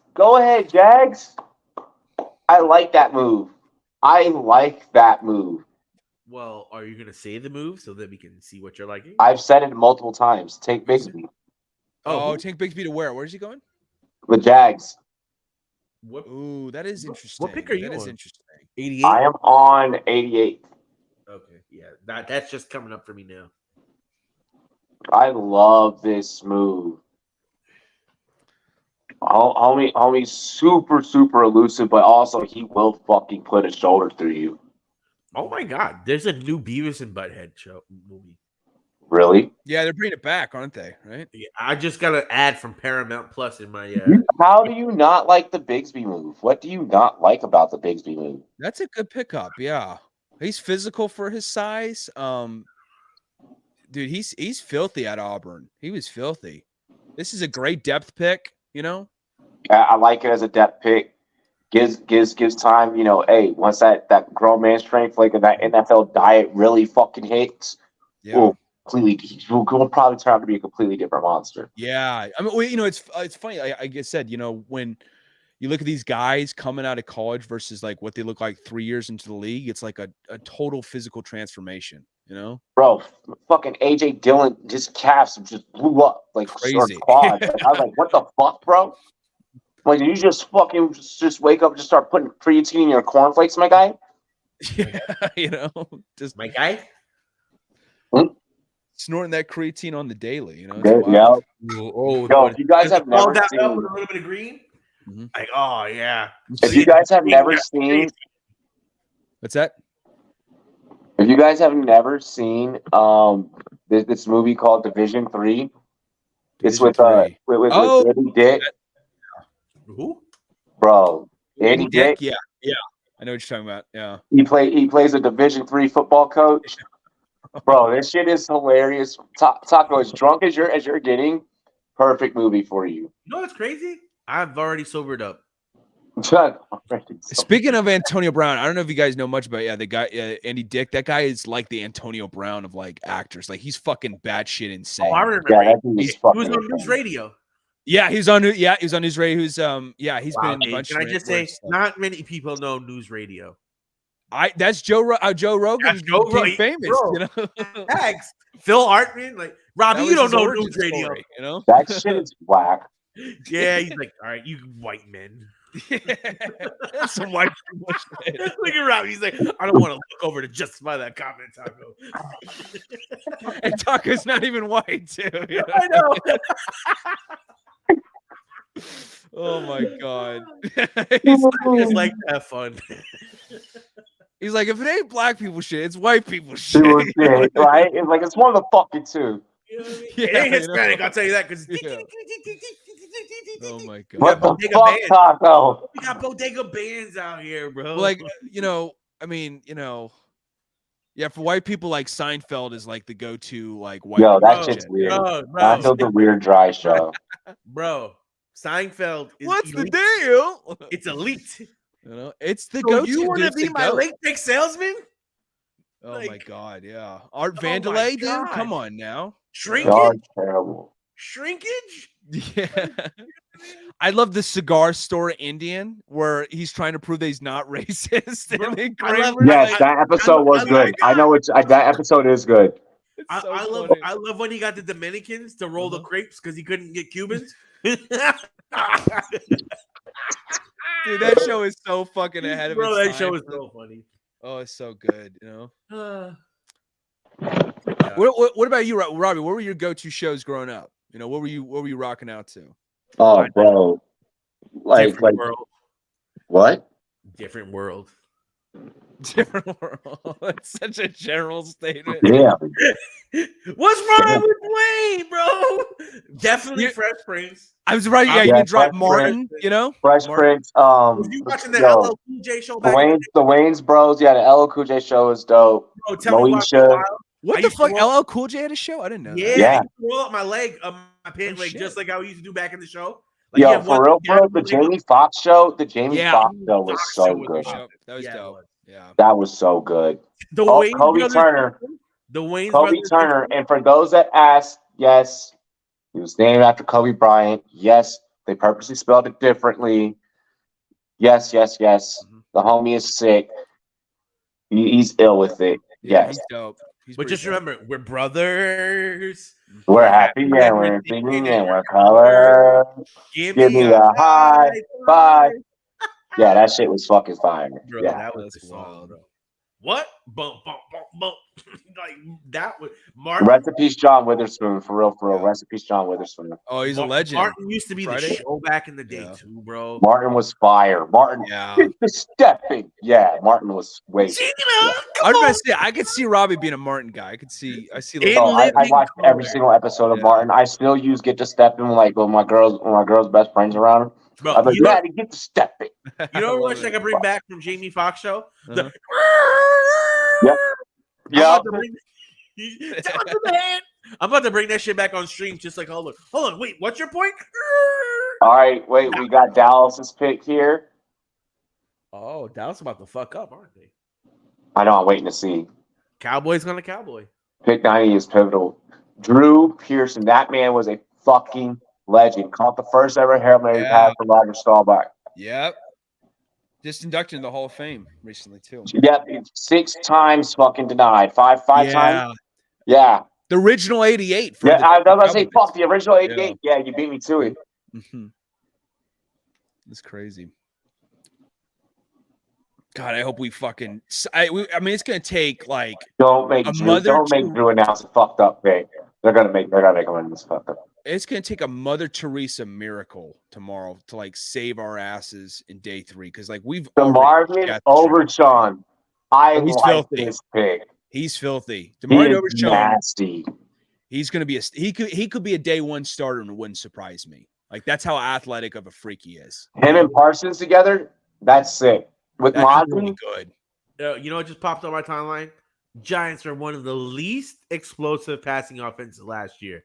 Mhm. Jalen Hyatt 2022. 30 plus reception, 30-yard receptions, 15, 40-yard receptions, 11. Yeah. This dude had like fucking almost like he had what 7 50-yard receptions? Dude, he was insane. 33 deep yards. yeah, but look at who you have to cut from your fucking depth chart. Yeah, did you see that? Who we have to cut? Yeah, y'all have the deepest wide receiver room. Like you. So you literally, and when I talked about this earlier, you're in a position to where, which is why I'm thinking that teams like Dallas and Washington, like within our division, even Philly, if you notice, everyone else hasn't really been going in that skill position round. To get inside information about our offense, pretty much. I mean, No. What I'm saying is, you guys are like, bro. Look at your depth chart. Dov put out a tweet a little bit ago that had like you have 13 fucking receivers, like 14 fucking receivers that you've drafted within just the last 5 fucking years. Well, you talking about Dov Kleinman? yeah. Yeah, bro. Y'all have it's a deep fucking list. Well, I think it's okay if we're talking about deep in terms of like where do these guys fit in. You're right about that. A bunch of but two. it's not a great like wide receiver room, like in terms of having high end talent. No, you know? but like Jameson Crowder is there. Could that veteran presence beat out one of these younger guys? Wandale Robinson is there. No one was really fucking that high on Wandale when you were talking about bringing in Jalen fucking Hyatt. If you're telling me, hey, yo, keep one, cut one, bye, Wandale, get the fuck out of here. Like, when is Shepard coming back? Because I don't think he's going to be ready to start the season. I don't think that Shepard is coming back. You guys still have Colin Johnson, who can easily fucking prove himself. Paris Campbell is in that fucking room. Yep. If he's healthy, then he's gonna fucking outdo any of those dudes because Are you sure? I'm not. Jamison Crowder is an interesting guy for depth pieces because veteran wide receiver that can play the slot, be an emergency outlet. I mean, I don't think Crowder probably Williams out of Tulane to Bills. Another great pick. Another great linebacker pick. Who is this? Dorian Williams. Oh yeah, I know that. Yeah. Homie's great in zone situations. Homie's great at reading quarterbacks, dropping back. I love everything about him from that standpoint. Dude, he's filled 131 tackles, 5 sacks, 2 INTs, 7 pass deflections. Stuff in the stat sheet, you know? Yeah, Isaiah Hodgins. Yeah, also on that team. He said it twice though. He said Isaiah Hodgins twice. Who? Dov. Toby? Dov. Oh, Dov. Yeah. Hodgins could be really interesting this year. I agree. I think he's. But Robinson and Shepard probably don't start the season. They come midway through. Dog, I don't think that Robinson stays. I don't know with Wandale. I don't think that. I don't think they're going. No, I think he was out for the. He ended up. He had a major injury and he was out for the year. If I'm New York, I'm keeping Slayton. We just got in Hyatt, so you can't get rid of that. I would probably let Wandale walk. No. They will keep Wandale over Slayton because Wandale was drafted. I wouldn't by let this Wandale GM. walk. No. I would let Wandale walk. No, and I don't think he's going to move on. No, if a GM, this GM is really good. He's not getting rid of Wandale. You don't draft him where you drafted him and get rid of him. No, he's not. Wandale's I don't believe so either. I think that you might see guys like Jeff Smith, Kyle Pimpleton. You know, you're literally no names. Yeah, literally. Yes, obviously those fucking guys are gonna get cut. There's other fat that needs to be trimmed. Bro, Wandale's gonna be on the injured list to start the season, so you don't have to waste a roster spot on him. Okay, and then when he comes back, then you need to worry about that. Here's Then the by thing. then, someone's going to be You have hurt. a headache. Have you not seen the Giants? Taco, we've already discussed this. Not every team can keep every fucking person. I'm not saying we're going to keep everyone. No, you do this every But you don't fucking cut time. Wandell. My But point you is think- you don't cut Wandell. No, I'm in defense of Taco right here. Let me tell you why. You think you're going to cut him after or let him go after 1 year? A second round pick? 1 year? Yes. You don't They cut did it a with second Tony. round pick. They did it with Tony. You traded Tony for a second round pick that got us Waller. Tony got us Waller. We didn't cut Waller. And what's to stop you from doing that with Wandell? To get a Waller? Yeah, sure, but we're not cutting Wandell to get a Waller. You don't know what you're going to get. You guys haven't really gone defense really this draft. But we don't need defense like that. We also got a cornerback in the first round. And it sounded like Tony. There were other things. There was injury concerns for one thing because he didn't even There play was entirely last personality year. concerns. You know? He didn't mesh well with the front office exactly and the you know? coach. That was the issue. I don't see them moving on from one that quickly. You know, You guys have the same team that I also said about the Chargers when they picked up Johnson. It was like you need to start cutting people. Robbie, I think you would have a fair point if you brought more than just one injury. I like Colin Johnson being cut out of that room. I like that. I like that being a possibility of being cut. Colin Johnson to the XFL. Fuck it. And Paris Campbell, I mean, as a name he is, but he's not that great. He's not. I think Hyatt might beat him out. Position. I think Hyatt might beat him out. If Campbell is healthy, he takes the top off of defenses. We haven't seen him fully healthy. We saw the flashes. We saw the flashes last year.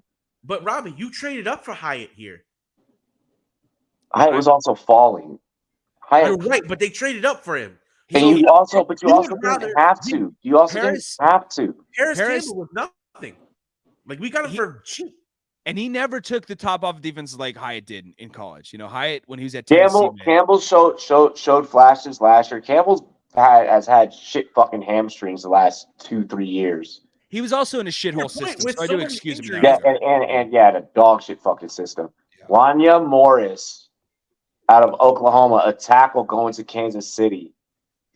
Okay, bro. Kansas City's front office is just consistent. They're just trolling the fuck out of people at this point. You know, I seen everybody when they made that wide receiver pick. They're just like Kansas City doing it again. Once again, finding these great players that just at great value. Like their first round, I can't believe Felix Anadike Uzoma dropped to them. He is so fucking filthy. What position does he play? He's a defensive end. He's a defensive end for Kansas State. He's unreal, dude. Did Pittsburgh go? Hold on. Did Pittsburgh go Washington? Hold on. Yes, Darnell Washington at Pittsburgh in 93. Yep. Holy shit. Damn. Oh. If that knee is healthy and it is Washington and Freiermuth, holy. And then you still got Johnson. You still got Deontay Johnson. Got George Pickens. Yeah, that's a really fucking good pick. God damn, that's a good pick. All they need is the quarterback. I believe in pick. Oh my gosh. The blasphemy towards the golden Pittsburgh boy, Kenny Pickett himself. It ain't blasphemy. Kenny Pittsburgh over here. He makes Daniel Jones look like a pro. Oh, Tomlin is putting some shit. Oh my god. That's the one thing I will say about the Steelers. Mike Tomlin is that dude. So Toby says Paris has shown his best work in the slot, and now you have 3 slot guys with Crowder in the room. Wandell could go. Oh shit! He cut himself off because he knows he's talking shit. God did. Remember, God did. He knows he's talking shit, bro. That's why that happens. No, Daniel Jones is so fucking forgettable as a. I mean, honestly, like. This is what he could do. He could step in next year and throw only on the first play of each game and then sit the rest of the game out and the Giants will be golden, you know? And just like, why don't you just settle down there, Daniel Jones? You don't need to do any more shit. You fuck say that, up the game, but you know? Daniel Jones had no weapons to work with last year. We have a Darnell Washington and DJ Turner threesome on Only Rums now. dude. Hey, That's a size comparison, you know? Like that's Robbie, get the Barry White ready. You'll never find. Oh gosh. Damn, bro. I just keep seeing pictures from draft weekend. I'm like, yo, we gotta make it out there, man. We gotta be live in the what is it? Airbnb down the block.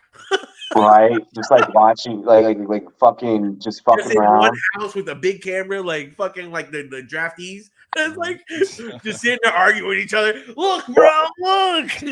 Yeah, watching like filming it on like a porch with like all the madness happening behind us. Like filming like on like a lawn, like outside of like on the outskirts. Like Bro, yes. bro, I can see it now. Robbie's hosting the show while four of us are playing beer pong, and the teams just keep rotating.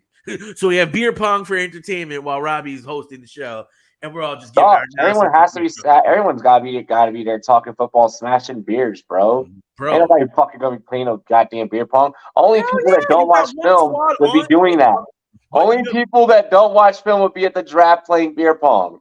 What you got one squad that's calling the draft, and then you have two. I know for a fact this fucker's gonna be at every pick that is announced. Fans will want to watch the beer pong and the shit talk as we comment the draft. You got your draft crew and you got your pong crew. Not when people are here for picks. They're here for everything. It's a stream. No, you're just drunk. No, I want to play beer pong. Exactly, bro. Bro, I'm a fucking legend, bro. I'm a Long Island legend. Like, so we have the Steelers selection here coming up. Then we got Arizona, Cincinnati, Arizona again, Washington, Cleveland, San Fran, Vegas, San Fran, Minnesota to close out the night. When I used to work at Jones Beach, right? It's one of the biggest beaches out here in Long Island. I was in the food stands, right? We would literally take a 36-pack of 18-ounce beers out of the fridge. We wouldn't count it on inventory on the week. We'd take it home with a sleeve of cups, and we would play beer pong until those cases were empty. Oh, yeah. There was vomiting.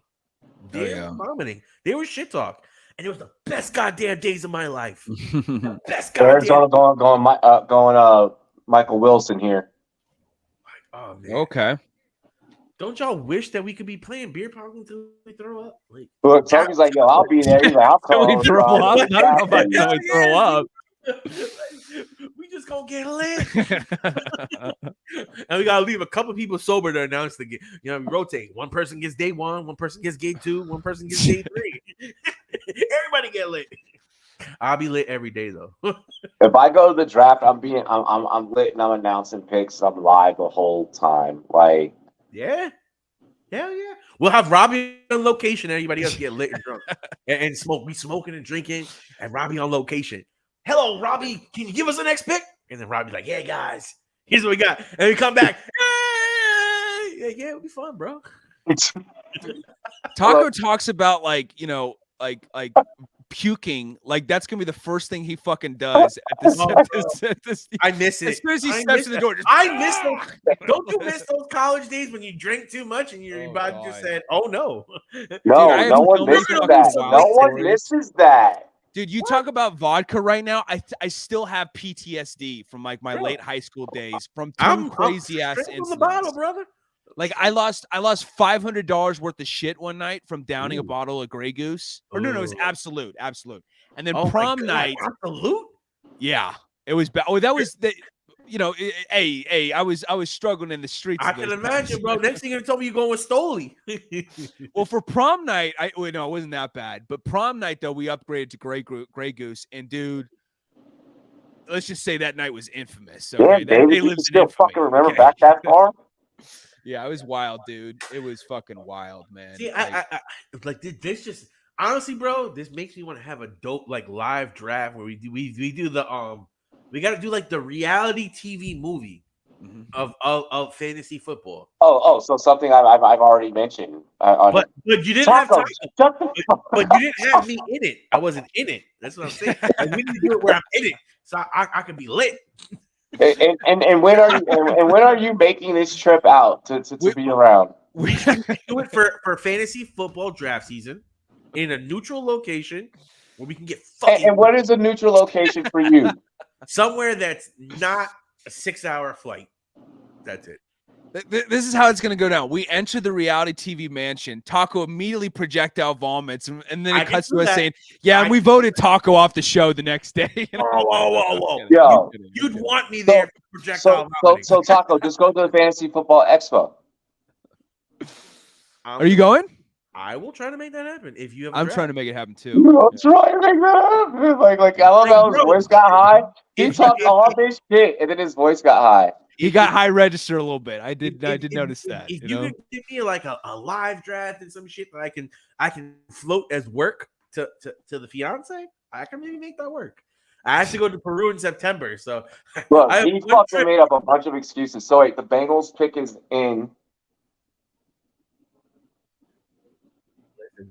What do we got? I'm not playing in the Canton football game, but I will play in the Canton beer pong game.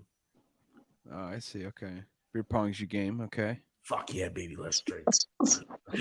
Taco's not a real athlete. Taco is Grey Goose may not even be his drink of choice. That might just be his diet at this point. It sounds. No, he's just that's like this is his first time fucking drinking liquor and God knows what. Bro, it's been like a year since I had I have not really gone out since I had my kid. Okay. Yeah. Bro, like so you're just vibing. I see. Okay. Bro, I'm sipping on Goose, sipping on Corona. Like, I want to be fucking late. So we get the Airbnb. Fuck it, we do it at Canton. We draft. But see, my thing is Canton is too early in the draft process. No, it is not. What is it in August? It's like late July, August. No, it's August. It's like week 2 of preseason. Yeah. Still a little early, but more doable. Are you going for sure, Robbie? Are you for sure going? Yes, I'm going. Okay, cool. Yo, well, I love how it's like, yo, Taco, like NFL drafts coming up. Like, what do you think about this player, this player? I don't watch film until like da. Hey, yo, like, so yeah, like you want to do a live draft? You're talking a lot of shit about doing a live draft. So yeah, no, we're actually gonna do a live draft.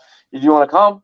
Oh, well, like that's just like too early for me. And, like, that's like my baby, and like I'm live draft and fantasy draft are different. I'm talking about like for like the NFL draft, like we do some like fucking gangster shit. That's what I'm talking about. Like, bro, no, let's do it. Let's come out next year. Because and then there's gonna be excuse about that, guys. I can't come to the NFL draft. Maybe it'll be 2 by then, so I'll be good. I'm oh my god! I'm gonna get my permission. Taco's the epitome of like a weekend dad that just shows up on the weekends. But when it comes to friends, though, like exactly. Yeah, when it comes to friends stuff, it's the opposite. I'm like a weekend fantasy host when I spend my whole time with the baby. Yeah. That's why I'm not watching film. There we go. Like, what's up, guys? Like, where the fuck have you been? I know. Yeah, you'll be at 2-a-days in August. We'll like procrastinating watching film is crazy. I know. Jordan Battle, safety out of Bama. Ooh, now, the fucking Bengals. Wow, they're stacking up. They are stacking up big. Though, can we get a respect to the dude announcing the Bengals pick? Like, I want to say shout out to all of our guys in armed services that have put their lives on the line for the country, because at the end of the day, y'all are the real reason why we have these freedoms. And I know we like to talk shit, but we do appreciate you guys. No, absolutely. You know what I mean? And I just had to switch it up there real quick because, you know what I mean? That's what I do. I'm Taco. I swear I'm not talking shit when I say this, but I swear to God, I have that much right. But does this dude not look like Fat Joe in 50 years, though? He looks like Fat Joe in like 50 years. You could actually see him in his fucking green screen. Yay, you know what I mean? Yo, listen, once I get the new crib, I'll have a lot better lighting setup so I can bring my real green screen. This is the StreamYard green screen. Yo, I think Taco he makes all these excuses not to show up because to these like live events because he's AI. He's not even real. Listen, David, I cannot give you all my secrets. Exactly. The Lions with their pick. Like, bro. Broderick Martin out of West Kentucky. D tackle. I'm not gonna lie though. I used to do the dope the dope videos where I'd have like the backdrop of like the basketball draft. Like, so I'd do a mock draft. Oh, nice. And like you'd see me in the corner where it's just me. And I'm like, hey, here's me with my real green screen, and I have the actual Fantasy Pros draft behind me, and we're gonna do a mock draft. In real life, Taco's an NPC chat GPT. Robbie's Bro, been that would make me I don't know smart what if any of those everyone- fucking acronyms mean. To be real, Okay, chat. NPC is a Non-playable non-playable character. character. It's not is an NPC. And Okay. Chat GPT is It's an AI program fucking that chat is bot. significantly smarter than most people. Okay, I That see. shit knows like a lot of things. It knows the difference between picking and pickings. Yeah. I was looking at that quite quickly. Hey, let's not I really shame Taco's dyslexia, okay? Let's not shame Bro, him. I typed it David, I twice. want to thank you once again for your And then David, and then he screenshot it, and then he tried to post it. Yo, Robbie was like, "What kind of remix is this?" Taco, fuck you. He's like, where's the problem at, man? Come on, you know? Just, oh my god, He's like, I didn't expect that. that's wild. But again, dude. thank you for your diagnosis, Dr. David. I appreciate Oh God. No, I would probably pull the same shit. I'm not even gonna lie. I'd probably be like, I'd be that fucking dumbfounded. I'm not and gonna doing the lie, same you know, shit, you know? like I don't read, I skim sometimes, like especially on social media. And when Robbie's talking, I'm like, it's not important. Robbie's saying it, so I kind of skimmed it. Dog, but then even Mike came in. Even Mike came in and was like, Bro, listen, Taco, what are you doing? Like, listen, I was on my horse and I didn't see the difference. And afterwards, I said, "Oh, okay." Now I'm just tempted to send him a picture of Kenny Pickett and George Pickens and see if he I can tell the did. difference. I saw the then. difference. I did. My dyslexia kicked in. I couldn't tell. Well, at that point, you're just full fledged fucking blind, you know? Like, And listen, how the fuck can I play beer pong, right? oh my god. Bro, the shit was hilarious, bro. Yeah. I couldn't believe it. Oh I god. couldn't believe it. That's hilarious, though. So the Lakers are losing tonight? Is that what I'm hearing? No. It's up. Let's get it, gang. Yo, why is Memphis Grizzlies Twitter so gangster? They literally said, it's up. Let's get it, gang. It's fucking Memphis, bro. What are you talking about? Like, Memphis is like. That was John Morant who sent that out, you know? It's like that. I'm kidding. It's like that. They pull out a They gat emoji. they got fucking Duke Deuce. They got Duke Deuce tweeting for him, bro. Oh god, bro, Dylan. Yo, okay. No disrespect, but Dylan Brooks need to go somewhere. He played like he's played like shit lately. He's a good player, very good player, but Dylan his Brooks shit is talking is ass. not backing up. Listen, in Dylan fantasy Brooks is basketball, No, he can Dylan Brooks play. helped me win a championship. Yeah, he's averaging like 21 a game right now. He's killing Dylan it. Brooks is a nice player. I mean, in But the regular he's season, out there. He's Yeah. a little out there. He's a little weird. Well, he's I mean, trying. but listen, all He's trying respect too to- hard to be the enforcer, you know. Yeah, It's but just not working. and again, I mean this with no disrespect. I know this is Rumboyz After Dark, so I can't be canceled. But is Dylan Brooks Mr. not dating? Draft. Is he not dating a tranny? I don't know. What the fuck? That's what I keep saying. I'm asking. I'm Whoa. not saying. Whoa. Oh It- god. It's after dark. It's 11 o'clock. It's legit. I'm just asking. It's 11 o'clock for you. I do not want to be talking about this right now. We've spread so many fucking rumors throughout this show It's not about a Darnell rumor. Washington's D, DJ Turner's D, you know, Dylan Brooks is, you know, where he's putting his D in, you know, like it's just Like, Listen, it's not me. It's Twitter. it's not me. It's Twitter, bro. Who do you follow for these sources, bro? Like, Bro, I mean, it's getting me He's like- earlier. I don't know, bro. bro, you I get do it funny. from the TV. Like, I don't know. Taco gets all of his news from World Star. That's what he does, With Yo, Commander He's Stick. pretty accurate. you know. Oh man. We get it centered. Ricky Stromberg.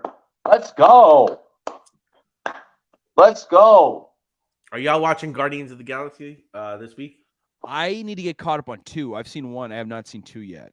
So I'm a little behind the times. Yeah. Two I feel like is He said, Good? it's good, not great. It's pretty Okay. funny. he said at least Patrick comes for comedy, but Taco's a dumbass. Listen, bro. That's me. What are you doing, Damn. baby boy? Yo, Taco is like Taco from the league. Yeah. But the difference is I win. I win. Y'all remember when He got real quiet. He was like, I win. when I put y'all on Zay Jones? Do y'all remember when I put y'all on Zay Jones? Before all the analysts got on it, Taco was on it.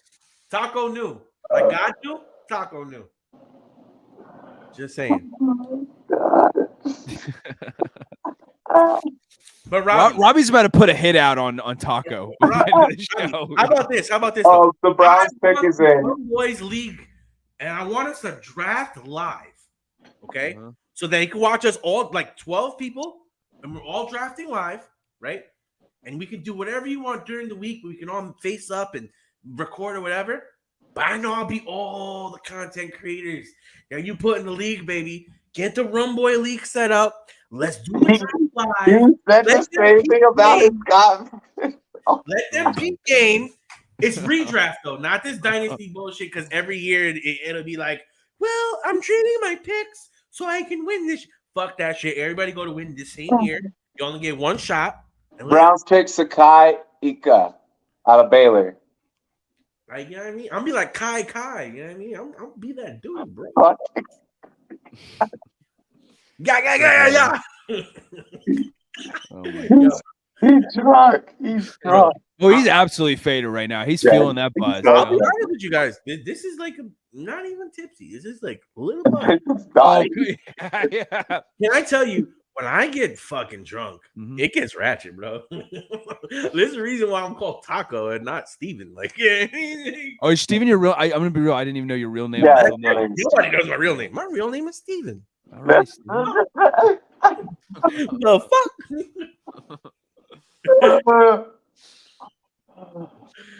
And I'll tell you this, I love to have fun. As long as it doesn't mean you pull out your taco by the end of finishing the bottle. Like I'm I mean, listen.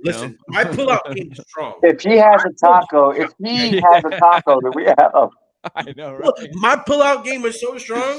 The only time we don't care. He's hooking up with Dylan Brooks. No, listen. The one time I didn't pull out, it worked. Oh my God. Oh, we have our first kicker off the board. Jake Moody to the 49ers. Ooh, okay. Yeah. Wow, with 3 picks still left in the 3rd round.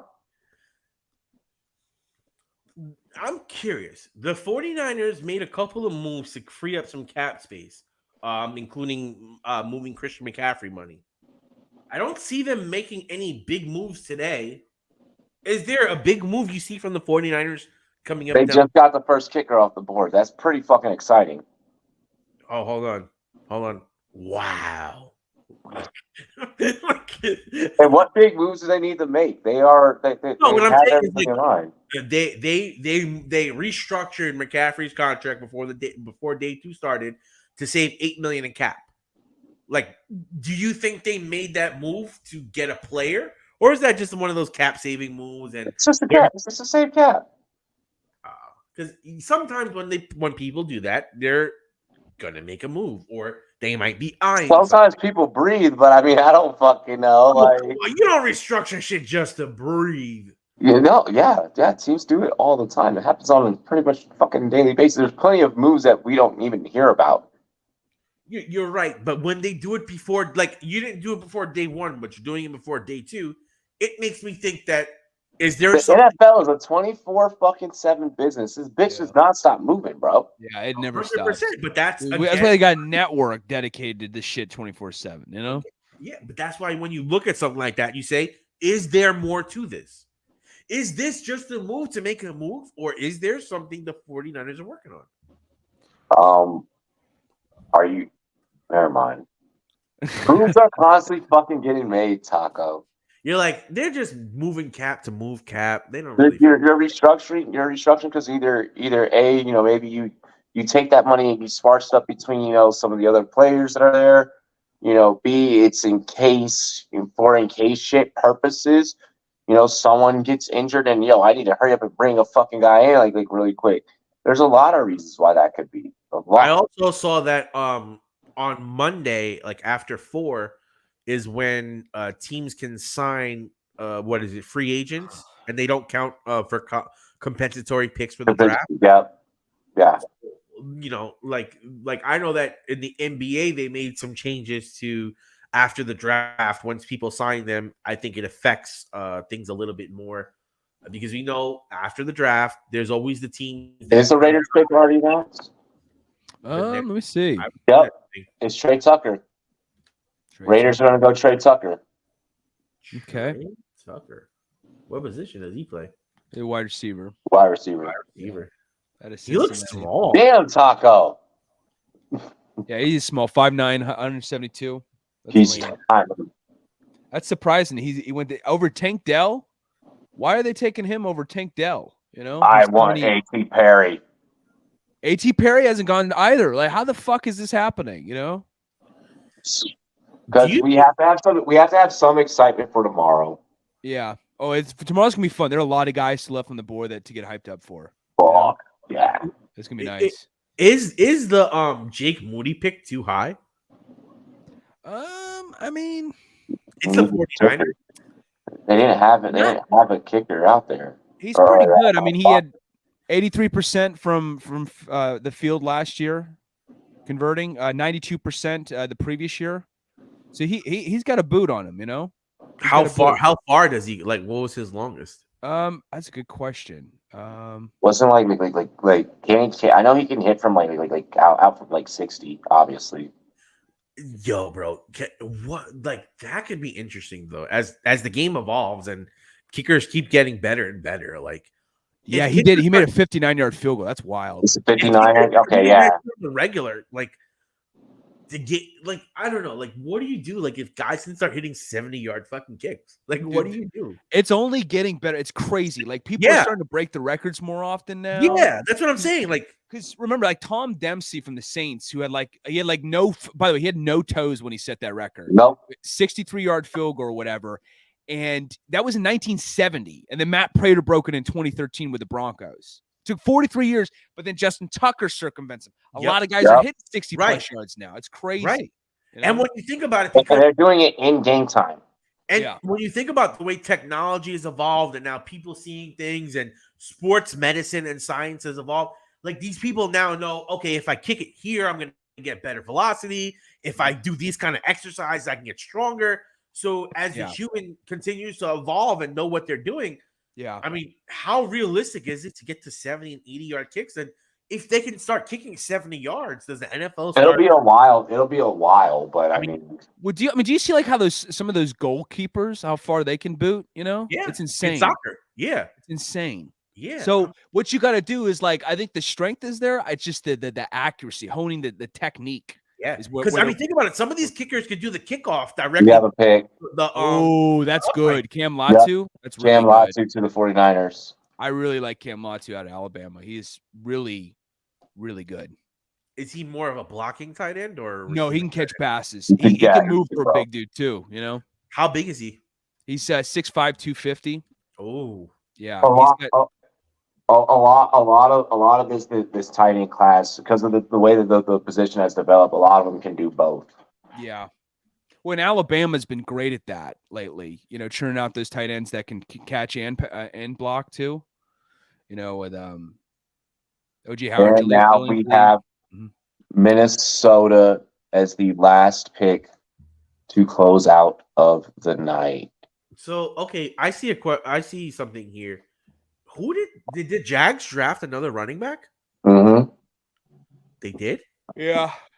They got Tyjae no, not Tyjae Spears. Not Spears. Fuck. Spears went to God damn it.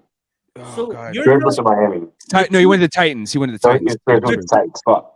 The two best running backs from last year that were drafted as rookies. Oh, they got A-Chain, right? Backup drafted this year. Right? In the first 3 rounds. What were you saying? I'm sorry, you cut out, Taco. What'd you say? The top 2 running backs last year, which were Kenneth Walker and Etienne, or 2 years ago. 2 years ago. Kenneth Walker and Etienne were the top 2 running backs, right? No, Etienne was the class before him. Kenneth Walker came out with Breece Hall. Got it. Okay. And then Etienne was, you're talking about Etienne and Walker, who were top picks in the last 2 years from both first rounders. Yeah. And they got backups drafted in the first, second, and third round this year. Because it is not worth it. Listen, if you have a special back Yeah. I think it is worth it. You know, if you have Literally- that, like when Todd Gurley was coming out, I know pre-injury Todd Gurley I'm talking about. Like he This was is the made real Travis fucking deal. Kelce the most. Like, And didn't that Rams team later make a push to get into a Super Bowl? They did. They did it. They did it while he was like still in his prime. Yeah, in 2018, he went to the Super Bowl with them. He Yeah. was the MVP of that team.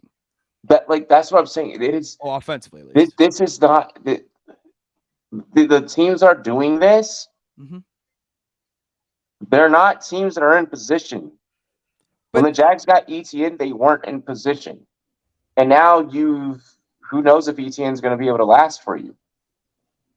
I mean, we just said, You like I looked said, though, good, Todd Gurley Lad. with the Rams, though. Like that's easy evidence right there of like you can have that as your identity, and you can make a legitimate run. You know. Again, hence why they went and gotten backups. I think that analytics proves at this position it's tough to justify. But Going again, analytics is only going off of past data. How- It's not predicting the future. Remember in fantasy football, everyone was pissed off that Mekhi Blackman will close out tonight. Becton? Yeah, Blackman. You mean Becton? From the Jets, the offensive lineman? Yeah. No, look, this is the last pick. Oh, I thought you were talking about the Jets. Oh. Not many people are named Mekhi, so it's an easy mistake. Mekhi is not. Yeah, Seahawks running backs get easily hurt, but no, from like a fantasy standpoint, think about how many times it was like, well, man, I miss having a bell cow back. Man, when are we going to get back to having a bell cow back? You're not. Ever. It's running back by committee now. Yeah. It's teams know that you need more than one guy back there because motherfuckers going to get hurt. It's getting more towards that. It's we still two have styles. It's like what they did is they took the bell cow back and they split him into two people. You're either a power back or you're a receiving back. They don't give many people the opportunity to do both. We still have the Derrick Henrys, the Dalvin. Well, I mean, even Dalvin Cook gets a shit ton of carries. Nick Chubb, CMC. But like when I watch a guy like CMC who carries the team, and it's like guys like that shouldn't be like second round picks. I don't think CMC is ever going to be a bell cow back in San Francisco again with Elijah Mitchell and how they run their offense. Because of the way he's a receiver, you could use him still in enough It's snaps. running back. It's running back to me. So you prove my point. Thank you. But what about this, Robbie? If you have a running back that's so good at receiver, like McCaffrey, do you not want to take him in the first round because he can be your slot receiver and your receiving running back who can take goal line carries that you're not going to give him because you don't want to wear obviously, we're talking real NFL. No, if McCaffrey is available in the fucking first round, right. I'm not okay. If a running back, let me put it to you like this: Pickett versus Pickens. Okay, if a running back is available more times than not, we have research that dates all the way back to what, like the early 1970s, late 1970s in this sport, where it's like, yeah, no, teams don't go and get running backs. I think the point that hold on. If I'm trying to get a Super Bowl, okay, if I'm just trying to have an overall pedigree player, if I'm trying to, from the moment that I'm drafting someone, I need a Pro Bowler right now. I need a guy that can come in and be a Pro Bowler type of caliber player. You take a running Only back. 83 fucking first rounders have ever been a Pro Bowler. I'm not taking that chance on it being a fucking running back. But then when you see a guy like Bijan Robinson, who you will admit is a first round running back, you don't think Bijan Robinson is a first round running back? Any running back, any running back can be a first round running back if I'm taking him at the back end. Listen, I think there could be two truths that exist, okay? The fact that you can have a world-class running back that warrants being drafted very high in the first round, and you can also address running back with depth. That's usually part of the situation in the NFL draft when it comes to the running back position group. There's always depth in running backs every year in the draft. There always is. And you can address it then. But if you have that world-class guy, like I don't blame you for going after that guy in the top 10, is what Especially I'm getting at, the three down back that can pass block, that can catch passes, that can be goal line. Yeah. That's rare. The point is both worlds exist. Okay, you're not wrong in that you can satisfy the addressing later on in the draft, but you can also get a world-class back that can be an identity a la Derrick Henry, a la Nick Chubb early on in the first round. You know? And if you're not giving out second, But you're also contract not gonna. But it's not gonna be a piece. It's drafting a running back in the first round. So again, data shows drafting a running back in the first round is not indicative of Super Bowl rings. No, of course Which not is always. the most important thing. Which is the most important thing. Yeah. Cool. I drafted a running back in the first round, and I'm either right outside the playoffs constantly, or either I'm barely getting in the playoffs. You're right, but okay. I'm never getting in the ring. In more cases than not, I'm never getting the ring. In most no, cases, not you never. have to That's look at no. your situation.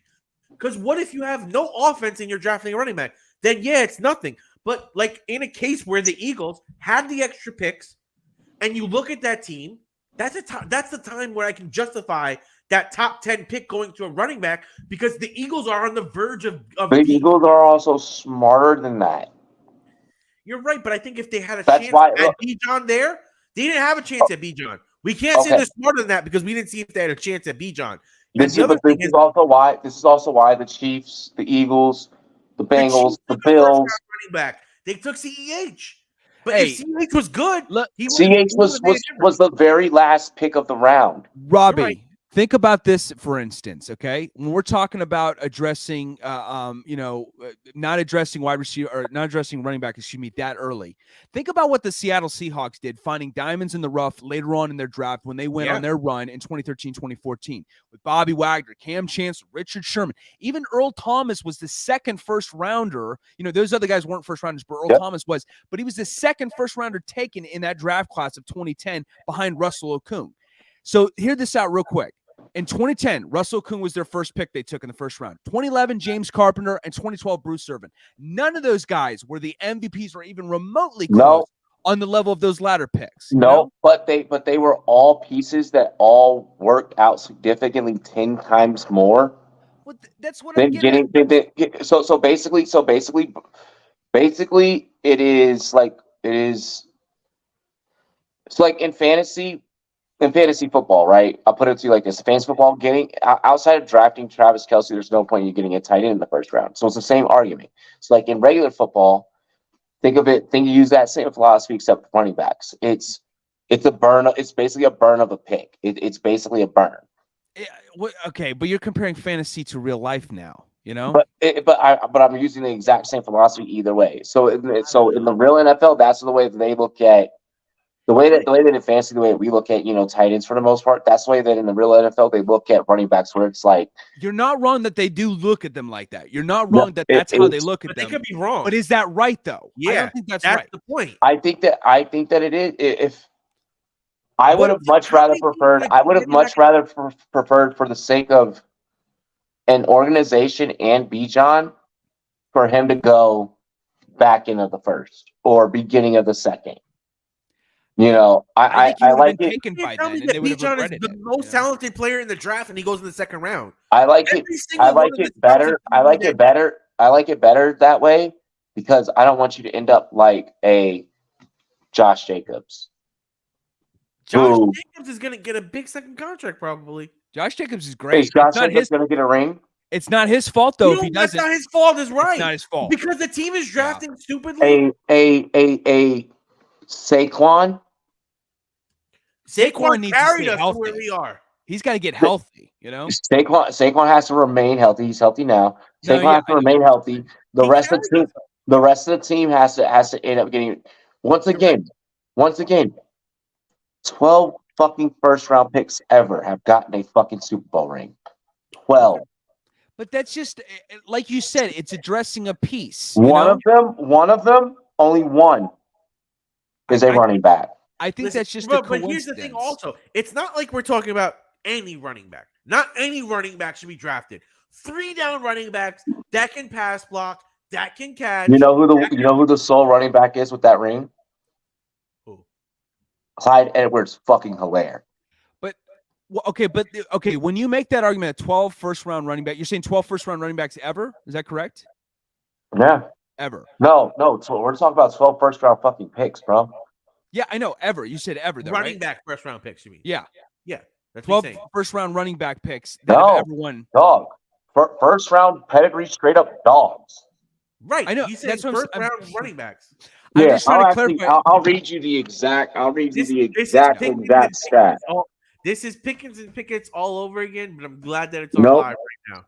No, Because he's no, saying you the just same can't thing you're read. saying. We David have is saying we have the same thing. screenshots. We have screenshots of yours and mine and yours have and my video conversation. recording. David is asking, are you talking about first round running backs? There's been 8 No, that have won. no, I'm talking about players. Like I'm going to read the exact stat. Share I'm about share to the read list. it. I'm about to read it verbatim right here. Okay. Let's go. Hold on, it's loading. All right. That's what she said. So for first round picks, for the most part, first round picks are statistically bust. I'm sorry, not 12, it's 14. Only 14 first rounders have been Hall of Famers, 43 are Pro Bowlers, 18 have won, and only 18 have won a Super Bowl. But that's you could probably make that same argument for like the first overall picks in the draft, having only won this many Jamarcus Super fucking Bowls. Russell. That is Jameis purely first round picks, period. That is including receivers, that is including running backs. That is Robbie, the whole enchilada. Robbie, how many first round quarterback busts has there been? Of quarterbacks that drafted in the first round, what percentage of quarterbacks? Significant. How many? What's the number? Is it more than running backs? It's probably just about the give or take. Maybe they're not the same. My point is you're not hamstrung Any just because you position. take a running back in the first round. It does not fuck up your trajectory of success if that guy is the real deal, you know? Any But doesn't it fuck- you also could address doesn't. other But it's things later also on. not indicative. It's not indicative of success. No, it's not automatically. That's not what I'm saying. I'm just saying you go with your gut on how confident you feel in this guy. If Bijan could be the next LP, Also, let's not Go for forget it. that Tom Brady won 7 Super Bowls with Bill Belichick behind him as a coach who's had. Yes, you can go with you can go with that. You can go with that. So like this goes back to everything we were saying earlier.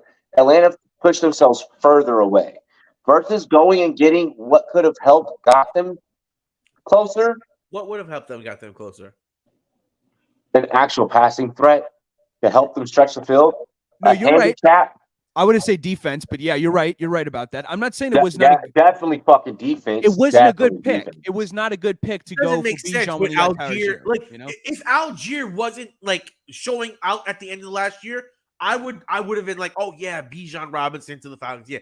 But I agree because you have Algier on a rookie contract who was putting up some great numbers. He was great. It wasn't even just numbers, but he was pass great in catcher later general. on. You know? I agree with what you're saying. I agree. I'm not this, but what I also say is in the beginning of the draft, there are teams that can draft a running back and plug him in and be successful. And again, I'll go back to the Eagles because they didn't get a chance at him. And I do believe if a team like the Eagles have him at 10, who just went to the Super Bowl, who have all the pieces, that's the perfect storm. We're talking a whole what if thing, and that's not. In the future, though, you could see teams that are contenders trading up to get that final piece at running back. If you're a contender, you're likely not trading up because of what it's going to cost you in trying to maintain a dynasty. Once you're there, you're trying to maintain a dynasty. But it's not costing that much, though. Everyone's trying to build a dynasty. Devalued, They failed. They failed at building dynasties. Win one Super Bowl. Because they don't win one Super Bowl, most of these teams. The teams that go all in, like the Rams, they're paying for it now, but they won the Super Bowl. The Bucks, they won, and then they kept being in that picture and kept going back. Chiefs won. Chiefs are different. Failed. They drafted. Then went back again. No. Chiefs are different. You in order to you may not build the constant Patriots winning dynasty, but you want to build and you want to be within as close to that very 1.1% of making it into the dance as possible. Yeah. And veering too far off it, trying to go do some Hollywood fancy shit, it doesn't bode out too well. But when they trade up, those are though, the teams that sometimes win the championships. think about the fact that how many teams have consistently always been in that playoff picture. How many times have you been like, damn, like when is some other team gonna you know like come and change the picture? The Packers have consistently been in the playoffs and done nothing. But they have not been out of the picture though. They have maintained keeping themselves at least relevant. Would you rather be out of the picture for 2 years and then win the Super Bowl out of the 10 years that you were competing than be in the playoffs for 10 years? The Packers could have gotten a Super Bowl had they fucking gotten a first round wide receiver. I mean, that's a cause and effect kind of case because I blame more the defense, but yeah, no, you're not wrong about that though. At the same time, you know. I mean, yes, they should have gotten Rodgers. We're gonna go ahead and wrap here. Yeah. Because we do have an early long day of broadcasting tomorrow. What time are we streaming tomorrow, by the way? I gotta look whenever. I think it starts at noon. Yeah, I think it doesn't start at noon Eastern time. I think so. Yeah, I think I want to say that sounds right. Yeah. I'll be on noon Mountain time with you guys. Mike is gonna start it off. Okay. Cool. But then I'll be on New Mountain Time. I gotta load all this stuff and then unload it from the U-Haul into my new place, and then you guys will see me in my new place for that show. Yeah. Oh, wait, is this your old place still? Yeah. Yeah. Be safe out there, man. It's the last day. Yeah. Yep. So, well, it's my last my last day in here, but I have I have Sunday and Monday to lock it all up and shit. Are you moving with the girl? No, not yet. I like that. I like. Robbie was so stern right there. He was sterner than a motherfucker right there. Peace now, because in a year or two it won't be there. He was definitive right there. He's like, pump the brakes. But cheers to me, cheers to you, all the Rum Boys and girls. What it do? We will catch you guys in the morning. Dilly dilly. We are out of here. Peace. Peace. Peace.